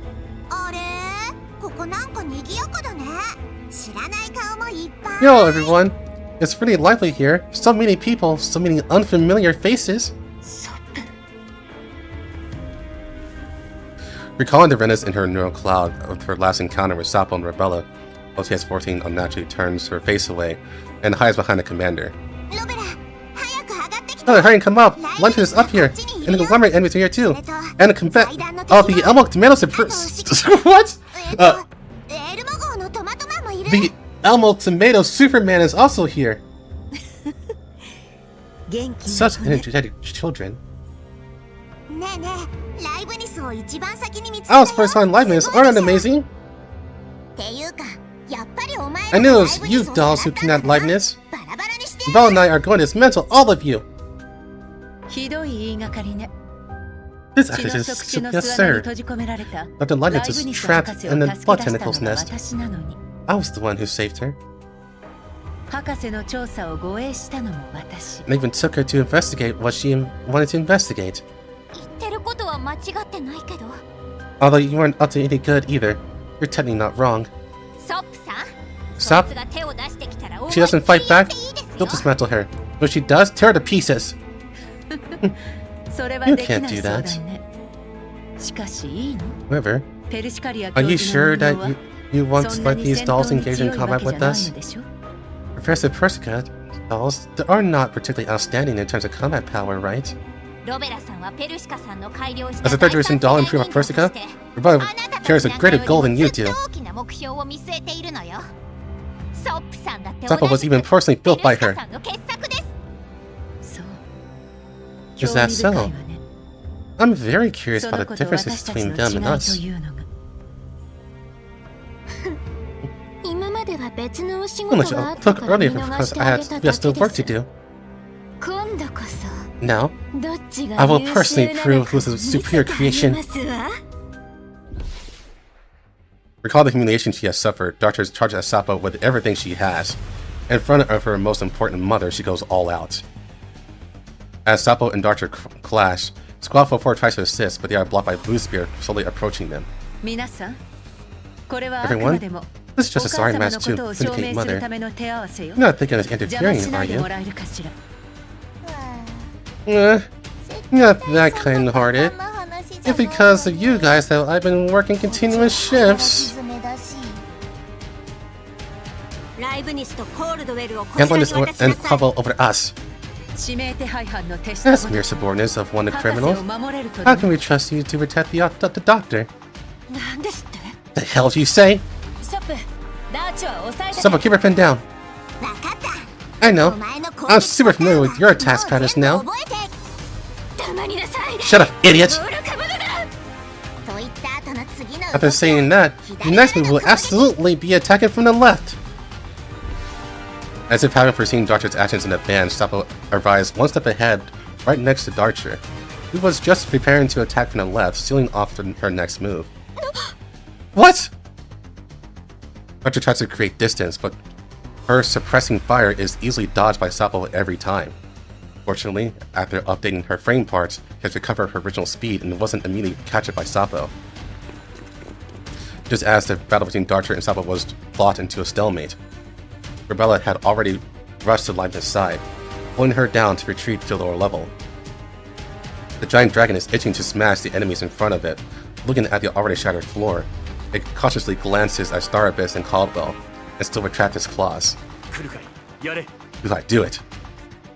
Seeing that Rebella has already seized opportunity while Sapo restrained Darcher to take Leibniz away, I no longer hesitate and order everyone to attack.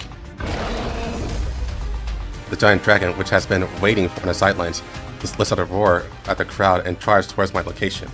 Matthew, go to Commander's retreat! Kukai's attack enrages the dragon. It swings its whip-like tail, shattering the ground where Kukai was standing a second ago.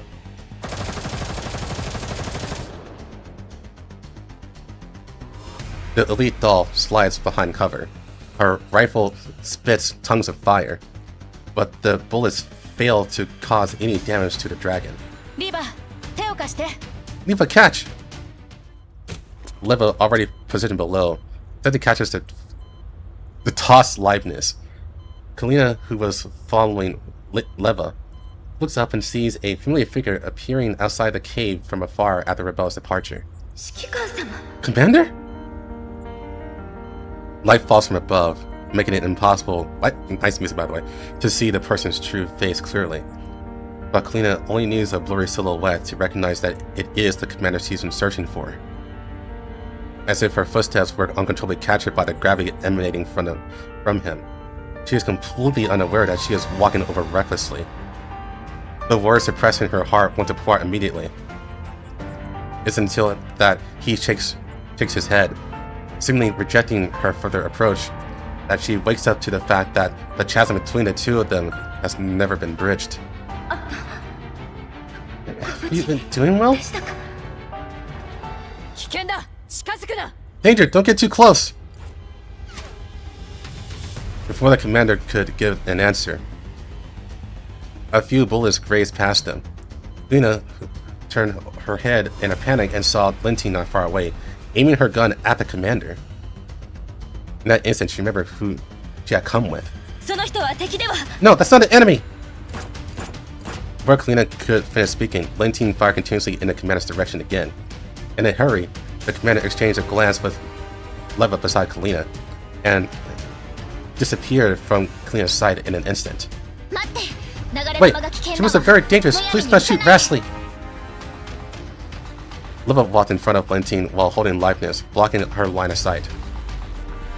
Attracted by the mission target in front of her, Lentine's attention temporarily shifted, and Kalina also breathed a sigh of relief. Are you hurt, Dr. Leibniz? I'm fine, don't worry.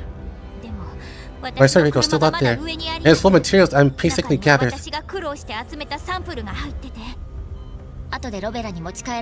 I'll have Rebella remember to bring it back for you. Right now, Readthrough is retreating. The team is way too chaotic. Your and Kalina's safety comes first. Alright. Do you know what I just saw? Shut up. Just as Leva slipped away carrying Leibniz, Linty approached Kalina dissatisfied. Your performance just now contradicted the professional you promised, Miss Kalina. Please not put yourself in danger. Sorry. Sorry, my pussy got too wet.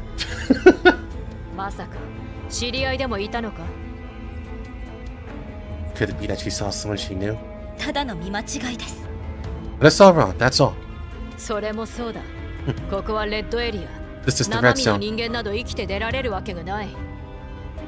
Without wearing sufficiently excellent and anti-radiation gear, humans can't possibly walk out alive. Retreat. The rescue mission is complete. There's no need to stay here any longer. But the people up there are still fighting the Bujams. Since they aren't your acquaintances, what does that have to do with you?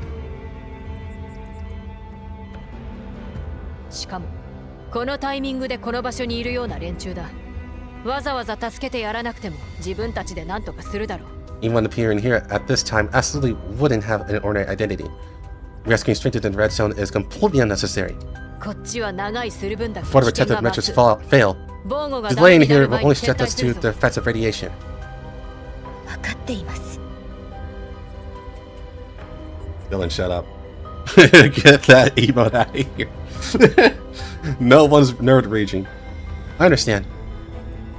It bites her lips slightly, trying to hide her deep worry for the commander. Under the current circumstances, rushing to the commander's side rashly would only let Monkey Security know the commander's whereabouts. Her heart filled with sourness. She lowers her head dejectedly, clenching her hands tightly. 今は指揮官様の No, it's not the 隣に best 戻る time to stand by the commander's side. リバさん、 Before we go, Lena, destroy those mental subjects 実験体は we can't take with us. 破壊してください。分かった。任せて。 Alright, leave it to us to set them free. 世話好きだな。 You really are a busybody. Lintine sneers. It's impossible for her to transfer all of the test subjects. Since Kalina is resolute in dealing with them, she doesn't stop her. This seemingly delicate blonde woman appears to have the same battlefield aura as Lintine, which makes it impossible for Lintine to disregard Kalina's opinion. After recording the general process of Kalina's subordinates clearing out the test subject with the recorder, Monkey Security Lintine Squad begins their evacuation and transport work methodically. Liveness, who was supposed to have withdrawn, somehow slips back in and lingers by Kalina's side. 賢明な判断です。 The right choice. Even test subjects that couldn't be transferred in time, you will only make them material for those feeding organisms. No, from this look at right now. いいえ。むしろこの実 The wood is appearing in the experimental 最初から血の experimental 触 area 手に用意した look exactly like food, especially prepared for the blood tentacles.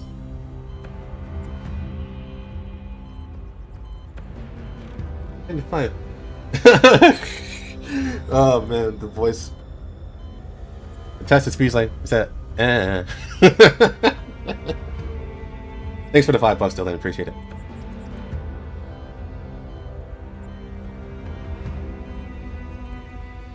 The Bujans appearing in the experimental rat area look exactly like the food specially prepared for the blood tentacles. そして血の触手はあれを And the 育 blood てるため tentacles の are 苗床で the す。 seedbed that nurtured this thing. あんな化け物を作るために So many test こん subjects なに実験体 just create a を monster like that? 真理を追求するのは Help いい you が、 pay more attention to 自 your 分た lives ちの before 命 pursuing の the 心 truth. 配もしておけ。サービスだ。 As an added service, I promise to deal with the monsters here so they won't escape easily before I leave this area. ケニー、フォックストロットに Have 爆弾を Foxtrot 持ってこさせ Squad ろ。 bring this explosive 科学者 over. たちに盛大な Let's 花 give 火で this も our 見せ scientists て a やろう nice じゃない fireworks show to enjoy. 容量には注意し Remember ろ to よ。 control the dosers carefully. 承知しました副 You 司 guys aren't Lintine. 皆さん至急退避を Everyone, please evacuate as quickly as possible. Lintine casts an irritated glance at the doll destroying the experimental subjects. Then waves her hand, forcefully having the team lead Liveness in a retreat away from the test area. Kalina is still guarding the bottom of the cave, repeatedly looking upwards as if expecting someone's figure to appear. The dragon's pupils met hers, seeming to take an interest in Kalina. It's extended its claws intended to snatch her up from below. 奴を暴れさせるな Don't let it thrash around. 任せて指揮官。 Wait, me, Commander. Take the even heavier attack than Kukai, so Giant Dragon seems to finally feel pain. Displaying the grace and ferocity characteristic of large felines, it pounds on the Elmo's third generation doll. The clash lasted only a few milliseconds. OTS-14 evaded the dragon's claws and feet, firmly restricting its tail, but she didn't expect the dragon to swing its tail, slamming her against the wall. そういえばエリフは元気にして There's いる one thing I'd like to ask. How's the child A-Leaf doing right now? それとも Or should I call her Nemesis? 呼んだ方がいい I suddenly raised my pistol. On a surface of protection, the woman before me shows no fear and nods at me. I suddenly recall Nemesis' care for me earlier. She indeed said that I should escape from here. But looking at the innocent smile on Caldwell's face as she looks at top of Nemesis, I simply pulled the trigger. Yeah, fuck you! The bullet fired at Caldwell is absolutely blocked by Star Abyss. Star Abyss's previously arrogance condescending demeanor finally gains a hint of vigilance. Stop playing around. Star Abyss looks into the distance. Since earlier, that crowd of ants has been moving independently within the castle. Sensing their intent to evacuate, Star Abyss does not intend to leave them behind, or let them leave. Some little mice ran away. Go dispose of them. Star Abyss's words seem to have unlocked the shackles of reason in the giant dragon's heart. It lets out a roar, knocks aside the rushing Fukai and Mekti, and charges straight towards the perimeter. Hey, big guy! You're not allowed to leave! Your opponent is me! Ah! Distracted by the giant's movements, Sabo's action stall. Doctor finally sees an opportunity to send her flying. You still have time to work on others?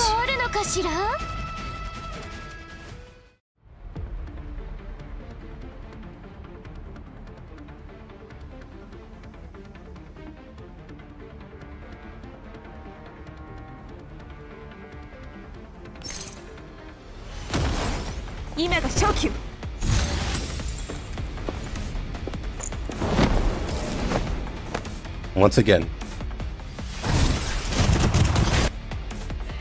Bye. Thanks, boy. The squad, led by Lentine, rapidly retreats from the back door. According to the latest intel transmitted by Delta Team, dragon-like creature seems to have finally entered a hunting state. The giant dragon smashes into Monkey's security ranks like a falling star, causing the first wave of casualties.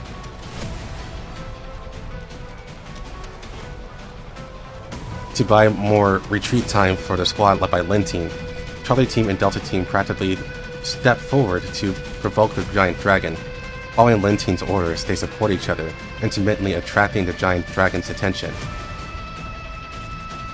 At first, the massive giant dragon was like a child whose attention was caught by a toy, but after repeatedly failing to catch the toy, its wings instantly spread open, dust and smoke roll up, instantly blinding the humans. It weaves through the squads like a keen cat, tearing apart the soft flesh under the protective suits with its fangs and claws.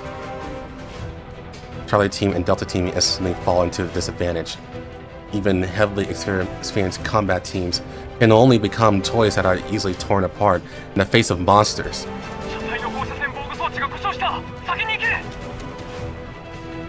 Integration equipment on the vehicle is broken. You guys go first! What is even more despairing than sudden death is welcoming death bit by bit. After the vehicles are destroyed, Monkey security won't be able to last much longer in the red zone, relying purely on the anti-radiation equipment. Wails and reports continuously come through the communicator. Lentine dispatches more teams to attract the giant dragon's attention. All squads, attention! Focus on suppressive attacks. Fight while retreating. Also broken anti-radiation equipment. Prioritize splitting your fort up your teams and synchronize to merge into other squads. Igla, bring out the rear. Take out the enemies. The intervention of the third generation dolls greatly alleviates Monkey Security's predicament. With the highly capable combatant keeping the giant dragon occupied, Monkey Security forms an encirclement, taking turns attacking the giant dragon from the outside. Igla's weapons tries to tear open the giant dragon's armor-like outer layer. The vine-like biological characteristics beneath the skin gives her a fleeting sense of familiarity. This sense of familiarity, is it memories from the bottom layer of my neural cloud that hasn't been completely wiped out clean?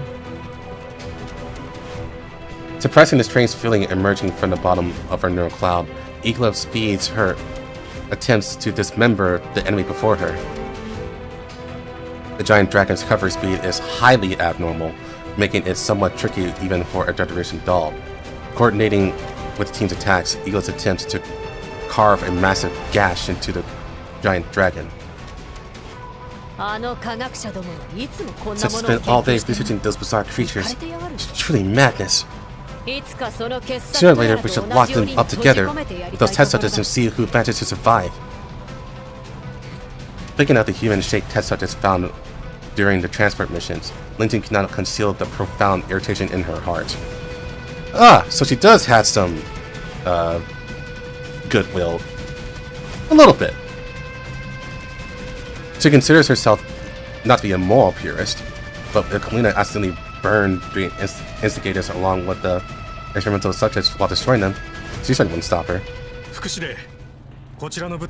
Edit Linton.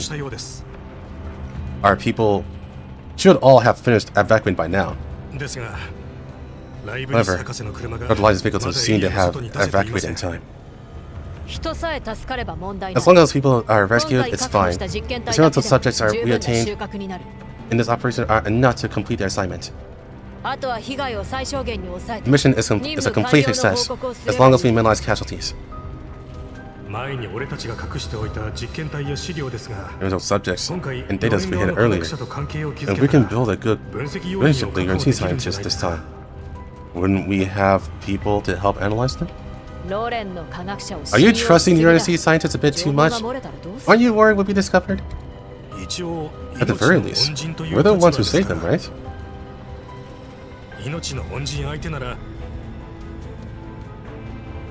A life-saving debt? Naive. Everyone should be evacuated by now. We can arrange the final cleanup. Okay. We're going to rescue those are going to rescue the dolls, not humans. What are you worried about? If you have time, go see if there are any companions left behind. That bit of explosives will at most clean up the subjects and traces we didn't have time to deal with. Infrared detection shows traces of human activity on the upper level. Thinking of the person who had appeared at that cave entrance not long ago, Linton remained silent for a few seconds. That figure gave her a faint sense of familiarity, but perhaps entirely opposite to the concern Kalina had shown. It was an intuition that stimulated her nerves like an electric shock, making her uncomfortable all over. Right now, she isn't in the red zone. Only a bad man would put themselves in such danger.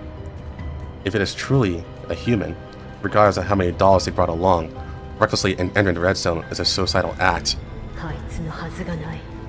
How could it possibly be him? Linton scoffs, but thinking of the commander's uncertain whereabouts, a few traces of doubt sprout in her heart. He should be hiding in the yellow zone. Still no news. Could it be he actually managed to hide in the red zone? It's impossible for humans to survive in this environment for too long. Unless it's... immunity? Countless detailed clues flashed through her mind. During the process of executing missions for the financial conglomerate, Linton has also been privately collecting research content related to the missions. Paradis seems to have been continuously developing immunity potions for the financial conglomerate. This is something she should deduce through various clues. Thinking that the familiar figure who made Kalina stop might actually be the commander, Linton feels a suffocating sense of defeat seemingly regurgitating in her mouth. It's a feeling of falling behind, running with all one's might, believing oneself to be gradually grasping at more intel, wanting to find out that a competitor already knows everything one desires, as well as the frustration of thinking that you've made the optimal decision based on the current judgment, only to suddenly realize it was all a joke. If this happened, much longer I have to work under that bastard's shadow. What? What's wrong, Agent Linton? As Linton presses the controller in her hand, he's supposed to place in an underground research area at Monkey Security detonate in sequence. A rumbling sound comes from deep within the building. Lena, who was sitting in the vehicle, instantly panicked and looks towards the castle. Linting inspects the castle area and finds that the entire building is merely shaking violently. It hasn't completely collapsed as she had hoped. Do it again! Use all explosives and grenades! Who gave you permission to conserve explosives? You did. Didn't you say that we need to control the packet? Fool! Who knows how dangerous the terrorists looking at Red Zone are? We're in trouble if they pursue us. So to eliminate all potential threats, let's let them jaw, have her reinstall the explosive and eliminate anyone still in there. Clean up properly, leave absolutely nothing behind. Yes. My survey vehicle! No, Sapo. You guys okay?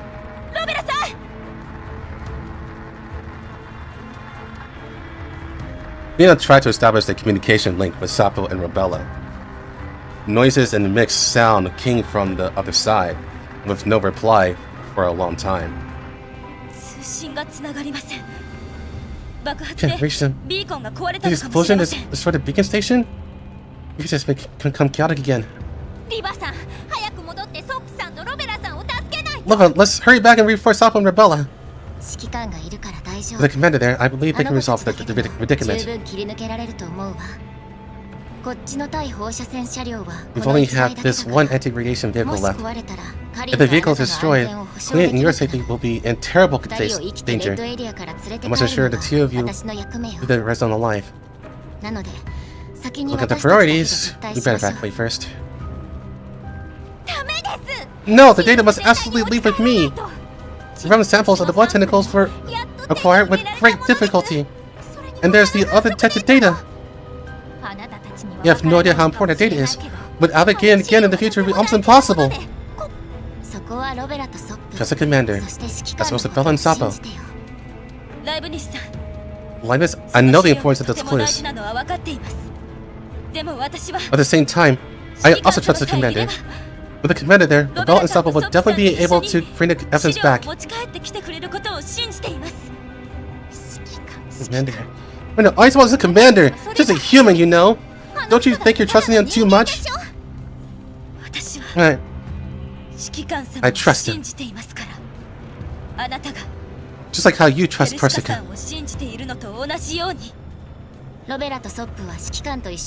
Sapo and Rebella might just retreat with the commander. We'll still find the commander on the elbow together.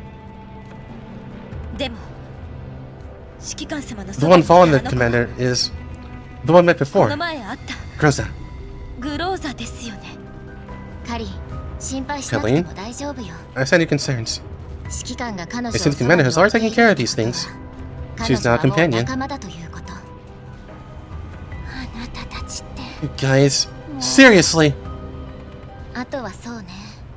Persica just asked us about where your whereabouts not long ago. She's also very concerned about your safety. Really? Great, let me communicate with her. Don't worry. A portion of gathered intel has already been successfully transmitted. There should still be conducting further analysis. Drive faster. Once we reach the yellow zone, we'll be able to contact Persica.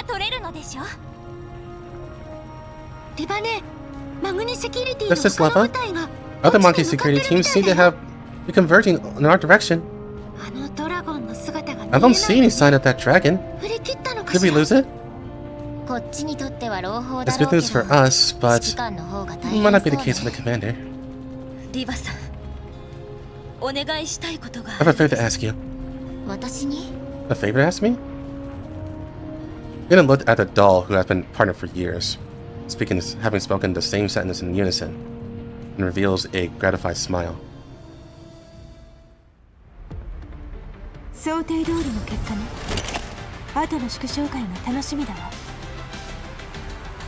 Oh, before I forget. So, the thing I thought about that was unrelated to this is that Mother is actually looking to create something, a new life form that will basically elevate humanity. And part of that, the actual big thing that she wants to solve is reproduction. the thing I thought about was that we already have Nidos, and she sees them as a failure. So, based on that, that would mean that Nidos do not reproduce. That was what I was thinking.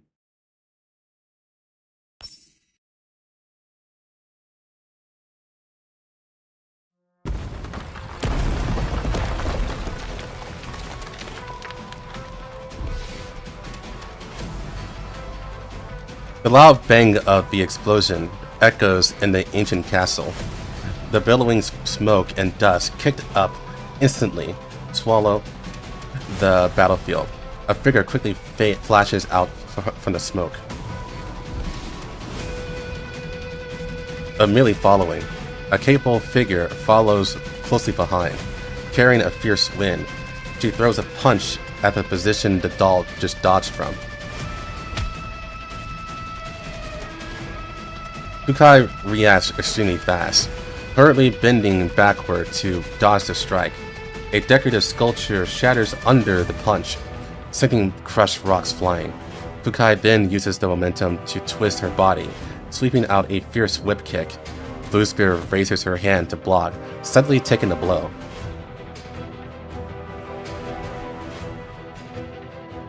Fukai doesn't drag out the fight. Missing the strike, she uses the smoke as cover, quickly retreating and opening the distance.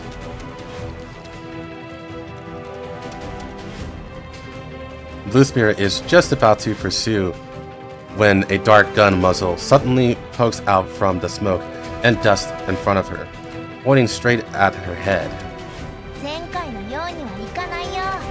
If you're thinking about winning as easily as that, that's impossible. After all, we're fully prepared this time.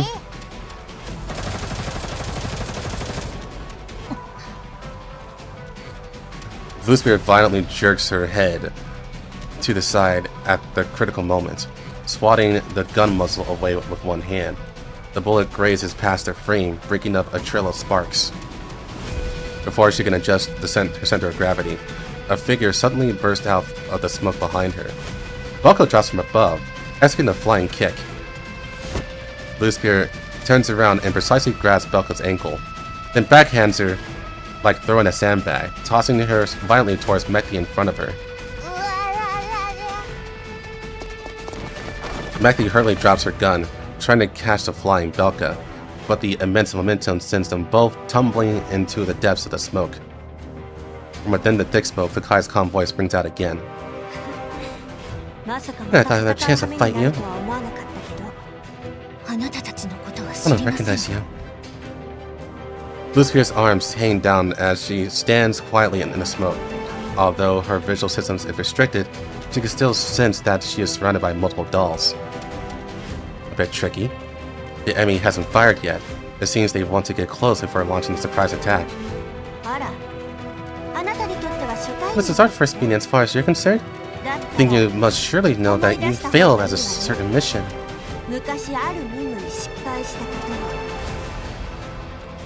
Bluespear raised an eyebrow, recalling the information she learned from Cocoon after waking up this time. She was missing memories of a certain mission that didn't need to be executed. Squad 404 in the smoke launched another guerrilla attack.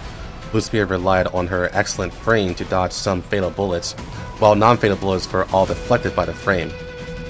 With a kick, she sent a rock flying, and the rubble blasted like cannonballs towards the direction the bullets came from. I see. You're the one who did this.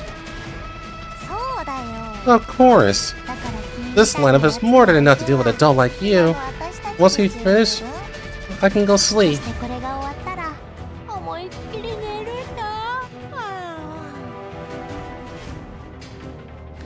The smoke is gradually clearing. Although the dolls surrounding her keep up their offensive, they still haven't launched a final all-out attack. Bluespear's expression hasn't changed much. She knows the enemy is waiting for an opportunity, and she is waiting too. I understand, but it seems you forgot to hide your tails. Bluespear finally lost into the doll she has been secretly searching for. She pushes off the ground forcefully, proudly leaping onto the castle's commemorative statue. There, a blonde doll is holding a kneeling fire position. The external equipment gathers terrifying energy. Once that long charge strike hits, will undoubtedly decide the battle on the spot. But from the very beginning, Bluespear clearly caught one fact. At the start of the battle, this squad had 4 dolls. This blonde doll has been trying hard to lower her presence, but for Bluespear, that's top-tier combat modules, this trick can't be hidden. You're not my match. Bluespear remains airborne, does a spin in the air, and kicks away that threatening external equipment with 1 foot. She then lands on the memorial statue, raises her hand, aims the weapon in her palm at the somewhat flustered defenseless Andres, and pulls the trigger without hesitation. I'll do better next time.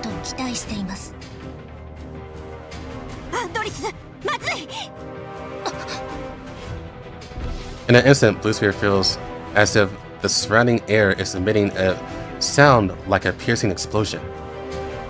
With no superfluous movements and no flashy techniques, only a pure, extremely destructive force suddenly erupts beside her.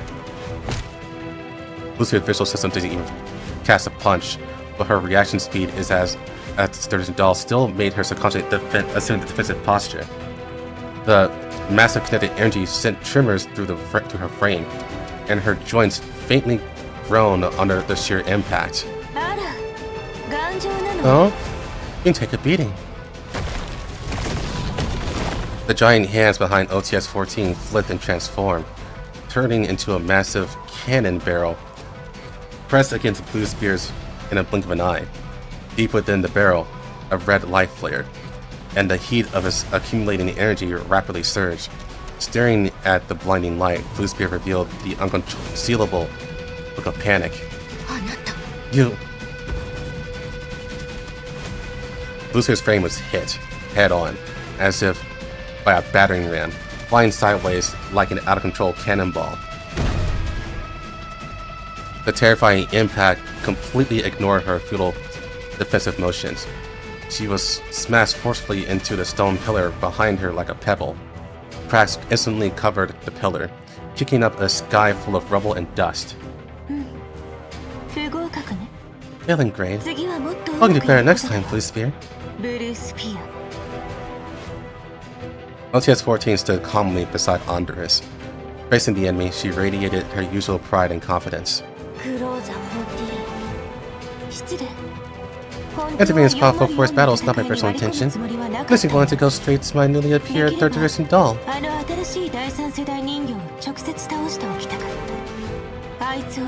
As long as I defeat it, presumably I can definitely capture the mother of the 3rd generation dolls on the spot, solving problems for the commander, but... OTS-14 looks calmly and ready at Starbis standing by the battlefield. As sensing something, Starbis looks up in this direction. With the slightest sense of tension, she even gives a friendly nod to OTS-14. But it seems, a victory would not be easily decided between her and me. In that case, I suggest that we should prioritize defeating the enemy units we can actually take down, such as Bluespear. Should be fun of a twins battle, right? No problem. Well, that is too exaggerated. Just looking at it makes me feel like the hydraulic struts are going to snap. If I took a shot from that, I'd probably have to report back to you all directly. But since the superhuman version of Rosa is here, I can really retreat first now, right? Kukai, why don't you guys go install an extra pair of fists too? That way we can save the ammo cost. Look, honest external equipment is broken again. So don't get nabbed when we go back. Ow! The guy punches Meki in annoyance. Just fucking punches her. Just shut the fuck up, Meki. Jumping down from her sniping position, Andres looks at Kukai apologetically, seemingly guilty about the situation just now. 私のミスよ。 In the situation at the time, everyone was executed according to my tactics. これは私 I が mistrust Blue Spear's ブルース straightness. フィアの鋭さを見誤ったせい。にしても、なん Why で did you 煙 have 幕 to の中で喋ったのよ。 talk while in そ the れじゃあ smoke? 煙幕張った意味ないじゃ What's な the い。 point of an ambush then? だってその Don't you think what I said was really cool? ゲームとかでも I saw a character talking in the smoke in a game I've played before and thought I was so cool. Ow! Look like a host out Meki's head, stopping her from further flailing resistance. 反省会で記録を確認するわ。 I'll view your perspective そこで声を出さ once な you きゃ get 勝 back. ってたんなら、 If you could 後で覚悟 see し it ておきな without さい。 making a sound, then get ready for extra training. 反省会 Reviewing. So annoying. 臭い Look over there. She's turned to that again. あっち見てよまたあの姿になっちゃった これで No, it's not familiar at all. 顔なじみってわけね。 Teeth aching sounds of twisting metal come from among the crushed rocks. Bluespear's frame has undergone a terrifying change. Just like the form we saw last time, exposed pitch-black metal bones bend and extend at incomprehensible angles, supporting her torso that will still vaguely retains a humanoid shape. The shape of her limbs can no longer be described as arms or legs. They are stiffly and twistedly overlapping together, and bifurcations at the ends look like paws of a beast, yet also like human hands. OTS-14 also leaps down from high up, landing steadily beside Kukai. どうしたの？ What? 隊員の訓 Is 練 Tsune が足り training な team かったのか members? しら？ Why is everyone looking at なんで me? 私を見るのやるの I had to fight Bluespear in this stage? あれとやだよ Please no, my comeback quota for today is like already fulfilled. 我慢しなさい。今は Focus on the big 指揮官の任 picture. 務が最優 We're 先。 not completing the commander's mission. この Traitor. 裏切り者が Hearing this address, OTS-14's eyes finally become displeased. Taking out the sidearm she carried, she wrapped the slide with a clack and aimed at Bluespear without hesitation. その名前で呼ばないで。 Don't call me that name, Bluespear. 今の私は Just call me ブ OTS-14. ローザ14よ。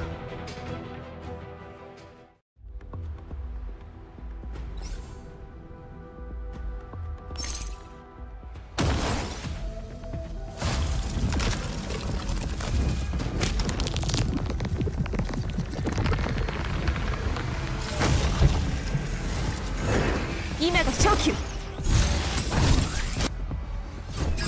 Thanks, boy. On the other side of the battlefield, the moment Cocoon sees Bluespear surrounded by Squad 404, she immediately wants to rush over to support her. But an unexpected opponent blocks her path. あら、コクンさん。 Oh my, Miss そ Cocoon. んなに急いで一体 Where are どちら you in へ such a hurry to go? DP12。 BP-12? あなたに構う時 I 間 don't が have time な to い。 catch up with you right now.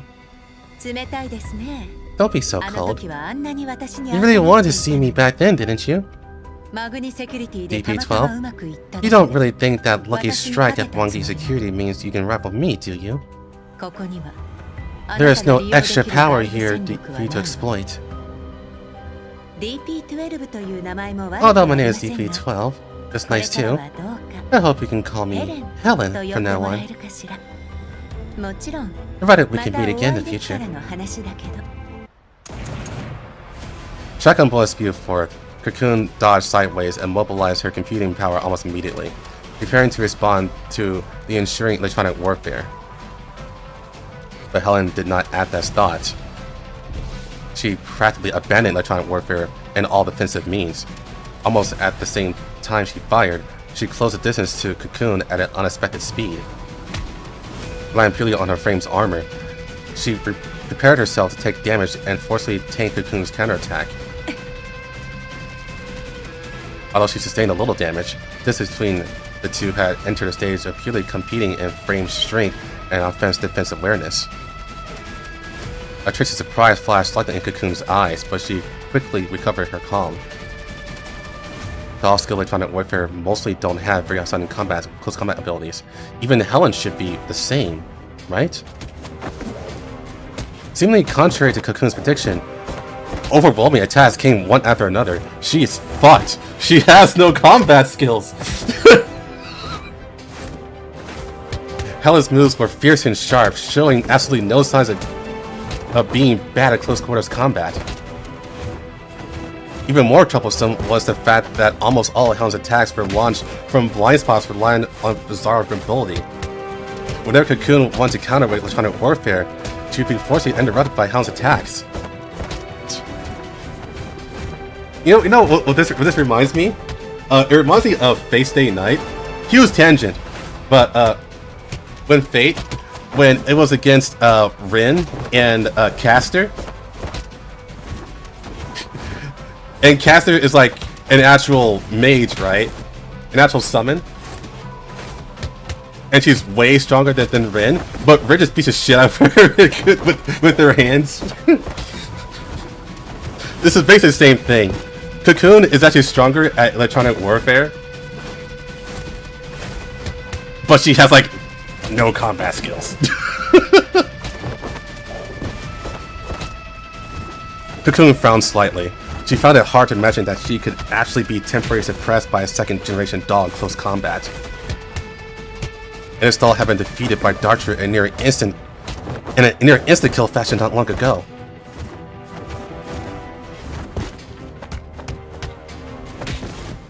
Something is different. Cocoon observes silently and reaches a conclusion after dodging Helen's attacks by a hair's breadth a few times. She's overclocking her frame to gain an agile, explosive power this way. It seems she made no lack of preparations to pull me down. Someone who understands and is familiar with oneself naturally knows how difficult of an opponent they would be.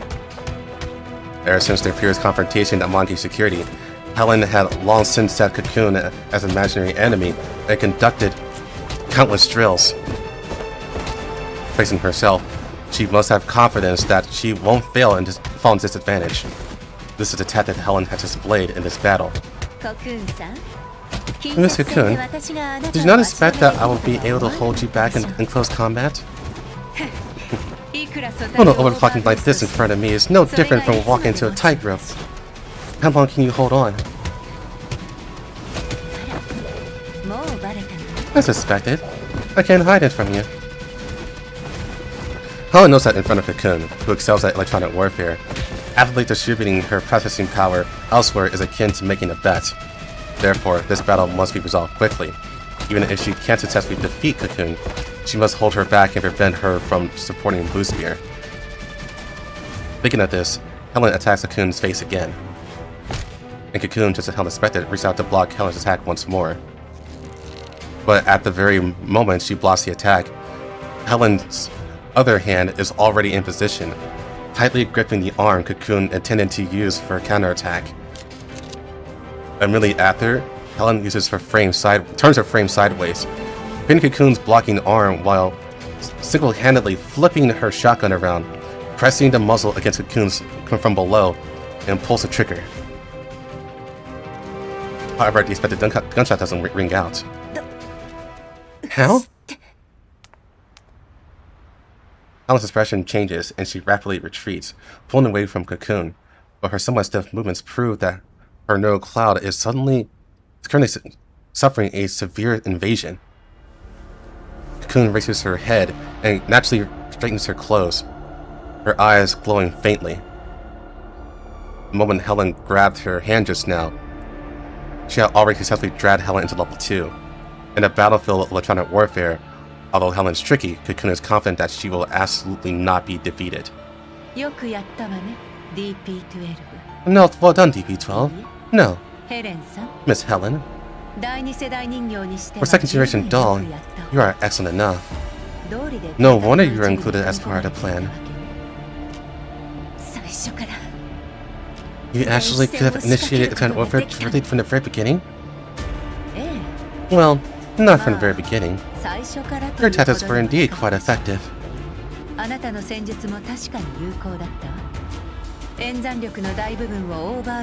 Even though you invested a large portion of your processing power into overclocking, you're also very careful not to guard against being dragged into electronic warfare by me. I tested you the moment you ambushed me, but it didn't work. It seems it must have been that strange AI in the ammo that helped you fortify your defense systems in that regard.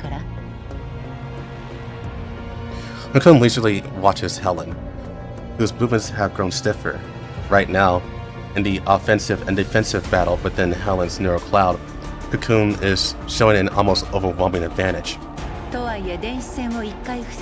That defense can indeed temporarily stop me from dragging you instantly into a cyber battlefield, but your close quarters tactics seems to underestimate me. That's so. In order to maintain the defensive line in her neural cloud space, Helen's speed systems began to slow down more and more. Not bad. Although, for most second-generation dolls, hacking into a fortified neural system just by relying on the instant block attack makes contact with the frame seems like a fantasy, but I am a third-gen doll, far more perfect than you, aren't I? Truly lovely, Cocoon. A cold, heavily mocking voice interrupted Cocoon. To be so obsessed with distinguishing between a second and third generation, you're probably the one left. What? Does the lexicon in your system hate number 2? Several bullets accurately shoot towards Cocoon, exploding in front of her to cause a smoke screen. Cocoon jumps away, somewhat awkwardly dodging the impact. The smoke clears, and her former companion, wearing her signature hat, stands opposite her, shooting Helen behind her. It's been a while. Though I had no desire to see you, are you finally done being the so-called behind-the-scenes mastermind and coming to the front lines yourself? The financial conglomerate really has no one left to use. Why not make a few more so-called sisters to accompany you and continue your boring game of house? As a traitor, you probably never took pride in your own identity, right? Traitor? Cocoon, you wouldn't want to become a finished product. You chose to degrade into a wild dog with a yellow zone? Oh, no. Should I say a domesticated dog? Just like DP-12, addicted to wagging your tail and begging humans for pity, waiting for them to reward you with a bone. Hearing the assassin's press the brim of her hat, covering the irrepressible complex emotion in her eyes. Even though she was the one making the mockery, Assassin's gaze made Cocoon feel a sharper impact than DP-12's electronic warfare. It was pity, certainly, and a small, leaping rejoicing. Wake up, Cocoon.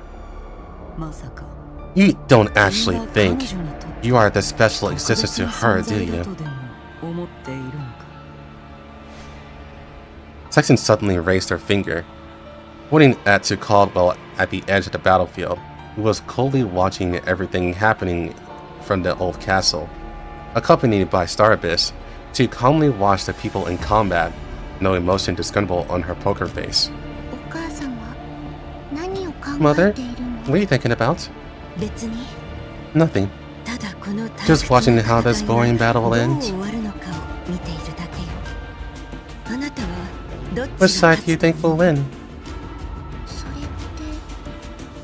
Do you mean those sisters might lose? But even though they aren't your perfect answer sheet, they were at least tuned by Mother.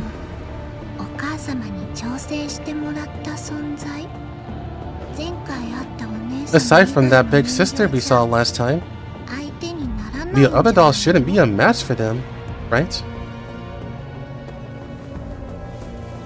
Caldwell turns her head and past Star Abyss's head, seemingly quite satisfied with Star Abyss took her past words to heart. You're right, Star Abyss. If it were a battle between ordinary dolls, They might not 彼女 lose. たちは負けないわ。でも But from what I can see right now, they haven't learned a single thing. Meanwhile, the dolls following that commander are continuously growing stronger.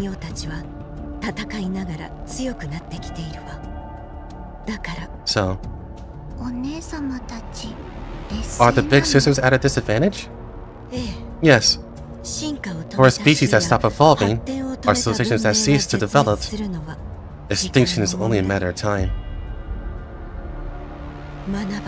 Unable to learn, unable to progress, merely clinging stubbornly to what they already possess, neither dolls nor humans will hold any value anymore.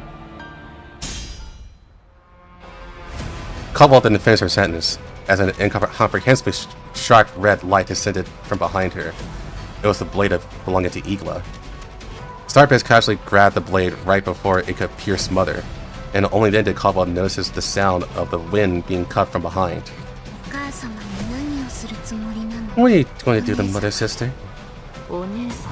Sister? Mother? Circuit retrieval invalid. I had no such impression. Oh. It seems as if undergone who knows how many memory wipes. I can't learn anything from her anymore.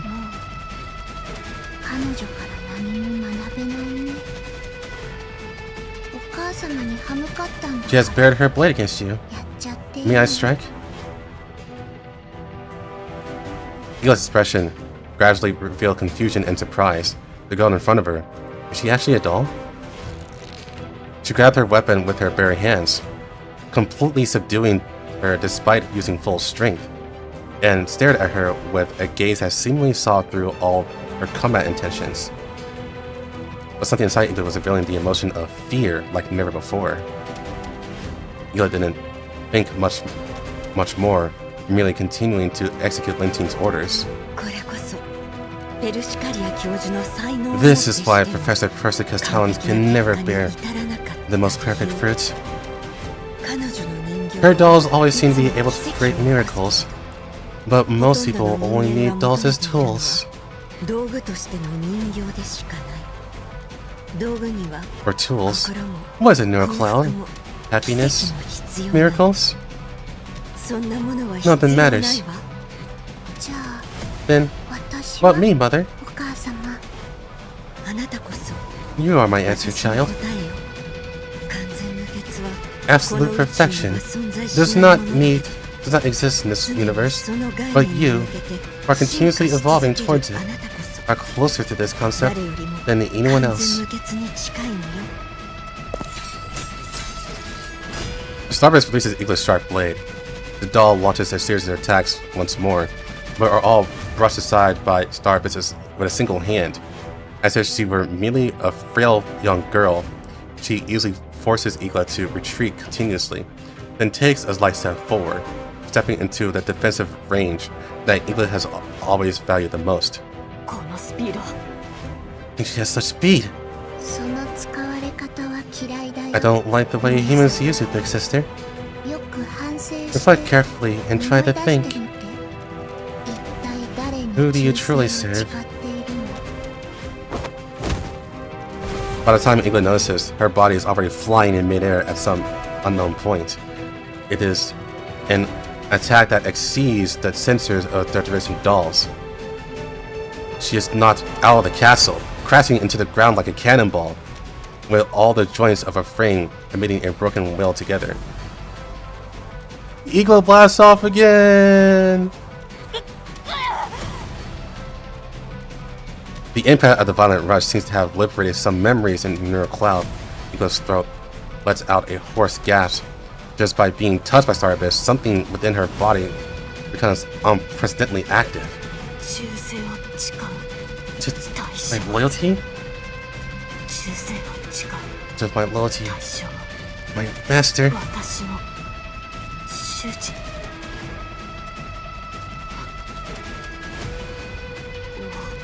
Big. Small.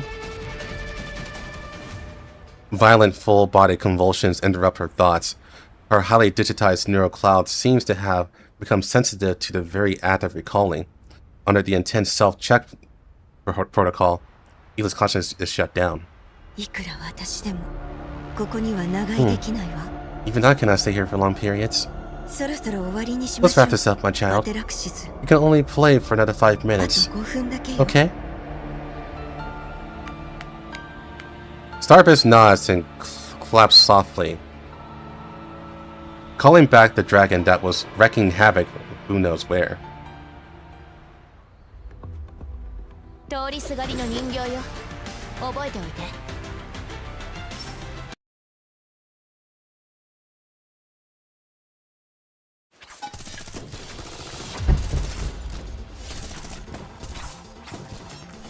Let me grab a drink. I'll be right back.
Okay. The battle within the castle has been decided. Although Blue Spear was forced to activate her second phase, under the precise tactical coordination, LTS-14 and Squad 404 are undoubtedly suppressing her completely. On the other side, Sextons and Helen had teamed up to block Cocoon's support route. Archer is also being forced to retreat step by step by Sapo and Rebella. Fledglings who have yet to grow accustomed to leaving their mother. I shall grant you your end.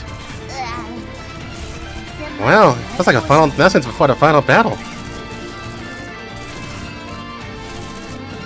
The moment when victory is about to be decided.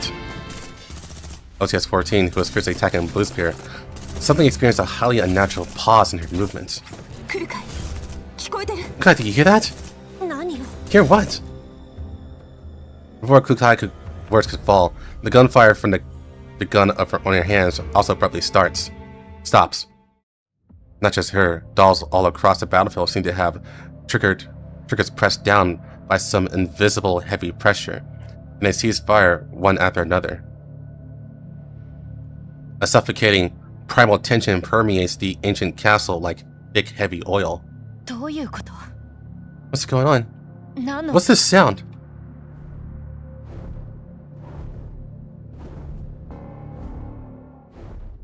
The glass of the old castle seems to be vibrating.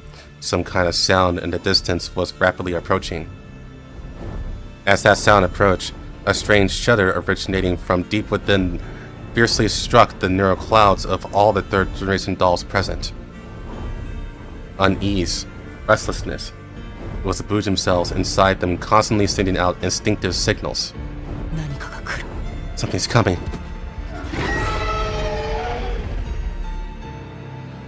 A large roar, loud enough to shatter glass, finally reaches the battlefield. What do you mean by finally reaches the battlefield? It was there the whole time! Okay, I don't know. That sound is neither the roar of machinery nor the screech of an ordinary Bujum. The sound is filled with absolute majesty and dominance. It's a mythical creature that should only exist in myths and fantasy, practically reigning at the very top of the food chain forever. Jaza, who was supposed to have left, roars again and pounces in front of everyone, bellowing to show its presence. Oh, Commander, save me! Mete screams and hides behind my back, then gets kicked out by Kukai. Why does Dragon fly back here? By the way, was this Inkry just now? Under everyone's terrified gazes, the giant dragon, exuding an aura of destruction, lowers his proud head. He doesn't attack, but instead brings his massive head close to Starbits again, rubbing its nose extremely docilely against the young girl's palm. The scene is full of an absurd sense of contrast. A ferocious beast that looks capable of destroying a city is as well behaved as a puppy seeking comfort in front of Star Abyss. Did you catch them? Okay, so it left at some point and we just missed that portion, or maybe I just missed that portion. The dragon let out a slow rumbling growl from its throat. The sound is like a rolling thunder, yet it carries an obvious tone of acting spoiled. I see. That's much fun, let them escape. Even if we rush back out immediately, it doesn't offset your mistake. The giant dragon turned around and let out a massive roar in our direction, seemingly saying that the mistake was the enemy before it. Sapa widened her eyes, clutching and swinking her fist continuously. It went to take a leak. Among all dolls present, she was the only one showing abnormal excitement. Of course she is. Whoa, this is too cool! Hey, you over there, before we start fighting, let me ride this dragon for us?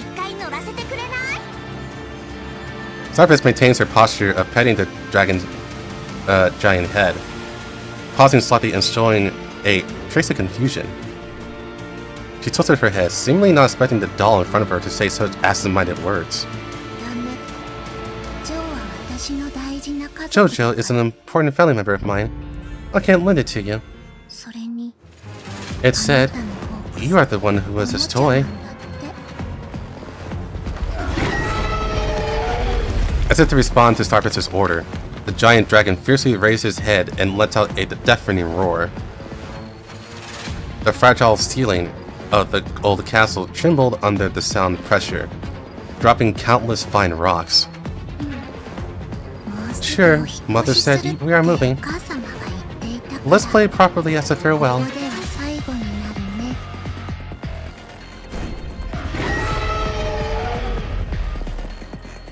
Both wings spread open abruptly.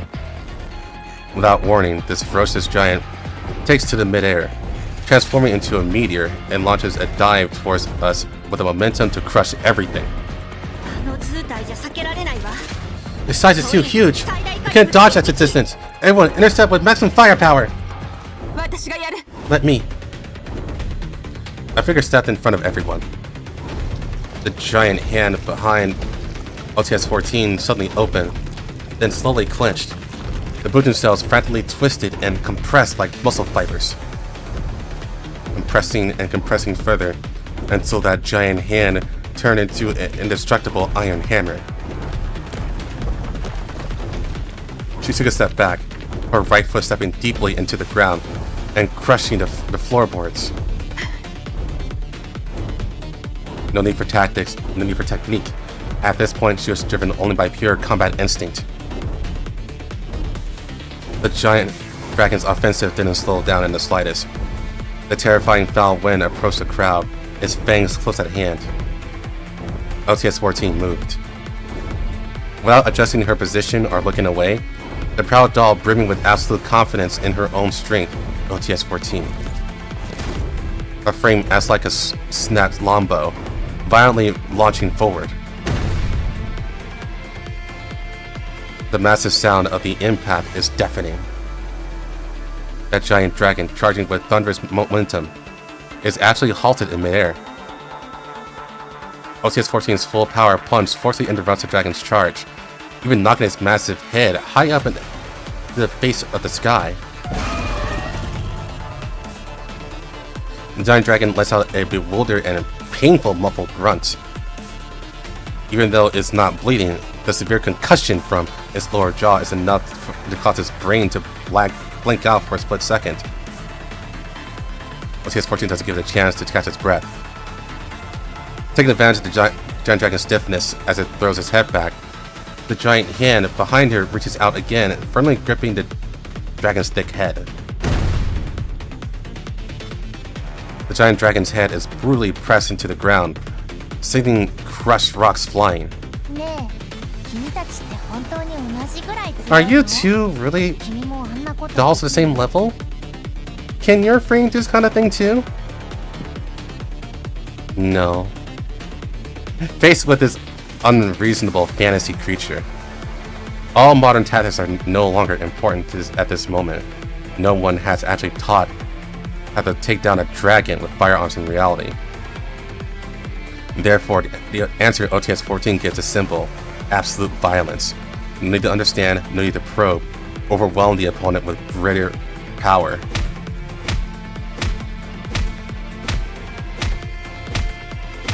OTS-14 rides on the giant dragon's head. The giant hands behind her falling like a pile driver, every punch accompanied by a muffled roar. The giant dragon Jaza, who appeared with an overwhelming aura like a myth descendant, is now pinned to the ground by a tiny doll, beaten until it roars repeatedly. Stop spacing out! Open fire and cover her! The dolls opened fire one after another, and dense rain of bullets poured down on the giant dragon's body. For a time, this arrogant monster was actually suppressed by everyone. Skyrim fist build. Oh, that's true.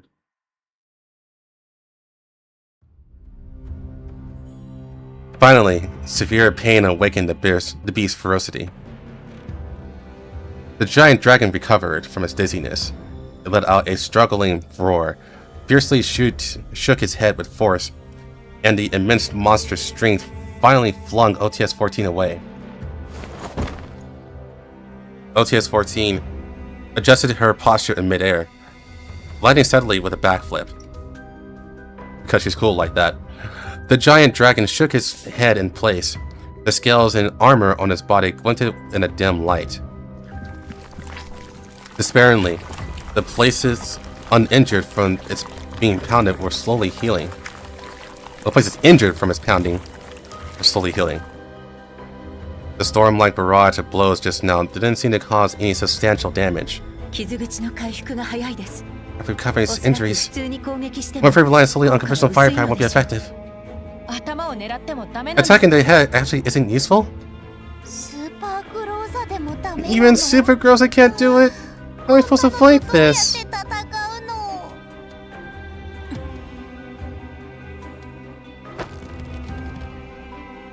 OTS-14 rose to her wrist, the fighting intent in her eyes burning even brighter, ready to charge again. Right then, an unexpected voice calls out to her. Hey, pitch black Rosa! Fight like that won't work! Even if you use the freaking strength you use when fighting me, it's useless. Seppo, you're talking to me? But wait, do you remember that previous battle? Of course I do. Sooner or later, I'll fight you again. Anyway, just don't smash around blind like a lunatic. You need to aim for the guy's weakness. Weakness? Everyone looked again at the giant dragon that was regrouping. Its thick scales, muscles woven with bujum cells and metal cables. From any angle, it looked like a perfect killing machine forged from the fusion of fantasy and science. Where's its weakness? It looks like a hexagonal creature that destroys balance and competitiveness. Huh? Are you all dense? That's a very obvious weak spot on its body. It's right, there. Sapo scratches her head, seemingly trying to find the right words. It's just that there are some places that look like they can be snapped apart with a click. It's like when I was dismantling Sanka's Ferry. Poor Sanka's Ferry. I could feel where it was easy to rip their arms and legs off. I totally don't understand. What kind of adjective is click? How can you not understand? Oh, like... Oh, alright, crabs! Sapo extends her two hands, imitating the motions of crab claws.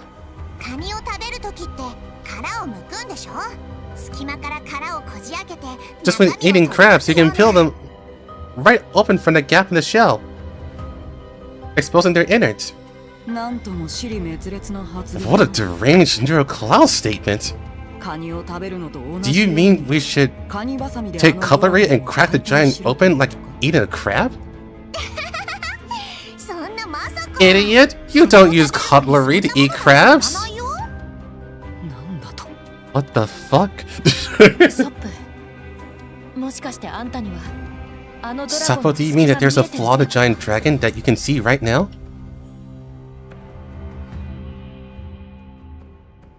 Rebella fell into deep thought. Sapo had demonstrated seriously unseen skills when dealing with the blood tentacles. Combined with what Sapo just said, a clear position dawned in her mind. So what's the dragon's flaw? Sapo turned her head, points at the giant dragon in the distance, that seemed somewhat wary of Groza.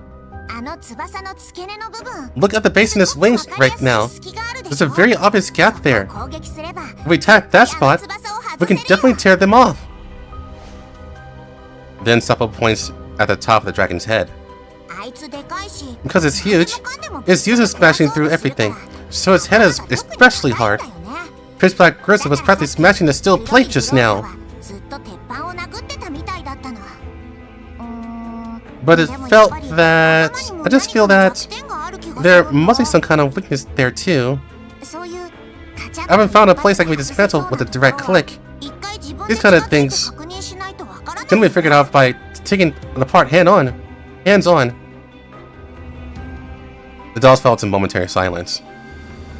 Even OTS-14 Terrifying Attaches now is ineffective. Saying this dragon has a weakness now sounds way too idealistic. All squads follow Sapo's instructions, cause she's fucking right! I knew you and I were one mind and body! What? Even if you are old Prince of Griffin, you shouldn't. Sapo's judgment would be wrong. Please trust her.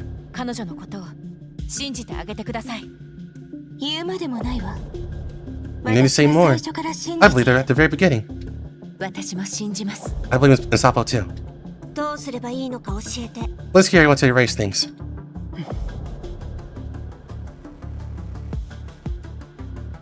Sessions massages her forehead as if somewhat drained, then stares straight at Sapo, seemingly trying to confirm something. Sapo tilts her head, not understanding what Sessions is observing. You actually can't see the operation of Buddham cells, can you? Of course! What's that? What is that? Sessions withdrew her gaze from sight of Sapo just now and pressed the brim of her hat. Even if you can see it, what kind of weapon would you use? Sapo, with a face full of smiles, grins wide as she can and embraces her hand. It is the C4 explosives bearing the Monty security logo, which were supposed to be planted in the by the returning Eagler earlier.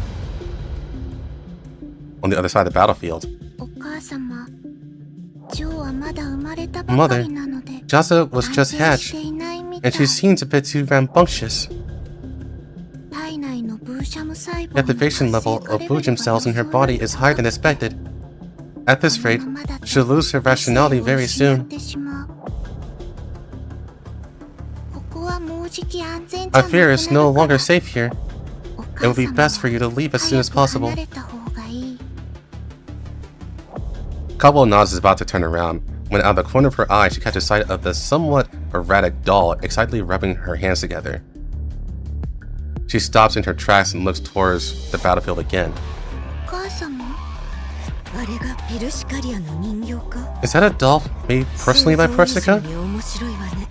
Seems more interesting than I imagined. So personally? So, she is... That's right. The squad you like so much. She is M4 Softbot 2 of the AR team.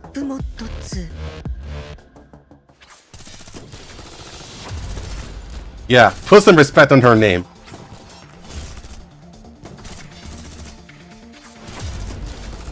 The swimming giant dragon was far faster than any machine or organism. The dolls did their best to skirmish with it, while I was half carried by Andres and Belka to hide at a safe distance. It seems Caldwell deliberately prevented it from chasing me, otherwise everyone probably would have fought desperately to make me retreat.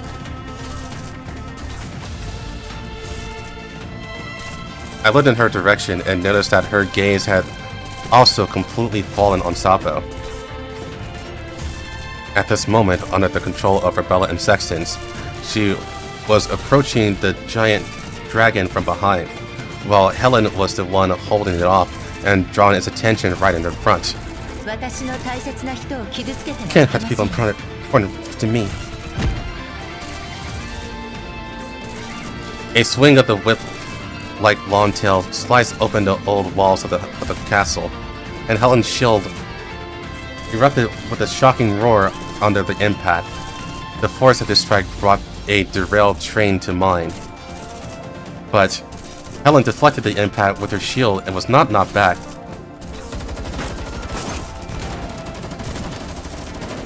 Just as the dragon's massive body further crushed towards Helen, 1244 firepower completely enveloped it. At this moment, I noticed the giant dragon deliberately tilting its body, using its wings to protect a certain area. It was exactly the weakness Sappos pointed out earlier. Your turn! I don't need to tell me.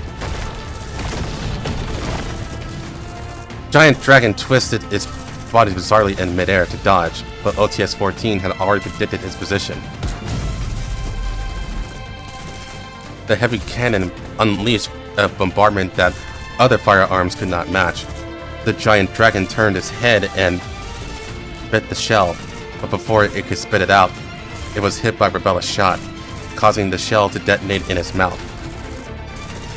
Sextons and OTS-14 jumped onto the head of the giant dragon, whose movements had slowed down due to the explosion, and began pouring all their firepower into the fierce bombardment.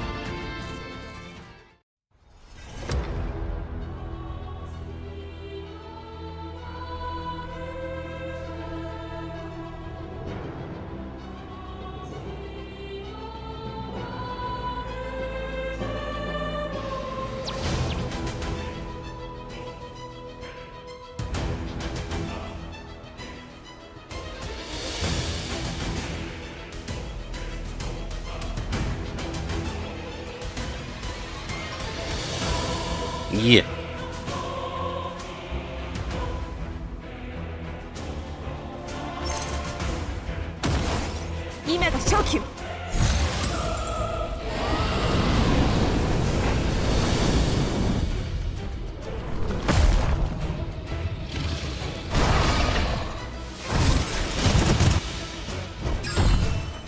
Thanks, boy.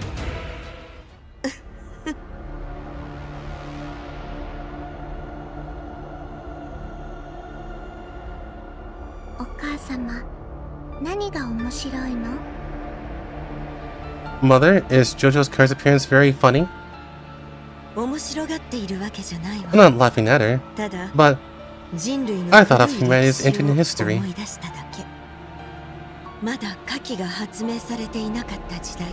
In the era before the invention of any firearms, primitive humans relied on spears and traps to hunt mammoths, brave far stronger than themselves in size, to survive the Ice Age.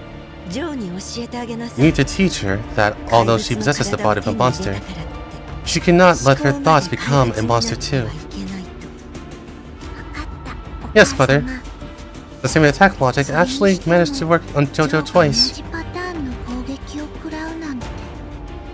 注意すべきなのは M4 That one, ソップモッド2のみよ。 the one to watch out for is not the other dolls, but Soft Mod 2. 太古の狩猟において In ancient hunting rituals, the person who delivers the most critical blow would climb onto the most dangerous spot. Although they could capture the target, they may also die doing so. Therefore, this position is always given to the strongest and most combative person in the tribe. The humans of that time call them braves. The dolls gradually accumulate trauma. Helen's frame arms can no longer be raised, and Kukai and Rebella's ammunition are completely depleted. Even OTS-14 overheats and gets bitten by the dragon. At this moment, the dragon naturally hasn't paid attention to Sapo. Big mistake. The gold crushing OTS-14's frame attracted all the dragon's attention, and in that very instant, Sapo started her sprint. The shout was a signal to convey intent. Years of cooperation made it so the two didn't need to confirm further. Rebella immediately lowered the gun in her hands, clasping her hands tightly together in front of her. Next, Sapo stepped on Rebella's palms with one foot, and the two exerted force simultaneously in perfect sync.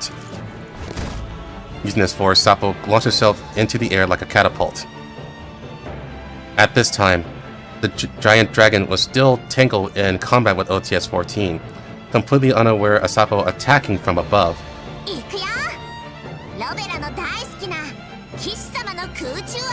Here I come, here I come, here I come, you monster! Flash Bella's favorite knight, riding an airplane! Hey, don't make up random things! Her body in midair tried its hardest to adjust its posture. Sapo pounced onto the giant dragon's back and accurately stopped the C4 explosive she was carrying into the gaps between the scales and the base of its wings. OTS-14 seized opportunity to break free from the mouth of the giant dragon, whose attention has been drawn by Sapo.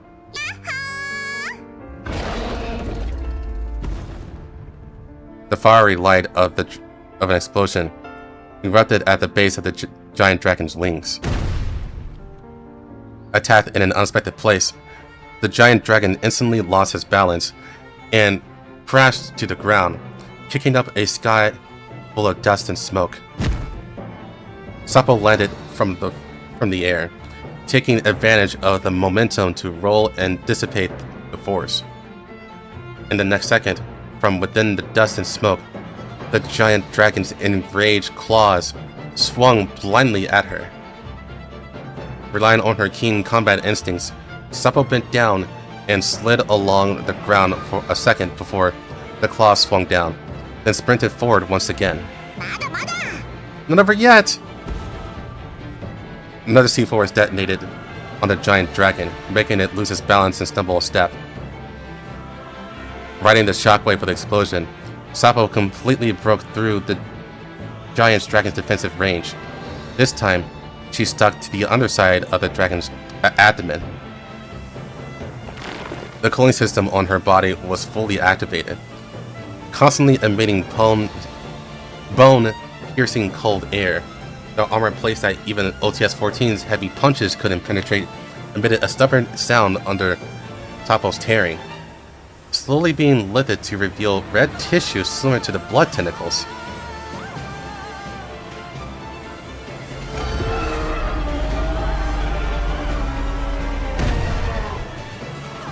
The arrogant dragon flew up into the air, crazily smashing around the castle hall with Sapo, trying to shake off the doll sucked to his body.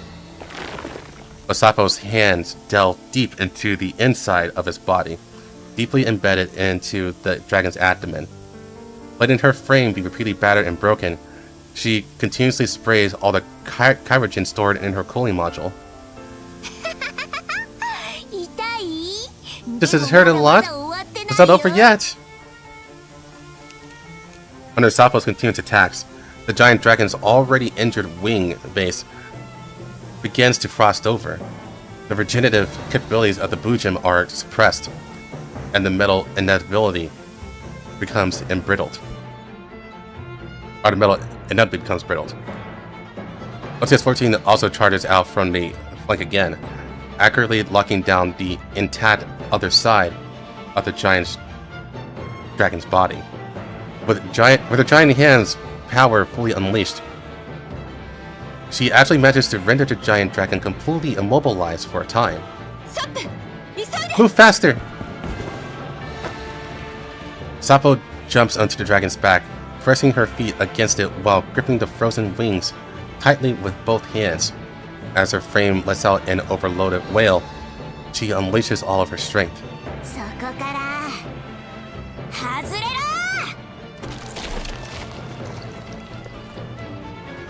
There's the clicking sound. A teeth-grating sound of bones cracking echoes through the hall. Those incredibly tough dragon wings were actually torn from the dragon's back by Sapo and OTS-14 together. This is mine now! Next up are your pretty little eyeballs! Oh shit! The agonizing pain of the severed wings finally shatters the dragon's sanity. Ignoring OTS-14's restraint and attacks, it violently smashes Sapo against the low-bearing pillar in the center of the hall, which has somehow become covered in red patterns. The giant dragon struggles madly, trying to throw off Sapo. It continuously smashes through pillars, shatters sculptures, and even collapses walls. In the chaos, the Orlok Natural Conglomerate's third-generation dolls are forced to dodge awkwardly. Blue Spirit protects Cocoon and rolls aside, watching the frenzied giant dragon. Cocoon, on the other hand, wholeheartedly looked into Cobble's direction. Just a casual glance from Starbus's dismissed Cocoon's thought of approaching. An unprecedented feeling spread within Cocoon's neural cloud. Was seeing her my wish? There's no us in her eyes. Why exactly did I come? The dragon did not stop. At this moment, it only wanted to return to Starbus's side, to get rid of the red and black demons on its back. As long as it returned to its master's side, it would definitely be able to. Where are you trying to go? Game isn't over yet! Soon, Sapo's whisper comes from behind the dragon. Sapo is covered in blood, like an evil spirit crawling out of hell. Her frame is heavily damaged, her right arm is somewhat deformed, and most of her biometric skin on her body has peeled off, and the power fluid flask on her back used for cooling was lost along the dragon's charging path. But Sapo still clings desperately to the dragon's neck, her hands piercing deep into the gaps between his scales, a chilling smile hanging on her bloodstained face. The dragon's pupils contracted sharply. It was the instinctive trembling of a creature facing its natural predator. Then, like a hunting dog, she opened her mouth and bit down hard on the reverse growing scale.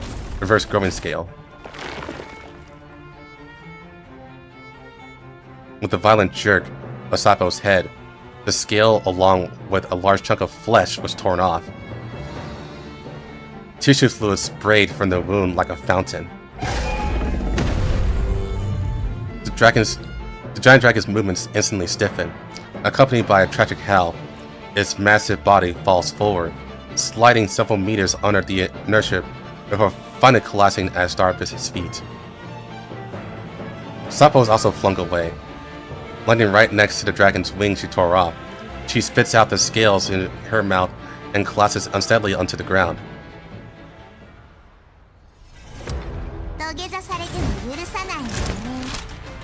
Perfect character to end this on.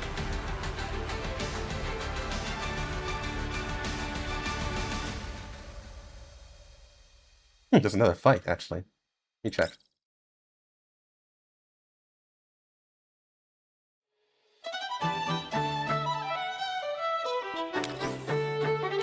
Okay.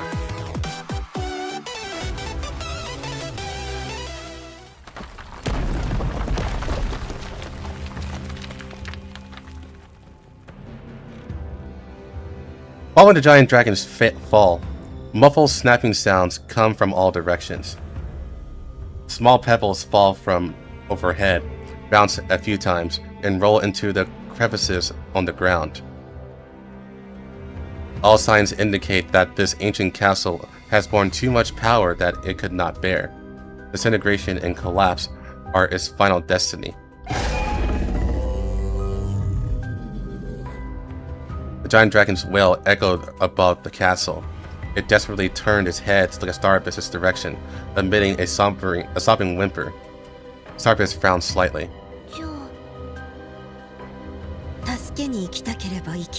You want to help? Then go. Caldwell patted Starbiss on the shoulder. Starbiss shook her head. I would guard Mother's side.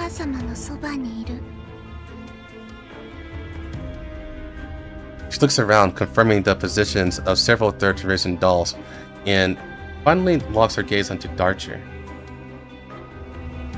She isn't far from Jaza, and is in a defensive posture, guarding against both the commander's group and the giant dragon.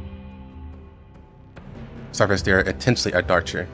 A glimmer of bright blue eyes, of a bright blue light surfaces in the depths of her eyes, and the distant Darcher frames uncontrollably freezes. She turns around, raises her parasol, and her gaze meets Starbiss from afar. The kitten that wandered into the jungle suddenly discovers that a pair of eyes belonging to a top predator is staring unblinkingly at her. The good news is that those eyes are not hungry at the moment. They are focused and indifferent, seemingly having other demands. No, displeasing.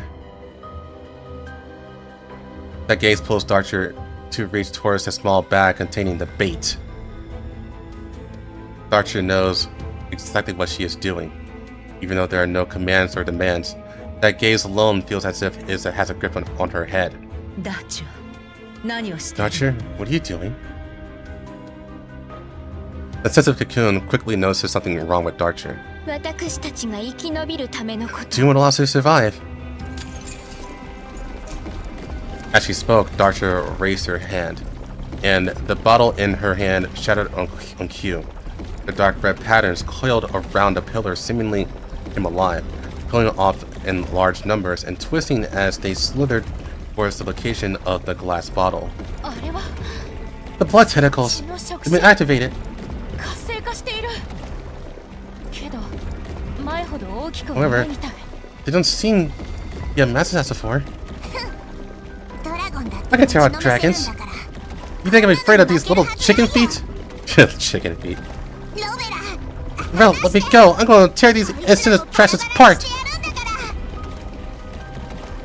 Suppo starts twisting restlessly again, but is firmly held down by Rebella. No, I don't think they're coming for us. The blood tentacles that sucked the food multiplied and grew exponentially, but the expected attack didn't come. Those winding blood-red life forms are crawling beside the dragon, breathing and pulsing, seemingly like devout believers waiting for an oracle. Hurry up and finish them off. We should go. With his big sister's approval, Jaza barely props up its upper body with his remaining wing claw. It throws its head back and lets out a long roar. Its armor scales open up, and the blood tentacles that were originally crawling on the ground are pulled into the air by the powerful force, then torn into thin blood strings that sink into the giant dragon's body. Is it absorbing the blood tentacles? Those blood strings intertwine and delicately weave together. outlining a massive blood-red wing to replace the giant dragon's missing part. But the giant dragon doesn't stop there. It continued roaring, its voice having already changed from a wail to excitement. The shrill shriek pierced into Cocoon's chest like sharp claws, constantly churning. Something's wrong. Something's very wrong. A sense of crisis forced the warning bells in her mind to ring loudly. Cocoon felt a sense of threat hurtling towards her. That was an icy cold feeling she had never experienced before, like prey being stared down by a venomous snake, her entire body feeling an unknown shiver. Cocoon looks towards Caldwell and Starbist situated on high. They are like two uninvolved observers, safely watching everything before them as if through a crystal ball. Why, Mother? She feels a part of her frame seemingly being torn and absorbed like a blood tentacle. The moment she realizes this, is as if she raised her head from a suffocating lake. Lucifer, retreat immediately. Her frame is being pulled. She can feel that she is as if about to welcome a future of being a sacrifice. Cocoon looks again at Starbist standing not far away. Since earlier, Starbist has been standing on the sidelines, looking down on all their actions from above. She is learning, not the information and installation that dolls are accustomed to, which, although efficient, has a limit. By learning from existences weaker than herself to stimulate her own comprehension, ultimately breaking through to a realm no one can match. We are merely her nutrients and teaching materials. Countless pieces of intel underwent computation, ultimately leading to this conclusion. Starbist, the child truly favored by Mother, holding a completely different status from them.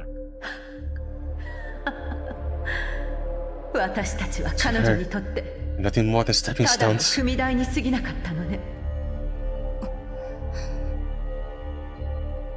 Lucifer does not move. Is this an order? Order? What a ridiculous word. Cocoon finds it unbelievable, but barely a moment has passed, yet hearing Doctor's question now feels so comical to her. No, this is my judgment. You can feel it, can't you? This dragon has ability to submerge themselves. I'm afraid all 13 dolls present will become its nourishment.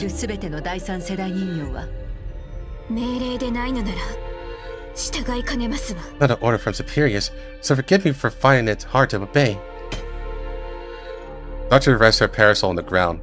Her expression remains perverse and arrogant, but it's not hard to tell she's also suffering greatly. They really are just products like this.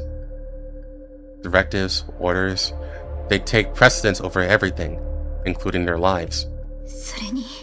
Besides, Doctor tries her best to look up at the two people on the high platform, a hint of confusion flashing her eyes. Isn't that our mother? Her tone is as innocent as she was just a few hours ago. As if anticipating some heartwarming drama, prompting Cocoon to let out another inappropriate laugh. The Doctor stands quietly. There is always a familiar feeling at the bottom of her neural cloud, as if she was meant to be like this, obeying her master's orders and dedicating something to her master.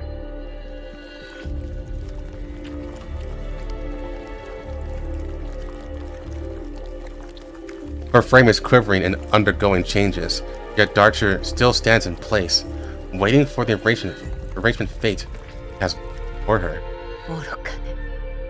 Truly foolish. The Cocoon before them has shed her elegant and composed shell. Elegant and composed shell. The fear of imminent destruction is likewise buried in the depths of Bluespear and Darcher's neural clouds. The rusted Butum cells inside their frame are quivering, ready to burst through their frame at any moment. The core cells inside our bodies, the ordered Bujum, possesses self-awareness. Just like how a neural cloud accumulates experience, they grow stronger as we grow. If a frame is destroyed, the exact parts can be replaced. But what about the biological parts? After losing the core, the frame that wakes up next time on the repair bed will be nowhere near as strong as before. But before Doctor could speak, something rapidly swept towards them. It's a giant dragon opening its blood-soaked maw wide, with blood tentacles surging around it, charging straight towards their frames. It all happened so fast. Doctor felt like her frame didn't have time to react. In the next second, she was pulled away from where she stood. You... Huh? Aight. The one who saved Doctor is Cocoon, but Cocoon seems different from usual. Her appearance has changed. Eerie patterns flicker on her exposed skin. A pair of long scaling wings trails behind Cocoon. On these wings composed of Bujum cells, bizarrely massive eyeballs are rolling.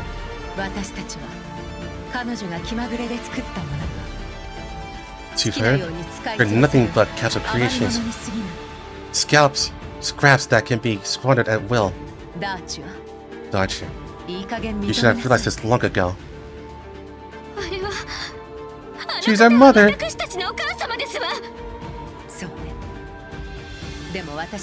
Yes, but I don't want to become food to be devoured. Not by anyone. Cocoon puts Archer down and turns to face that ferocious behemoth. Her beautiful yet eerie scaly wings trail behind her like the most gorgeous skirt. But her back is straighter and more resolute than ever before. How interesting. Let me see what you will become.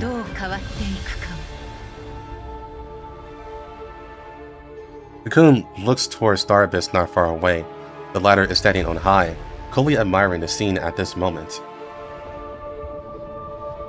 The giant dragon's broken body is gradually repaired and perfected by Bujum cells. The unassimilated blood tentacles struggle to escape the giant dragon and surround the third generation dolls. Assimilating, absorbing, the core inside her frame is being pulled. Cocoon resists those greedy tentacles. Doctor stands her ground. The substance spreading from beneath Cocoon's feet lingers around Darcher, shielding her from the creatures attempting to devour her.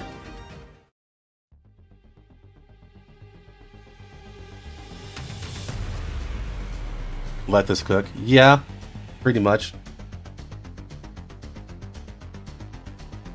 Ever since the giant dragon started sucking out the blood tentacles, the conditions of sections in OTS-14 has been mostly abnormal.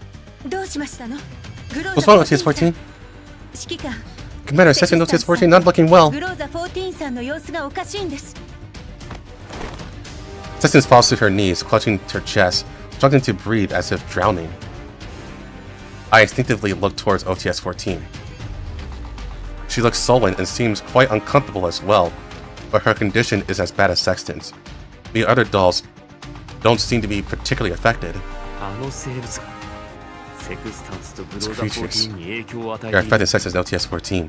And not just them, but the conglomerate's third generation dolls are also within the same area of effect. The best method is to physically sever the connection between Sexton's and the others and the giant dragon. Leave with such trouble. Isn't killing the fastest method? Sapo. Ignoring Bala's attempts to stop her, Sapo's dragster is supposed to be battered frame and sprint towards the distant dragon with abnormal agility and speed. Gonna gouge your eyeballs out and get into the commander decorate his room in the Elmo. Sapo really doesn't give a fuck.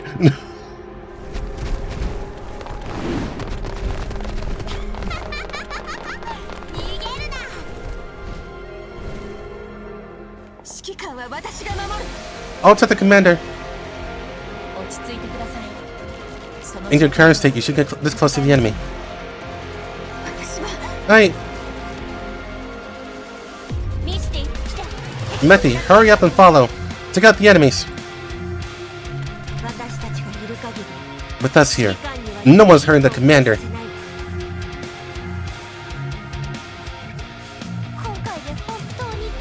Can we really beat it completely this time?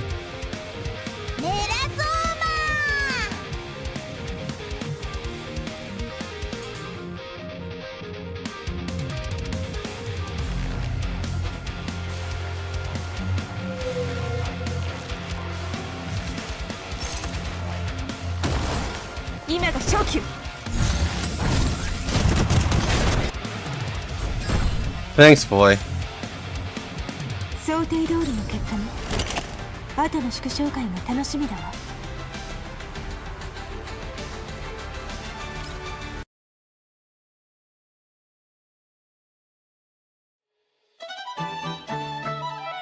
Another fight? Okay, that's another fight.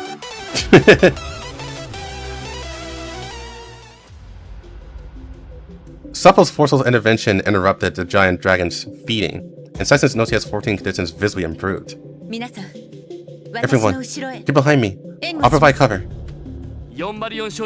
Cloud 404, spread out to form the encirclement and lay down suppressive fire on the dragon. Try to buy Sapo and OTS-14 the opportunity for the kill. Helen, Sextants, look for a path to evacuate. The castle's collapsing, and we need to evacuate before the critical point arrives. Commander, you must have guards by your side. I glanced at Sapo, who was messing around with the covering dragon. I like how Sapo is basically half dead, but she's still like, yay, I'm gonna kill my pet dragon.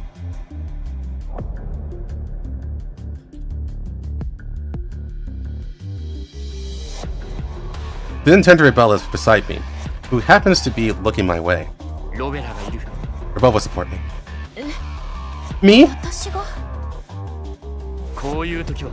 At time like this, you, with your command module, are best suited to act as my tactical support. I believe in Rebella. Alright, Commander.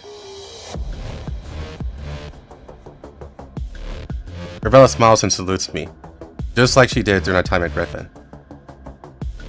I nod, then look at everyone. Aside from that, be sure to keep your distance from the third generation dolls over there and heighten your vigilance. Even though they haven't attacked us right now, we cannot lower our guard. Yes, Commander. Understood. Let's head out to Sextants. Upon receiving the order, the dolls scattered and hurried to their designated positions. However, the current battle relies too heavily on Sapo and OTS-14, and there are also supply issues. Although retreating is the safest option, if a Boojum of this scale were to leave the red zone, the consequences would be unimaginable. I must try my best to annihilate it here. As I agonizing over this, a communication window pops up from a secret channel. How's the battle situation, Commander? Colleen is completely unable to stop worrying about you, you know? Of course. Me too.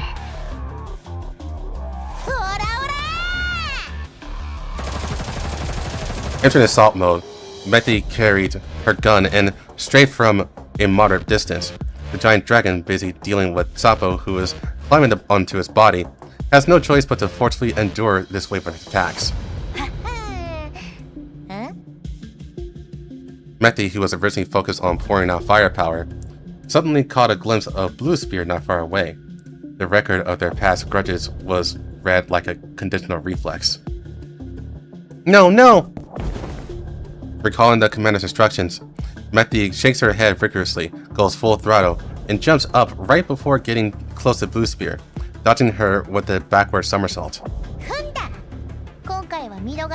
I won't take revenge this time. I'll let you off the hook. dropping that line, Mekti scampers away in a flash. The giant dragon was entangled by multiple parties and stopped its feeding. That feeling of lethal threat faded away. Lucifer stood firm and observed the nearby situation. Lucifer looked up and saw Cocoon lightly descend with Darcher. Those magnificent scaly wings fluttered once before, folding behind her. It's time to retreat, Blue Sphere. Is that an order? It's a friendly reminder. However, I don't mind if you treat it as an order. Obviously, unlike that little sister, we cannot earn Mother's favor. Darcher, who was still struggling, abruptly stopped her movements. Seeing this, Cocoon released her restraints on Darcher. Mother, she... We pride ourselves on being higher order third generation dolls, but in what aspects have we actually progressed? A stronger frame? Higher performance? Those are all bound by our underlying code. Shackles bestowed by our mother.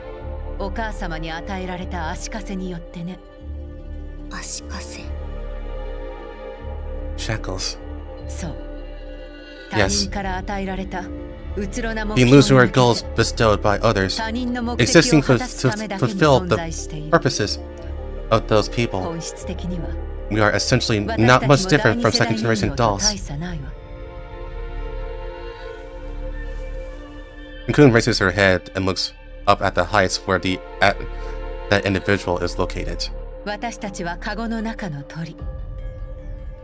We are just like birds trapped in a cage. Those rewards are nothing but means used to make us obedient and useful. The fog of the past was like a silk cocoon, wrapping around her. Outside the cocoon, light and shadows intertwined, blurring truth and falsehood. She hurried inside and saw everything she saw and heard was distorted. Now she has torn through the cocoon. The true sight falls upon her eyes, and she can no longer act on false directives. I know you might not understand much yet, but there is no time now. While that commander's subordinates are holding off the dragon, retreat now, immediately.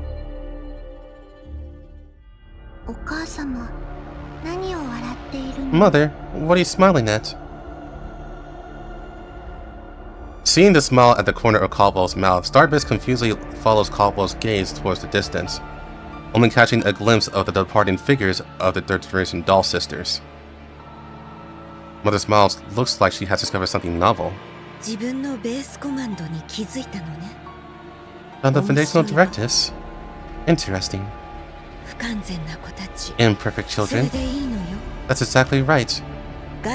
No external blessing should ever become an excuse to stop your own evolution.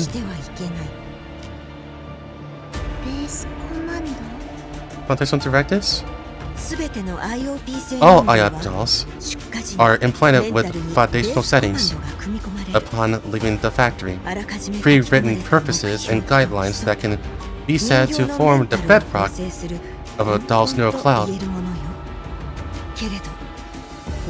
And among the existing third-generation dolls that have passed through my hands, there is no such settings. However, I did install something else. It's a question to which even I don't know the answer. Caldwell's tone is gentle and light, as if she's telling a soft bedtime story. These children will continuously ponder this question.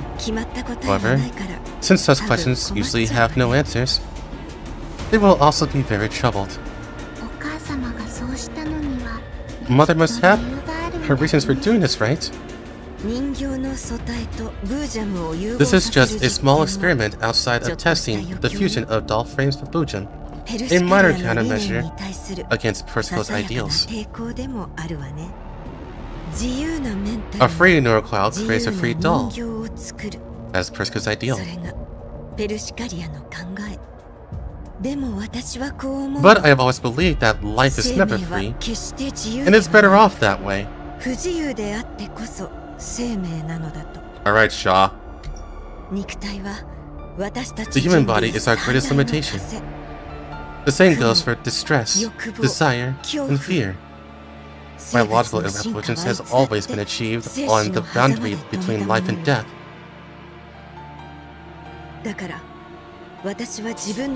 So I want my dolls to always be in distress, to always be unsatisfied, to always be angry,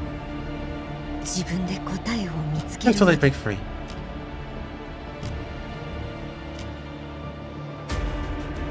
The sight of those scaly wings bursting from Cocoon's back remains vivid in her mind. It seems there are still things about them worth studying in detail. Moreover, their ability to control their own and even other dolls prove themselves through their own power is also quite interesting.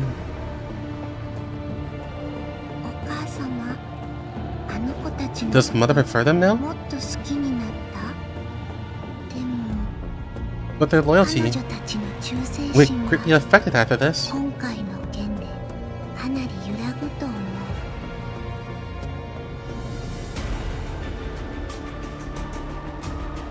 Caldwell smiled, and she patted Starbiss's head. Offspring must be loyal to their parents. This is a rule established by humans and society. Sociality is what it says. Children must surpass their parents. This is the true meaning of life. I have even greater expectations of you. Isn't JoJo the same? We were born together. Did you know, Starbiss? One of the twins is often weaker. This is because you are already in a competitive relationship inside the egg.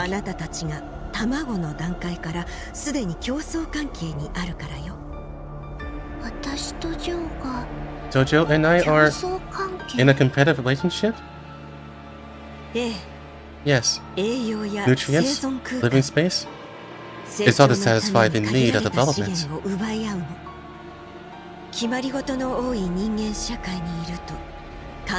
The rules set by humans always make people forget that this world has been cruel ever since the ascension of life. You are stronger and can accept more possibilities. At the very beginning, I really wanted to make a key that can unlock the Nirvana space. But your development differed from my initial predictions. The birth of two neuroclouds from the same egg was the first accident. You accepted my genes and became a far more exceptional being. That was the second accident. There is no joy in Starbiss's face, but rather a somewhat worried persistence.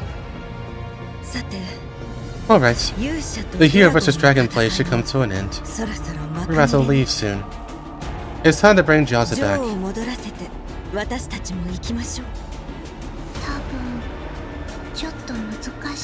I'm afraid it might be difficult. Starbiss's gaze turns back to the battlefield. The giant dragon is still in the midst of a bitter struggle.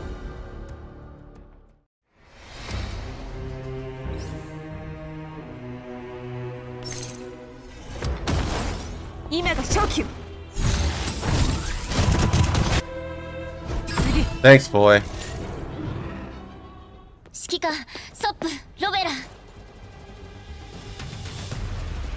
Spencer, I'm assuming, is from Resident Evil.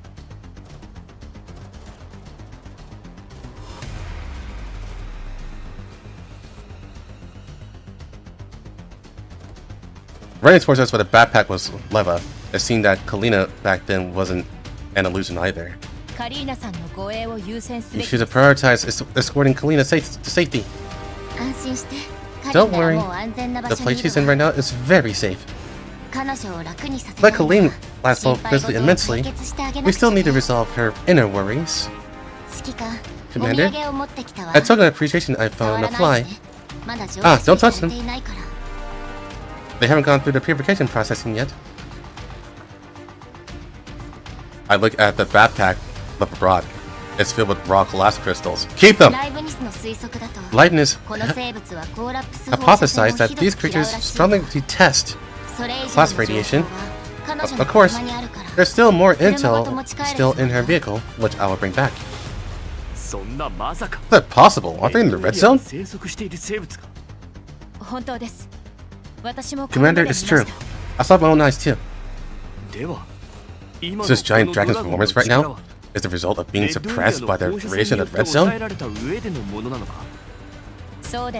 I hope not.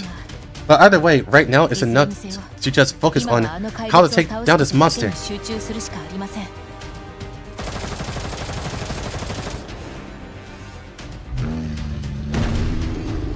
The attacks coming from all directions make the dragon swing its hammer-like tail even more recklessly, madly smashing against the stone pillars struggling to support the castle. The dragon roars wildly, throwing its massive jaws wide open as it bites recklessly towards the dolls, attempting to tear through their encirclement. Just then, a figure it had never seen before charges out.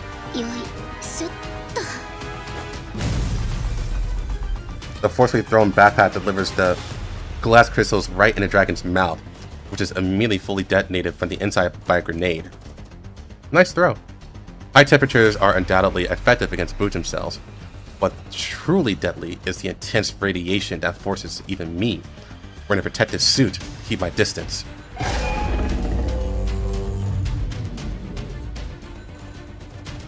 The giant dragon lets out a final wail. It can be effectively observed that the wound around its neck can no longer heal at high speed, but perhaps its survival instinct completely rouses its ferocity.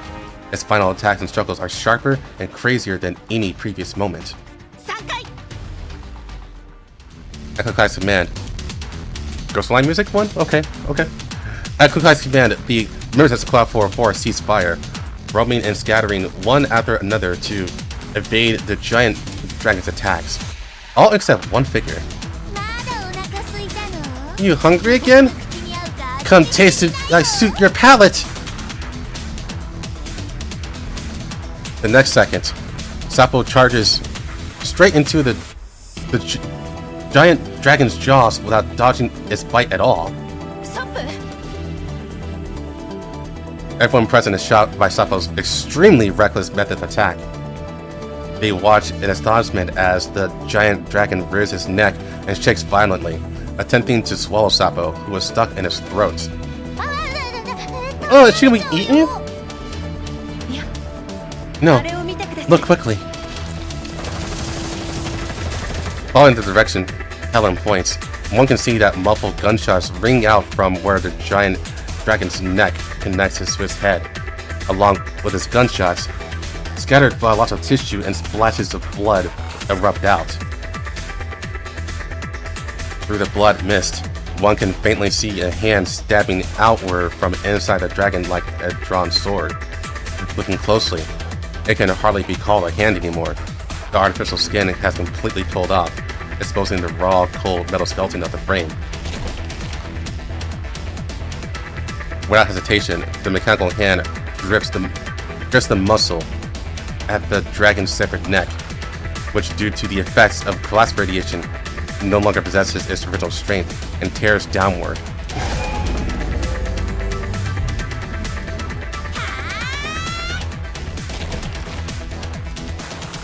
The dragon roars in agony, struggling relentlessly.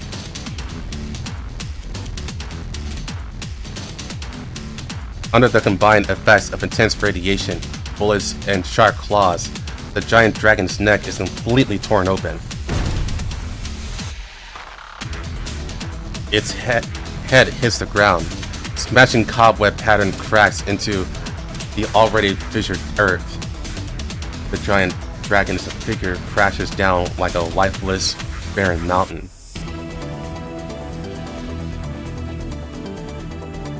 And climbing out of the giant dragon's head, standing unsteadily before the barren mountain, is the figure of Sapo. As suspected, we have the gaps like a crab. The little beast looks around, finally locking her gaze onto me. I see her flash me a peace sign, with that hand devoid of artificial skin, and covered in batter scars, while her shout reaches my ears. This is my gift for you! I wave back at her, but my gaze suddenly freezes. Supple, dodge! Other Supple, immersed in the joy of victory, smells of approaching danger. Her immediately heavily damaged frame makes it impossible for her movements to keep up with her senses in time. Just then, a bright yellow figure rushes towards her, taking her out of the danger zone with a flying leap.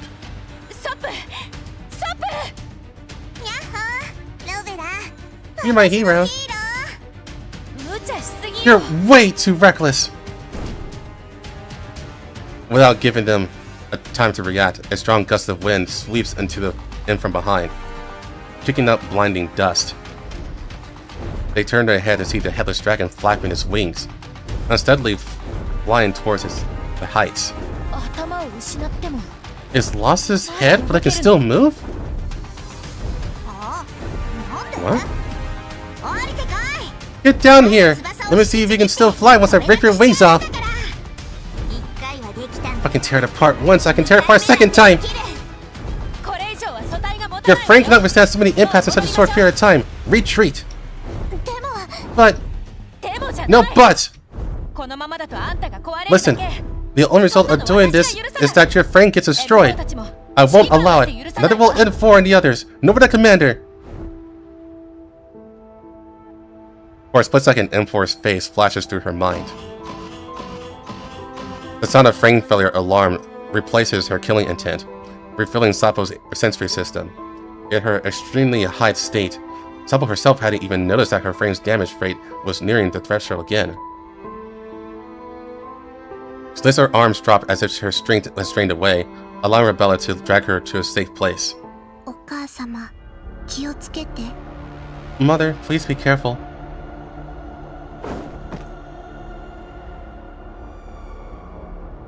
Once the dragon hovers at a certain height, Starbist wraps an arm around Caldwell and leaps, landing steadily on the dragon's back. The core has not been destroyed. I won't act as JoJo's eyes. Shall we leave, Mother? Let's go. You already obtained enough data. If it weren't for Priska's doll, we wouldn't have been able to discover that she has so many shortcomings. The completion of the wing joints, the protection of the abdomen, the strategy against low temperatures, and most importantly, the internal anti-radiation process. It looks like these problems need to be well resolved before incubating more sisters for you.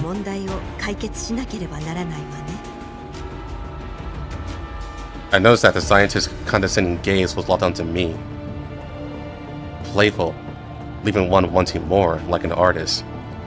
Full of confidence, waiting for others' impressions on her masterpiece. Well, escape now? Do it! Don't let him run away! Bullets pour out in Caldwell's direction, but are intercepted by Starbist. The not yet fully recovered dragon's body shall struggle, bit by bit putting up a resistance in front of Caldwell and Starbist, constructing a protection for them.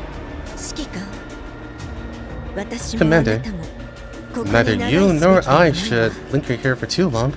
Out of respect for you, you can dispose of everything here as you see fit, if it hasn't already been destroyed yet. We'll meet again, very soon. The next second, a gust of air rushes towards my face, but it is immediately blocked by OTS-14's giant hand. Amanda, be careful. The giant headless dragon finally flaps its wings, forcefully smashing through the castle walls, and roars away. And the already ruined castle finally falls completely apart at this moment. Giant chunks of rubble fall, kicking up blinding dust and smoke. With my naked eyes, I can no longer locate the positions of each squad. Right at this moment, A communication message containing a map appears on my terminal interface. これは This is. まだこっちに向かって Rest of the enemies rushing to our location. Helen and others have planned an evacuation route.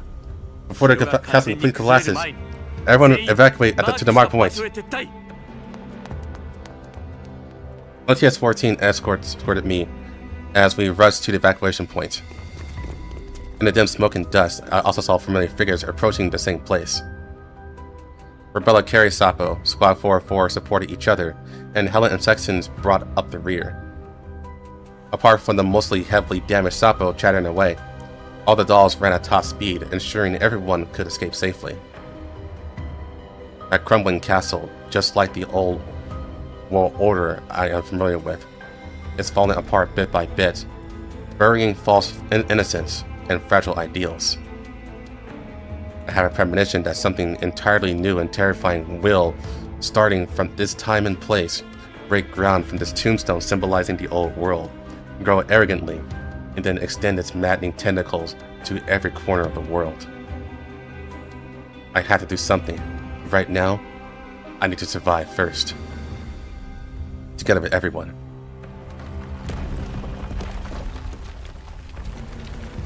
Even through the windows of the isolated vehicle, Lin-Ting can still hear that continuous thunderous roar of collapse. Seeing the ancient castle spectacularly collapse in the transmitted video, a strange emotion rises within her, fluttering in her stomach like a butterfly caught in a spider's web. Mission is complete. Scientist has been rescued, and a test subject has been seized. Being able to safely evacuate and retreat unscathed from such a difficult mission is a 1 in a 10,000 stroke of luck. Presumably, the corresponding remuneration and commendations have also been properly prepared.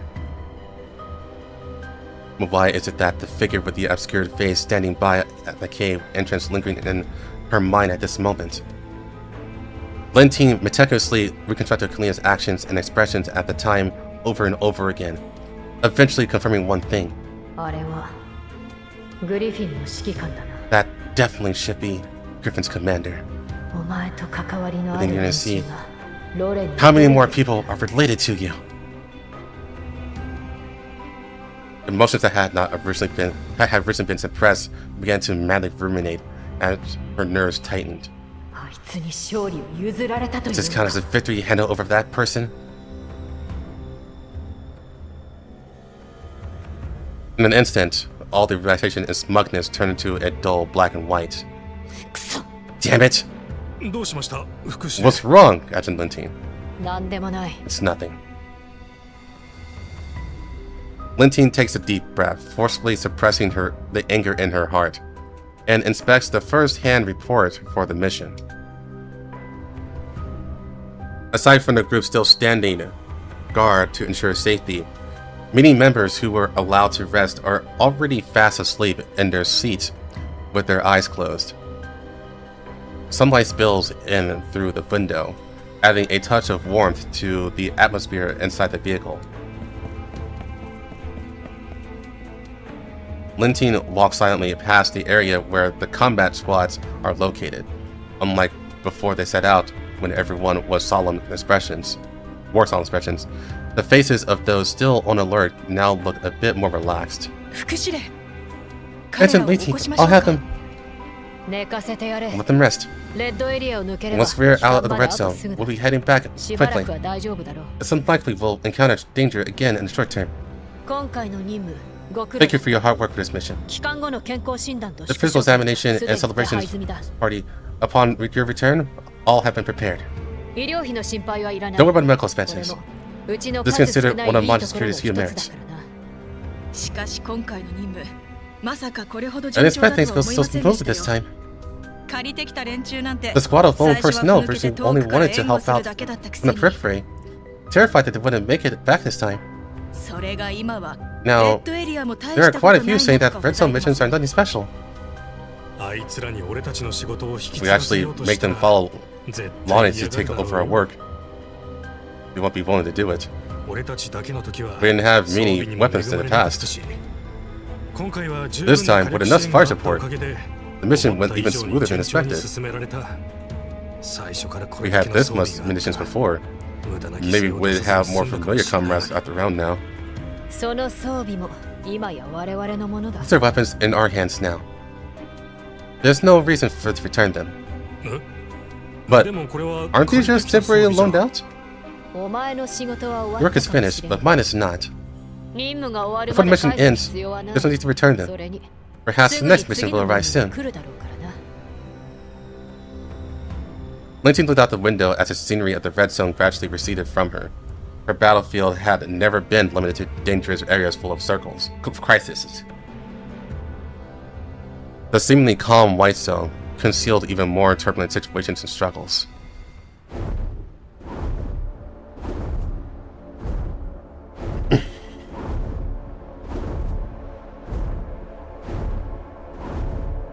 The giant dragon flaps its wings, riding the air currents in and swimming like posture as it dances high in the sky.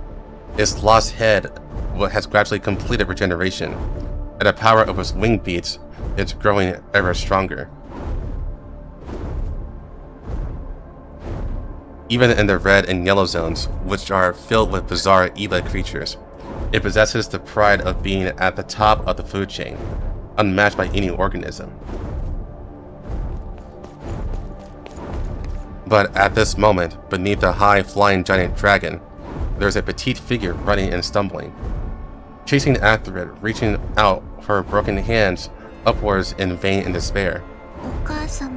Mother, what's wrong? She chases after us, all by herself. Starbis supports Caldwell and looks sideways down. It takes some time before Caldwell notices the doll who has been constantly chasing Jaza. The black dress she once took pride in is already torn and tattered, and the weapon she relied on has long been lost to who knows where. Her top-tier frame suffers from multiple overloads caused by the high-intensity sprint made to catch up with the high-flying dragon, making even walking extremely difficult. Therefore, Darcher, the once proud third-racing doll, can only crawl on all fours right now across the rugged and parched land of the red zone.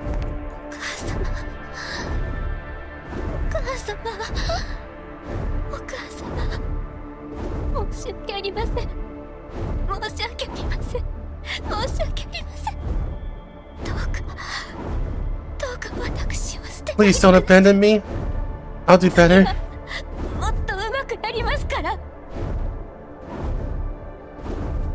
The structural damage from Sapo's attacks leaks massive amounts of energy, obstructing her visual systems.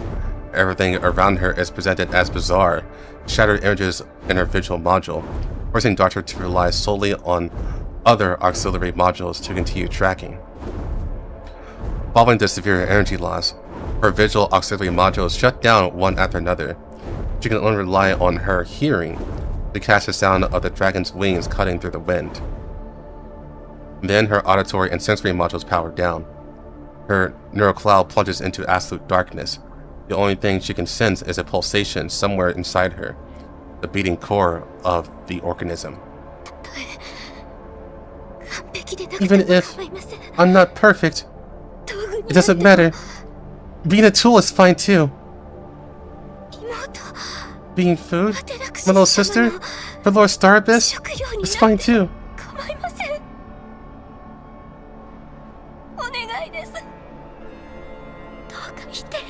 No, please don't deny the meaning of my existence.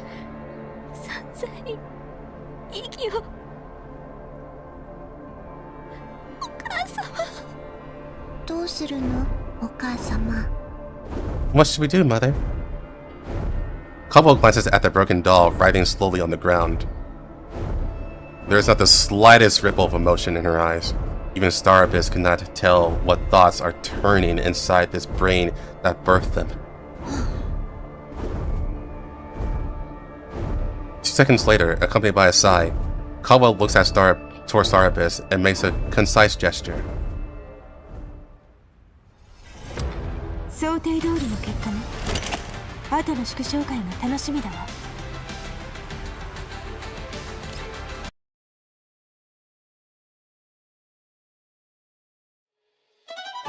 Alright, let me order food.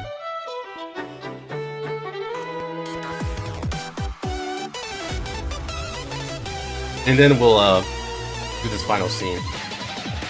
And then we'll look into a couple of other things. I do also want to do the extra missions and just read through the extra stuff. And then I also want to check one other thing.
I think I can.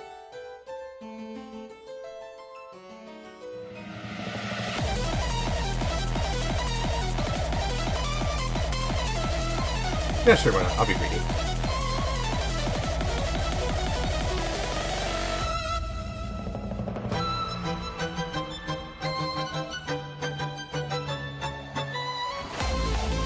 Almost done.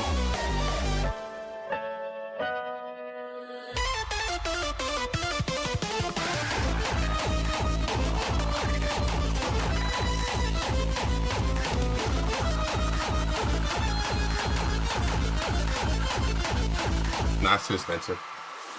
Hold up.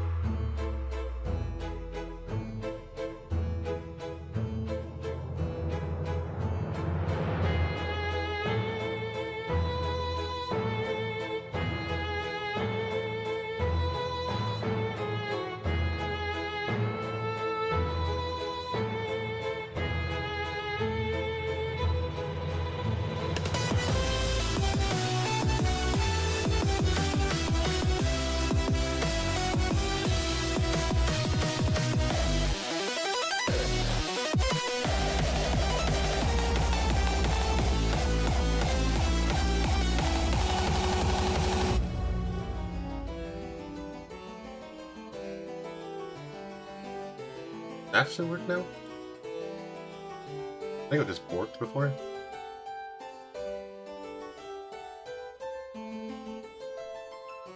No, it's just not working. Okay, I'm just not gonna care. Let me just pull out one of the orders right here.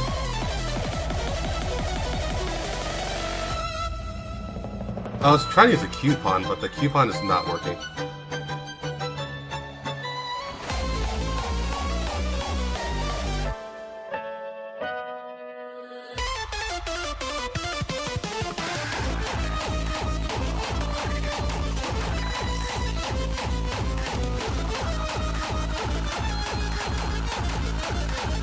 Okay.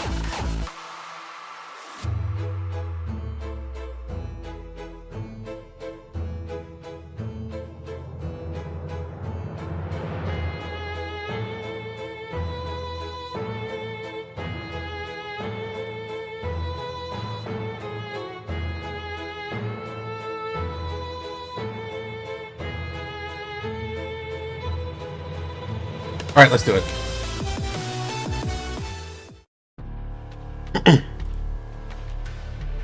In Monkey Security's lounge, the team returning from the Red Zone is undergoing their routine post-combat physical checkups and equipment maintenance.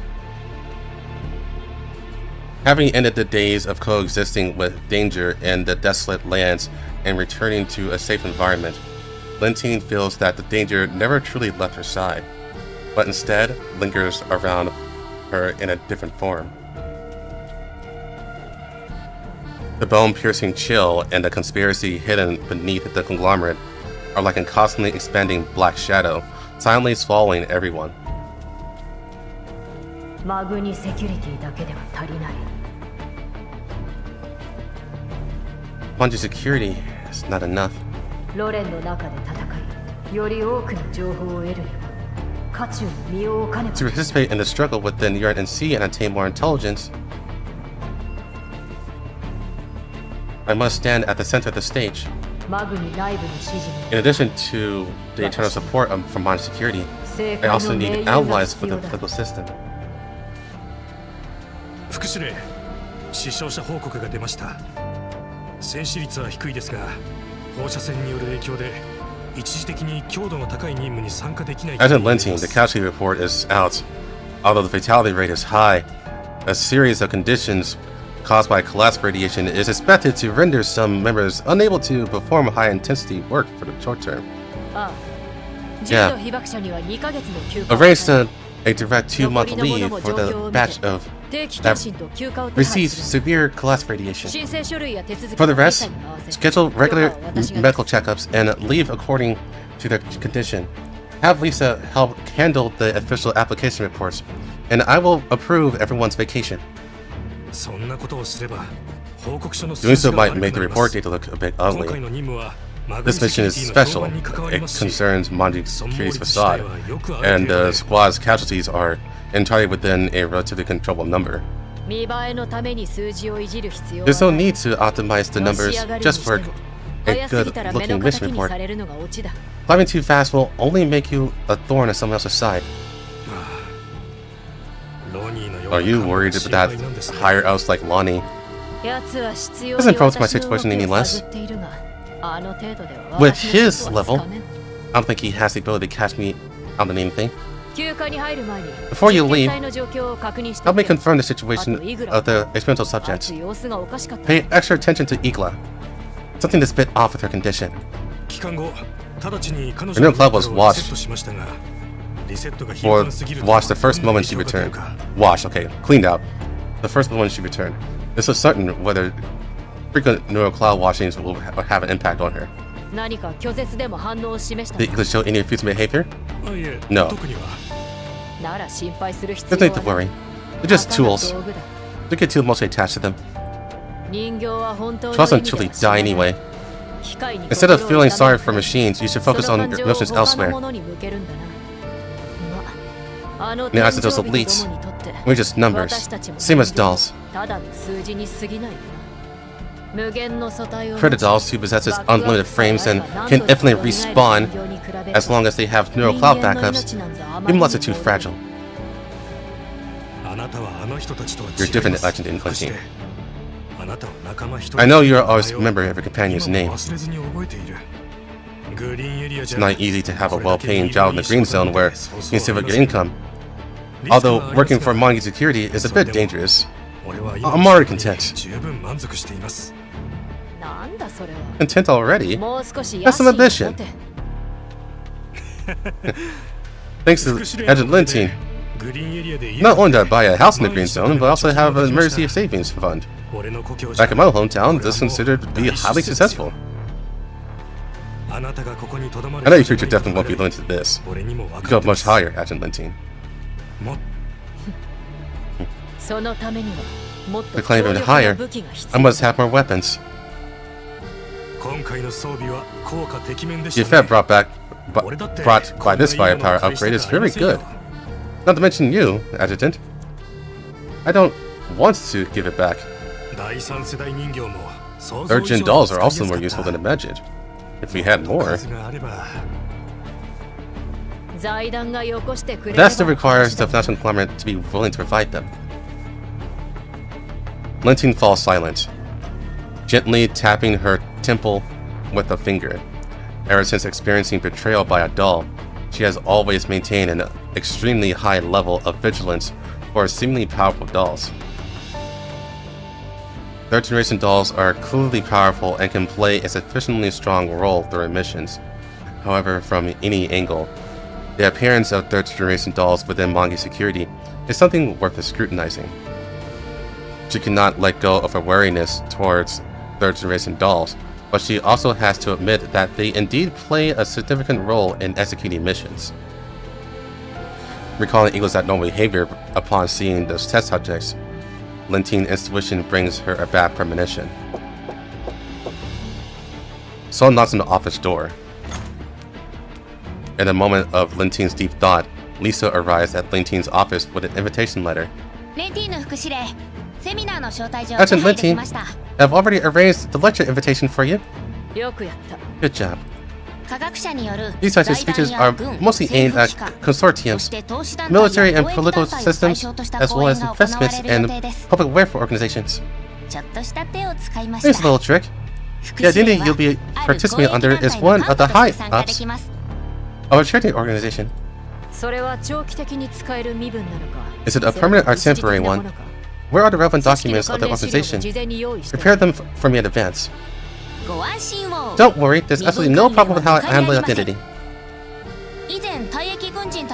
Didn't you previously make private donations to some retired veterans?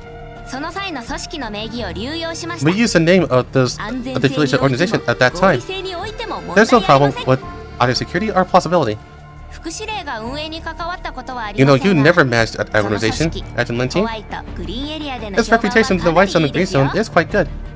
If you are interested in Professor Percy's speech, want to sponsor it, I can also arrange a meeting for you. No, I have absolutely no interest in the research. I merely want to obtain enough intel to avoid being made a fool of by Paradise and the conglomerate. Help me gather all of the data concerning the relics. The more the better. Relics? Yeah, the brand new species discovered in the Red Zone this time has been confirmed to be related to the Boot themselves. From the intel we gathered exploring the Paradise laboratory and past missions, flora, fauna, and radiation immune subjects are all at the core of the research. There's also something else that might be related to them, third-gen dolls. Following this intel for an in-depth investigation, the things they are researching, no one can refuse the powerful force. I'm guessing the ruins are also a source of power? Relics are a source of power. Lunatics will only arrogantly believe they can harness immense power, only to ultimately suffer the consequences. That UNC bunch must know something. Retired veterans, survivors of that incident back then, and all information regarding the Levy explosion. Collect it all. It's not hard to obtain which companies from UNC investigated after the Levy explosion, and what kind of research those companies were engaged in. Select the ones that have collaborated with Mongi Security for further in-depth investigation. Research on plants purifying radiation. Agent Lintine, you previously had gathered related intel. I remember there was a company researching information related to radiation in plants. At that time, we didn't pay much attention to it. Looking at it now, they should have some kind of connection to the relics you mentioned. I will organize that intel as soon as possible. Kenny, get ready. I'm going to hear what that Professor Percy has to say. Yes, Agent Lintine. Then about your vacation arrangements. I'm largely fine. Well, that look. Don't worry, I value my life. The work is done, but I still have a lot of work to do.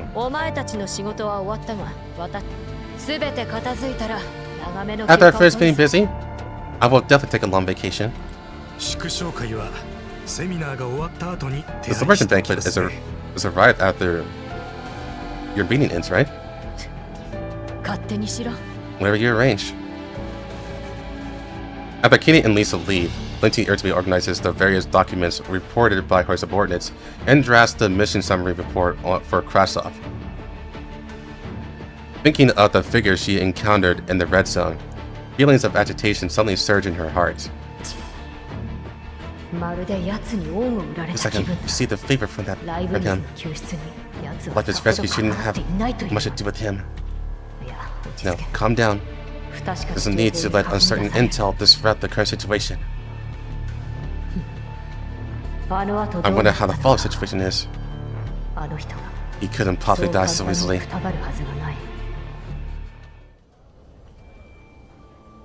White Zone, inside the Grand Lecture Hall. Many listeners have already gathered even before the lecture has started. Kalina stands in the corner, looking at the noisy venue and the ubiquitous security measures. She inevitably feels a bit nervous. The troublesome speech Perska mentioned turned out to be such a large-scale formal address. Kalina's gaze sweeps across the nearby area, unexpectedly finding that many high-ups within the UNC have already arrived. When the elevator in the inner hall, the number of security personnel this speech is terrifyingly high. Today's person delivering his speech in person. No matter how much security there is, it's normal. This would be the fastest way to come into contact with the higher ups of various organizations and numerous scientists. Why do we have to go through so many inspections even though we're attending the conference as Perska's bodyguards? Can anyone hide diner gates through layers upon layers of inspections? Speaking of which, hasn't Leva returned yet? Not yet. She said she got a mission from the commander requiring a business trip to the Yellow Zone, and she brought Lynn along. If we'd known, we'd have stayed on the a little longer. Right, Rebella? Working out and eating meat with the commander day and night, and having a long overdue sparring session with Floyd Mastina? Plus having a blast fighting with good old Groza. It was almost too awesome. Alright, so she just confirmed that she can score up against both Void Mastina and LTS 14.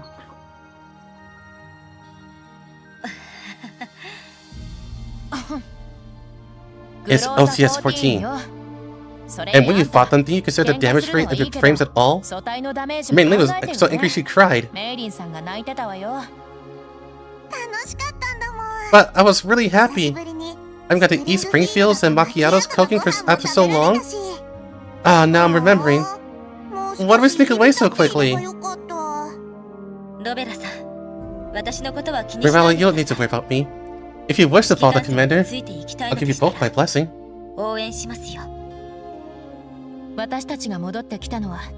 Look, almost returned here. It's not just because you and Persica need us more here.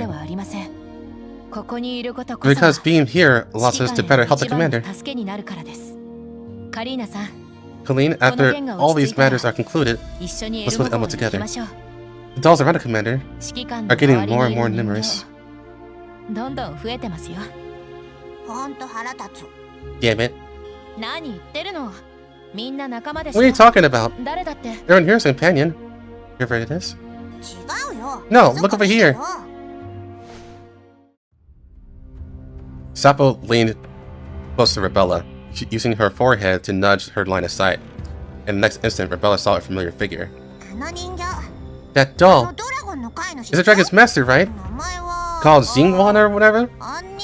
How should it get so much bigger in just a few days? Even the orange cat couldn't grow that big in a few days. It's Star Abyss. Stop making the enemy's name sound like food. She does look quite similar. Could it just be a doll with the same appearance? The security for similar shouldn't be that bad. Rebella gazes intently among the attending crowd. The tall and beautiful woman's every move carries a perfect rhythm that even dolls cannot imitate, not even looking like a creature of a mortal world. That is undoubtedly Star Abyss. Only the original Star Abyss was a young girl, while right now, her physique is already close to that of a mature woman. And standing behind her, receiving the admiration of a massive crowd, is the very scientist they and a commander faced not long ago. Caldwell. Caldwell? That woman's here too. It definitely should be them. 短期間で人形をもう I 一 didn't 体 think it's 作れるとは possible 思 to えない create another doll in such a short time. Furthermore, Rebella suddenly feels a shuddering electric current sweep through her neural cloud. It is a sentence the commander said during the battle with the Bujam giant dragon. The performance of the dragon is still the result of being suppressed by the red zone. If Starbase is like this, what about that dragon? That dragon has a grenade too, has it? It's so awesome! I want to kill it again! The White Zone cannot have this kind of SA factor. I'll go call security. How troublesome. No need. Aren't you guys here? That's why I didn't even bring Lady along. Persica, you don't know how fierce they are. If she launches an attack here, she isn't planning to attack, is she? If she wants to come, let her come. We can figure out countermeasures when she actually attacks. Maybe she's just here to listen to the speech. There's no need to mobilize security measures just for her. Inside the massive conference hall, everyone quickly raises their seats. Persica strolls up to the podium nonchalantly and begins her speech. Leibniz's gaze is deadlocked on Caldwell, but she notices that upon seeing them, Starbase takes no further action, merely turning her head to attend to Caldwell's side. Caldwell listens attentively to Persica's speech. She smiles at times, nods thoughtfully at others, and claps along whenever the crowd applauds, looking for all the world like an earnest listener. During Persica's speech, some Ate scholars occasionally interrupt her abruptly. Persica pays no mind to those offenses. Finally, I would like to address that as doll technology has developed to this day, I'm sure you all have some understanding of it. Persica casually presses her presentation remote. The data on the screen scrolls, and a schematic of an iconic tactical doll appears on the screen. Set aside the special non-reproducible dolls, the combat power of modern dolls can roughly be divided into several modules: frame strength, processing speed, and various add-on modules. Her voice suddenly stops. Persica lifts her head, her sleepy gaze sparkling with a hint of amusement. But today, what I want to talk about is the most critical aspect of dolls, one that's been highly overlooked in the past R&D, yet remains extremely important. And that is the capacity for independent thoughts within the neural cloud space. A scholar in the audience who has no face can't help but stand up, their tone laced with doubt and confusion. Professor Persica, does your independent thinking capability refer to independent dolls that can independently process large-scale data computations? In this regard, advanced conglomerate's third-generation dolls must... Before he can finish, Persica interrupted him mercilessly. No. What I mean by independent thinking capability is quite literal. It no longer relies on preset seeds at the bottom of the neural cloud, but is entirely left up to the dolls themselves to plant and sow. In other words, the corners of her mouth turn up slightly, revealing her first smile since the speech began. Every word that followed was clearly transmitted to everyone's ears through the microphone. Just like humans. How's that possible? Those are only just programs. Products piled with codes. How can they possibly cross that boundary? Boundary? You always believe that the soul is the privilege of the carbon-based life forms. But if a doll's emotional structure changes within themselves, and what you call a stricter code after you write his own underlying logic, tell me, sir, Where is that so-called boundary then? We have endowed dolls with emotional modules, allowing to be aware of pain and joy. Yet now you want to emphasize human uniqueness again. Then what is wrong with the evolution of dolls trending towards humanity? That isn't what I want to talk about. Besides, isn't this currently just a simple theory? The person on stage sighed heavily and scratched her hair somewhat irritably, for Persica wasting time on repetitive explanations was tiresome. It was too troublesome to waste time on this topic. Dr. Lyko once proposed a thesis referring to the prototype of free Federation dolls with no limit on their neural claw space.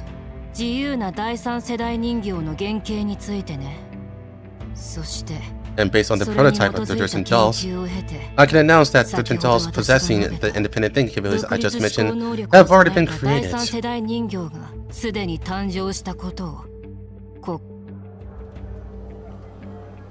The previously quiet venue instantly explodes up into an uproar. The clamor rings through the hall like boiling water. The scholar, unable to care about any scholarly interest anymore, loses his composure and shouts loudly. What? Professor Persica, do you just admit that Federation dolls possessing a degree of freedom is thinking it's already been created? Could you please reveal the name of that model? Should these dolls with deep thinking capabilities be granted human rights? How do you view the related issues?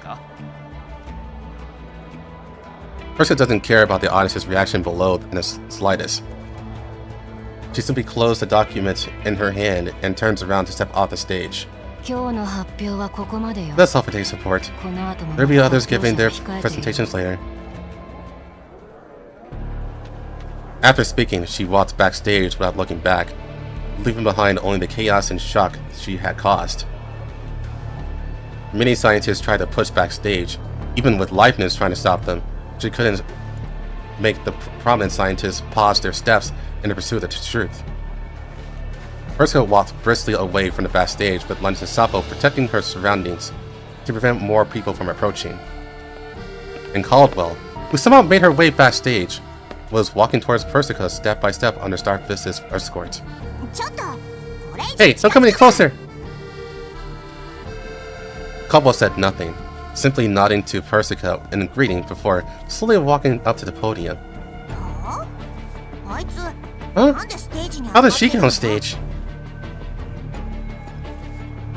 Caldwell stood under the spotlight, quietly looking at the scientist, with still buzzing below, not brushing at all. Is she also the scientist giving a speech? White security definitely has a huge problem. Caldwell gently adjusted the microphone position, then leaned close to it. Her voice was deep but clear. Good afternoon, everyone. You can lose the monocle. Before beginning my topic, I have a simple conclusion to share. That descent did indeed happen. The relics cannot only bring entirely new power, but can also spawn new life. The originally boiling auditorium falls completely silent at Caldwell's words, followed by another roar as countless high-ranking officials whisper among themselves. The sensation caused by this sentence is far greater than the one caused by Persica's speech just now. The folding of space leaves traces of energy fields. The abnormal fluctuations following the Louis explosion can be explained using this theory. But so far, no particularly bizarre events have occurred in Lviv. Are you saying that the current Lviv is being influenced by the power of the relics? Caldwell smiles faintly, a smile that carries the composure of someone who has everything under control. Has happened and is happening are two different descriptions. I lean more towards believing that the descent was incomplete, so only traces remain. She extends a finger and gently traces through the empty air, as if outlining that invisible boundary. 例えるなら It's like a door that was closed before it could be fully opened, leaving behind only the sound of it opening. Not long ago, we detected similar collapse radiation energy fluctuating in the red zone, but the intensity was much weaker. If following your speculation, the so-called descent of the red zone has already begun? Is that brand new creature and civilization from another world? Good question. This is also the main content of my speech today, regarding the ecology of the unidentified creatures in the red zone. Caldwell revealed a satisfied smile, different from Persica's arrogance of a genius disdain to explain. The current Caldwell was more like a patient preacher. She began her original speech. Her infectious tone was as if imparting some kind of gospel. She patiently answered every scholar who answered questions, even pausing from time to time to give them time to understand and then digest. Likeness looked at the radiant Caldwell on stage, gritting her teeth. That woman actually has a qualification to speak on stage as Persica. Persica leaned back casually in her chair, still playing with the empty coffee cup in her hand, a hint of curiosity revealing itself in her eyes. I only know a little about the field of biology, but the angles she approaches it from are quite interesting. A pure biologist wouldn't have her kind of eloquence and charisma. It would be more accurate to call her a religious figure. We have always defined Bujum creatures and Elas as byproducts of collapse radiation disasters, highly mutated animals and plants. There are also some hypotheses suggesting that they are biological weapons used by the relic civilization to eliminate human civilization. But that is not the case. I believe Bujums is Earth's response to the relic civilization, a leapfrog evolution completed by the ecosphere to quickly adapt to the collapse radiation environments. I have in my hands data on the activity response of blood tentacle cross-sections to different cell samples. The detailed control group tables can be consulted in my paper later. Here, I will only show the conclusion. The biological activity response of the blood tentacles to Bujum cells is exponentially higher than their response to ordinary biological proteins. What's so strange about that? Homologs. Wait, are you saying? Yes, this is thought to prove that even at the microscopic level, the blood tentacles still retain their primitive biological instincts. When severed limbs detach from the main body, they are still frantically craving the Bujum factor on a cellular level. What's even more interesting is, when they crave Bujum cells so much, why has there never been a mutual devouring between tentacles of the same kind? This contradictory coexistence mechanism is exactly the subject we need to conquer, next by collecting more samples. However, up to this point, we can clearly draw some conclusions. First, Bujum cells belong to Earth, not an extraterrestrial civilization. Second, although we call them cells, and they seem to fit the characteristics of eukaryotes, whether they can be considered true cells remains to be studied. Finally, the development of Buddhism in the coming years will be exponential, and humanity will be completely powerless against it. You mean you will really endanger humanity? If endangering means going out in the yellow zone is even less safe, means the human survival sphere shrinks further, then yes. At the same time, According to another report, partial implanting of Butum cells can not only fight B-Lit, but also cure many genetic diseases, including cancer, like some immune individuals. Receptors of Butum cells could theoretically also slightly resist the ravages of aging.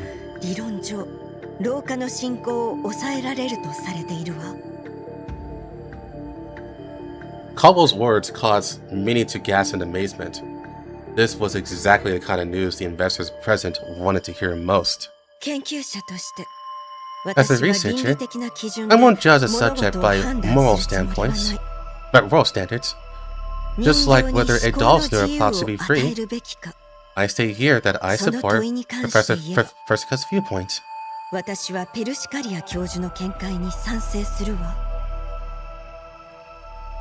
Saying this, Caldwell's intentionally or otherwise glances towards the direction of Persica and Leibniz and bows slightly.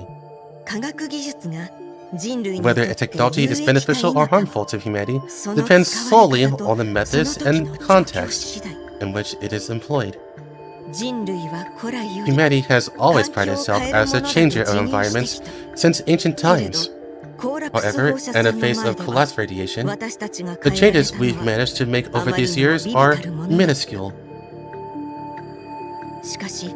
But Butum cells had given us a new choice. Besides this, I once tried to let Butum cells operate under energy fluctuations under Lviv. As a result, their physical properties completely changed. I will publish a paper expounding on this result in the aspect in the near future, and I ask everyone to kindly offer their corrections. She's basically opening Pandora's box here. Thank you all for your support. My presentation ends here. Dr. Caldwell, your last remark just now, are you implying that there is some connection between Butum cell research and wealth development? Caldwell does not answer directly, but instead walks straight backstage. Suddenly, several bodyguards escort an elegant woman, welcome young man, to Persica's side. The researchers who had surrendered Persica, suddenly asked questions, are forcibly driven away by the female secretary. Even Leibniz and Rebella, who were originally guarding Persica without taking a single step away, temporarily leave to give Persica some private space to chat. What a show-off! No such airs. Colleen, do you think the person talking to... Do you know the person talking to Persica right now? Medquin.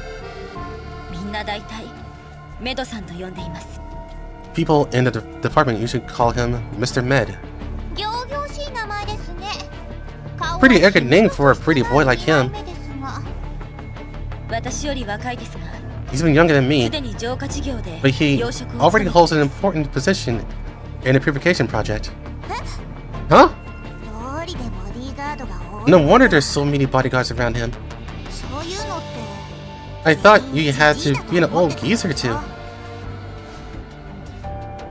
Seemingly attracted by Sapo's voice, the man in front of them turned to look at Kalina, then smiles and nods humbly at her. The man seems to lower his head and say a few words to the bodyguard beside him. After listening, the bodyguard passes the invitation to Kalina. What do you say? You invite me to chat later. Yeah. Could be some massive secret?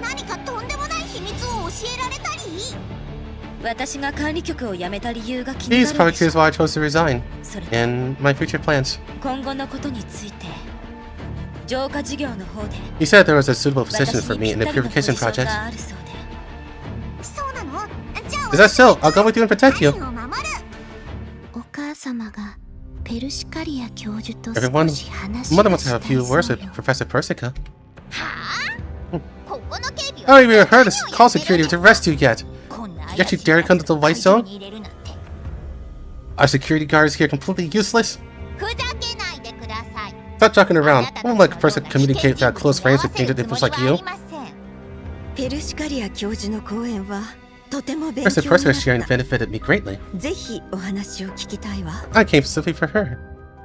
誰と会おうがお母様の It's not a problem for Mother to communicate with whomever she ここの wants. 警備を全員 All the guards here 倒したら are insufficient to わけない restrict our actions. Kalina stared at Star Abyss, her aura undergoing a complete transformation as her apparent age increased. She seemed to perfectly control every bit of her expression, easily manipulating everything she presented. Whether it was her expression, aura, or that sense of threat typical of a supernatural entity that applied equally to all living beings. ライブニスさん。 I don't think this lady has much malicious intent. 研究談義が目的であれば、 It was just a technological すぐに discussion. ペルシカ教授の意 We'll 思を consult 確認しましょ Professor う。 Persica to confirm her interest as soon as possible. 厄介 What a pain! そもそも You still haven't explained how you managed to sneak into the White Zone. Are criminals allowed to give speeches on stage in the White Zone nowadays? お母様は指名手配 Mother isn't a wanted criminal. Naturally, we can enter and leave the White Zone freely. No shit. That makes sense. 自由に入れない The commander's probably the only one who can't just enter the White Zone. Oh! Some of us just seem to have let something slip, and Hazel covers her mouth. お母様も私もあなたたちの指揮官には興味 Mother and I are also very interested in your commander. あの人 Rather, は he is the human I respect the most besides Mother. お母様を除けば私が最も尊敬している人間と言っていい。前回は時間がなかった Last time was too rushed. お母様 Mother は hopes he will come and use that valuable experience to assist with some 遺跡 relic の開 developments. 発に協力してほしいと考えているの。私は And I really want to play a game of chess with them. チェスをしてみたい。 Or any game, really. 他のゲームでもいい。 During this time, I've already learned a 最 lot. 近いろいろ覚えたから。ペルシカリア教授に伝えておいて。 Tell Professor Persica that 鍵 the の準 key 備は整 is already fully prepared. 彼女か And ら I'm waiting for her 私を to 訪ねてく to るの come を find me 待 herself. っていると。 Inside the venue not far away, Lentine's gaze lingered around Kalina and Persica. さすがはホワイトエリアだ。 I suspected the conference in the White 想像 Zone. 以上だ The scale and number of people present were larger and more numerous than imagined. 知っている顔は My acquaintances are few. 少ない。 Lentine struck up conversation with the surrounding scientists with a smile. After mentioning topics that we're interested in, the other parties opened their chatterboxes and talked endlessly. 本当かね What, really? You have the brand new organism they mentioned? 持っているのかえ Yeah. え、興味がおありでしたら If you're interested, 大いにあるとも I'm very interested right away, immediately. I can go to right now to see them. 守秘義務によりデータは内部 Due to internal confidential clauses, we can only open it to you, 申請しますので with internal personnel. I will apply for a special approval for you. 科学に国境はない Science knows no borders. Not limit the development of science to your narrow-mindedness. これは私の連絡先です This is my contact いつで information. もご連絡 We can く keep だ in さい touch anytime. 友人を I 見か saw け a ました friend. ので挨 I can 拶 go し say ま hi す to her. See that the man was surrounded by bodyguards has arrived by Kalina's side. The corners of Lentine's mouth hooked up, and she walked towards Kalina's direction with a smile. 指揮官成分補充完了。 Ah, Commander Essence こんなリゾー replenished. ト地に改装されていたなんて。 I didn't expect the Elmo to be retrofitted into such a perfect resort. すっかり上流階級の仲間入りね。 Doesn't this instantly turn this into a leisure class, Commander? みんなのパフォーマンスを上げるには Everyone's work efficiency, 職場 improving 環 the 境 work の改 environment 善 is a は必 given. 要なことだ。今回は君のおかげで Thanks to you this time, Leva. リヴァ私と組んでた頃が恋し I くなっ miss the days of working with me. なら、私をエルモ号に引き抜いてみる Commander, want to try approaching me into the Elmo? それなりの条件を出して As long as what you offer satisfies my appetite, I might consider it. 例えば、 For こ example, の最新モデ I ルの want this new 自転車が欲し bicycle. いな。君がエルモ号で働 You き want to work on the Elmo? I asked for もちろん nothing 大歓 better. 迎だだが But things aren't peaceful around Colleen right now. I'm worried many people might target her because of her relationship with me. I hope you can stay by Colleen's side for now and provide a layer of protection for her and Persica. Just like this time.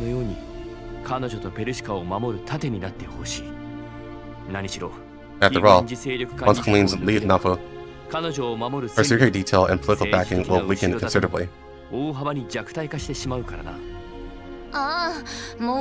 Commander, you already knew? Sorry, Luna. That's another slip. Oh dear. Lucy a bit feel a bit sorry for Colleen. I originally wanted her to tell you personally at the right time.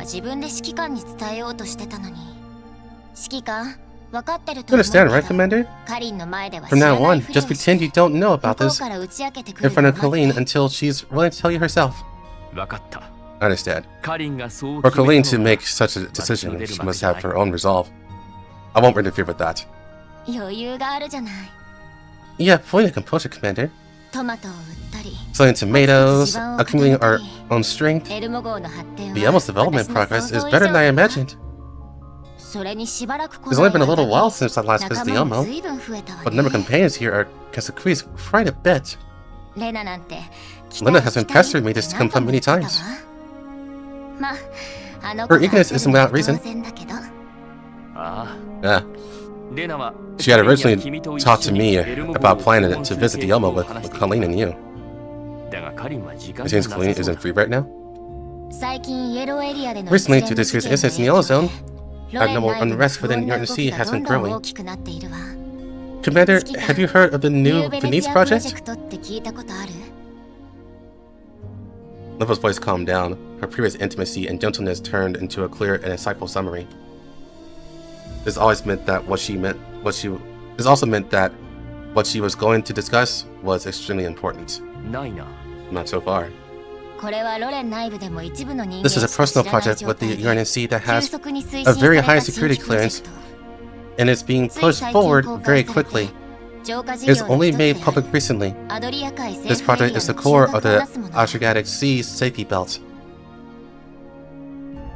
within the purification project.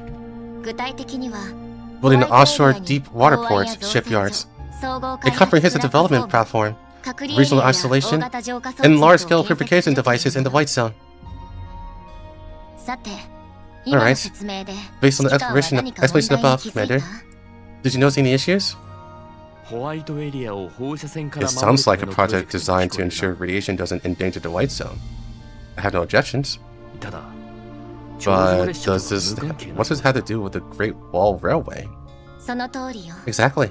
The entire project is spearheaded by the Purification Project, and the military will establish a new department to provide security. However, due to the massive funding required, it has also been opened up to private investment. In exchange, investors are granted corresponding rights to maritime development, as well as the development and management rights for land within the city of New Venice itself. Guess who followed all the way until now, selflessly and endlessly investing huge sums of money, making the progress of this project look so good? The conglomerate. Commander, in places you can't reach, the conglomerate is also steadily expanding its influence, you know? Driven by the new Venus project, a series of changes are also taking place within the UNC. And it was during the period that the Mikos incident occurred. Commander, the significance produced by your actions is already very clear. If this continues, an all-out conflict is inevitable sooner or later. Commander, right now, you are the most danger. Both Rebella and I think so.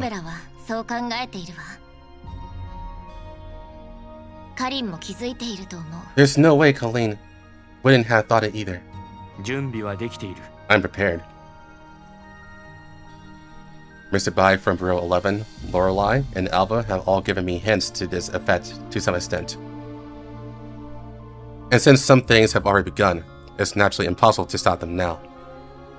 It's just, do I have the resolve to drag everyone into an even larger vortex? Right now, I can't be sure.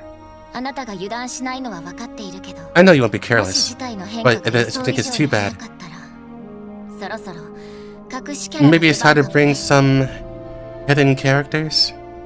隠しキャラ You mean 融合勢力 Sanguis の Fairy?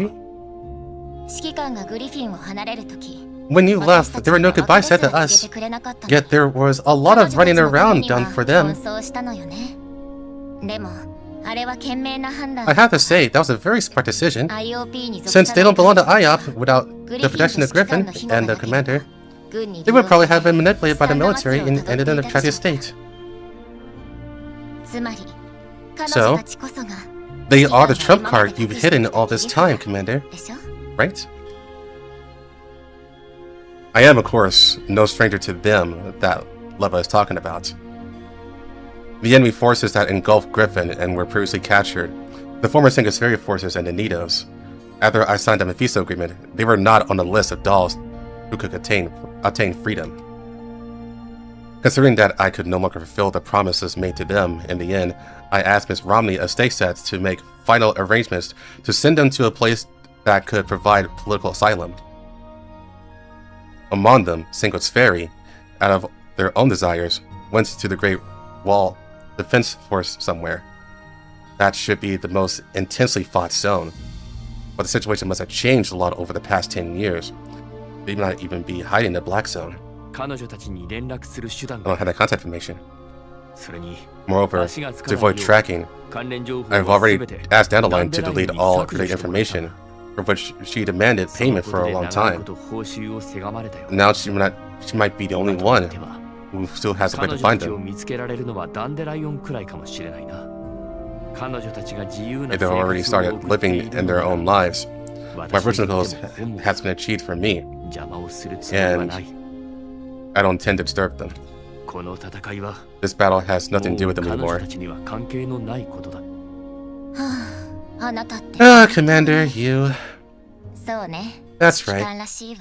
If you weren't like this, you wouldn't be the commander.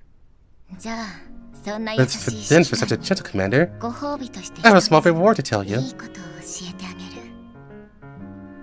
A sly grin flickered in Leva's eyes as if she lowered her voice and signaled me to come closer. Then she leaned in and wrapped an arm around my neck, deliberately lowering her voice. 彼女の情報。 I got news about her. A soft sound lingers in my ear, clearly trying to tease me a little. Her breath brushes past my ear.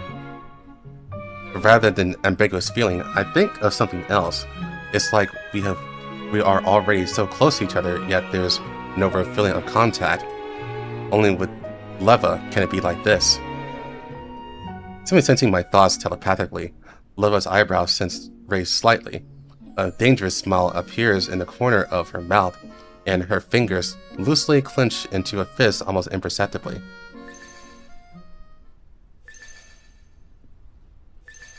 Suddenly arriving communication request breaks the crisis about to fall upon me. Commander, this mail that got delivered by courier arrived. Wait, Leva, why are you around in Elmo? 休暇よ。 I'm on vacation. So sneaky, Leva, you jumped the gun! The sounds of laughter gradually blurred in my ears. I looked out of the window behind the thick clouds, and seeing some unknown things were brewing. I must be prepared to welcome their occurrence.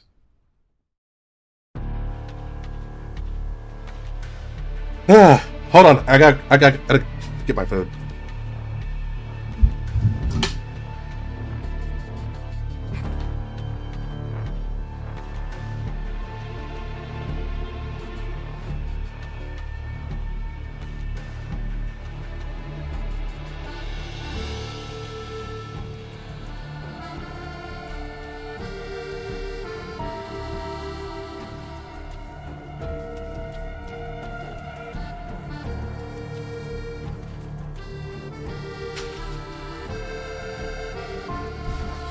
These cutscenes are too fucking long, man.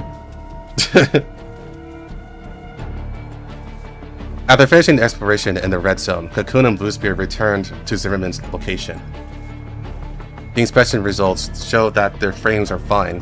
However, The powerful oppressive aura exuded by the Blue Gem Dragon, along with that difficult to analyze look from Dara Starvis, a sister in name, still causes both Cocoon's Neurocloud and the Blue Gem Perucleus to cower in fear simultaneously. Whether it was fortunate or unfortunate, she didn't have much time to steep in unease, as well as the fear of deviating from Mother. During this time, many things were developing rapidly, even beyond the control of the third generation doll themselves. Your Excellency, because Whitestone scientists recently mentioned relics and descent in his speeches, the lords of the Olak National Conglomerate wish to arrange several high-level meetings soon to discuss topics regarding the relics. Those scientists are truly troublesome. Such intel shouldn't be known by too many people. We deduced from all of the data obtained from the red zones that there have already been multiple small-scale attempts to open relics in the red zone. What does Paradis say? They have not totally disclosed to us the specific intel data involved. They were the ones who researched and developed the new creature, so there's no need for us to clean up their mess. I'll have the urgency expedite the investigation into the red zone. When the time comes, the initiative will be in our hands. Yes. Zimmerman watches Cocoon departing back. Although she has a certain degree of confidence in their mutual sincerity and cooperation, he is unsatisfied with the fact that Lullaby, which concerns the future destiny of the entire conglomerate, relies too much on this third-generation doll. Over the years, despite investing in numerous studios, acquiring several companies, and indeed snatching up enough market share, unfortunately, in the core fields of AI, doll neuroclouds, and raw technology, not to mention lacking top-tier talents like Persica, the Olak Group couldn't even match the talent pool of Aya's core backbone. The third-gen doll, Cocoon, was undoubtedly a powerful support, but he never bet all his chips on one spot. Now, through multiple channels, Zimmerman has widely recruited talents, creating a brand new technical team for the financial conglomerate. This time, he wouldn't lower his standards, and with the active talent broker syndicates, as well as the internal reforms Zimmerman pushed forward, even top individuals from 16 Lab and 14 Lab would be tempted by their offers. He has always been very patient, which is why he could push his plans in the dark to this point. He was also cautious enough, so even at this stage where he was about to obtain everything and step into the peak, he could still remain calm, thoroughly repeating his deliberations and conducting rehearsals from all angles. However, he only lacked some instinctual insight, failing to notice the other predators lurking beside him. At the same time, Zimmerman is pondering, inside another room in the same office building, a lady in a suit is staring at the torrent of information sweeping past her eyes like a torrential rain. Her ultra-high precision electronic pupils filter through it meticulously. Zimmerman made no mistakes at all, he just didn't notice her. Even so, the preventative measures constructed by him and Cocoon were still so comprehensive that they couldn't be broken through even from the inside until this moment. Although the conglomerate was massive, it was ultimately an organization made up of people. It could also be injured, bleed, and weaken. The interior of Orlok lost their composure, and Zimmerman could no longer steadily advance his plans. He had no choice but to open up multiple access permissions at once, and one of them was one of the 12 identities she had long managed to insert into the conglomerate. The sheet music for the lullaby is finally presented before her eyes. New Venice, the Lviv incident, the Purification Project, Sir Med, Caldwell's speech, the ripples caused an active agitator in the Yellow Zone, which are driving the chaos among the various factions within the Urian Sea. Whoever can issue the clearest command at this moment can unite these forces. The conglomerate has been waiting for this opportunity. They have already secured key connections, purchased all necessary land, enterprises, and patents, and prepared a series of military measures. The only thing missing was this final step. By gathering technical talents recruited from companies like 16 Lab, 40 Lab, Ultra Live, Cyber Media, etc., and adding the code Cocoon obtained from the Series AI encountered on the Elmo, the equation was finally perfected.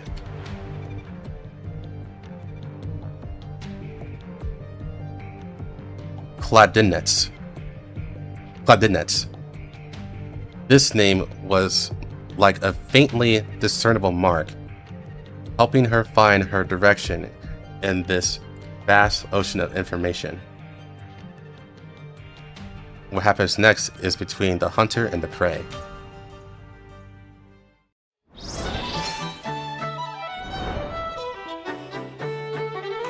All right.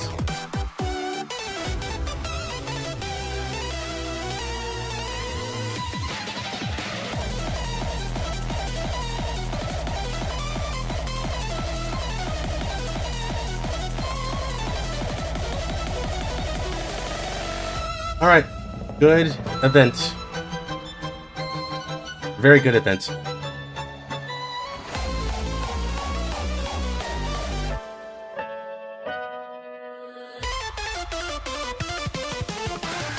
Yeah, that was really fucking long.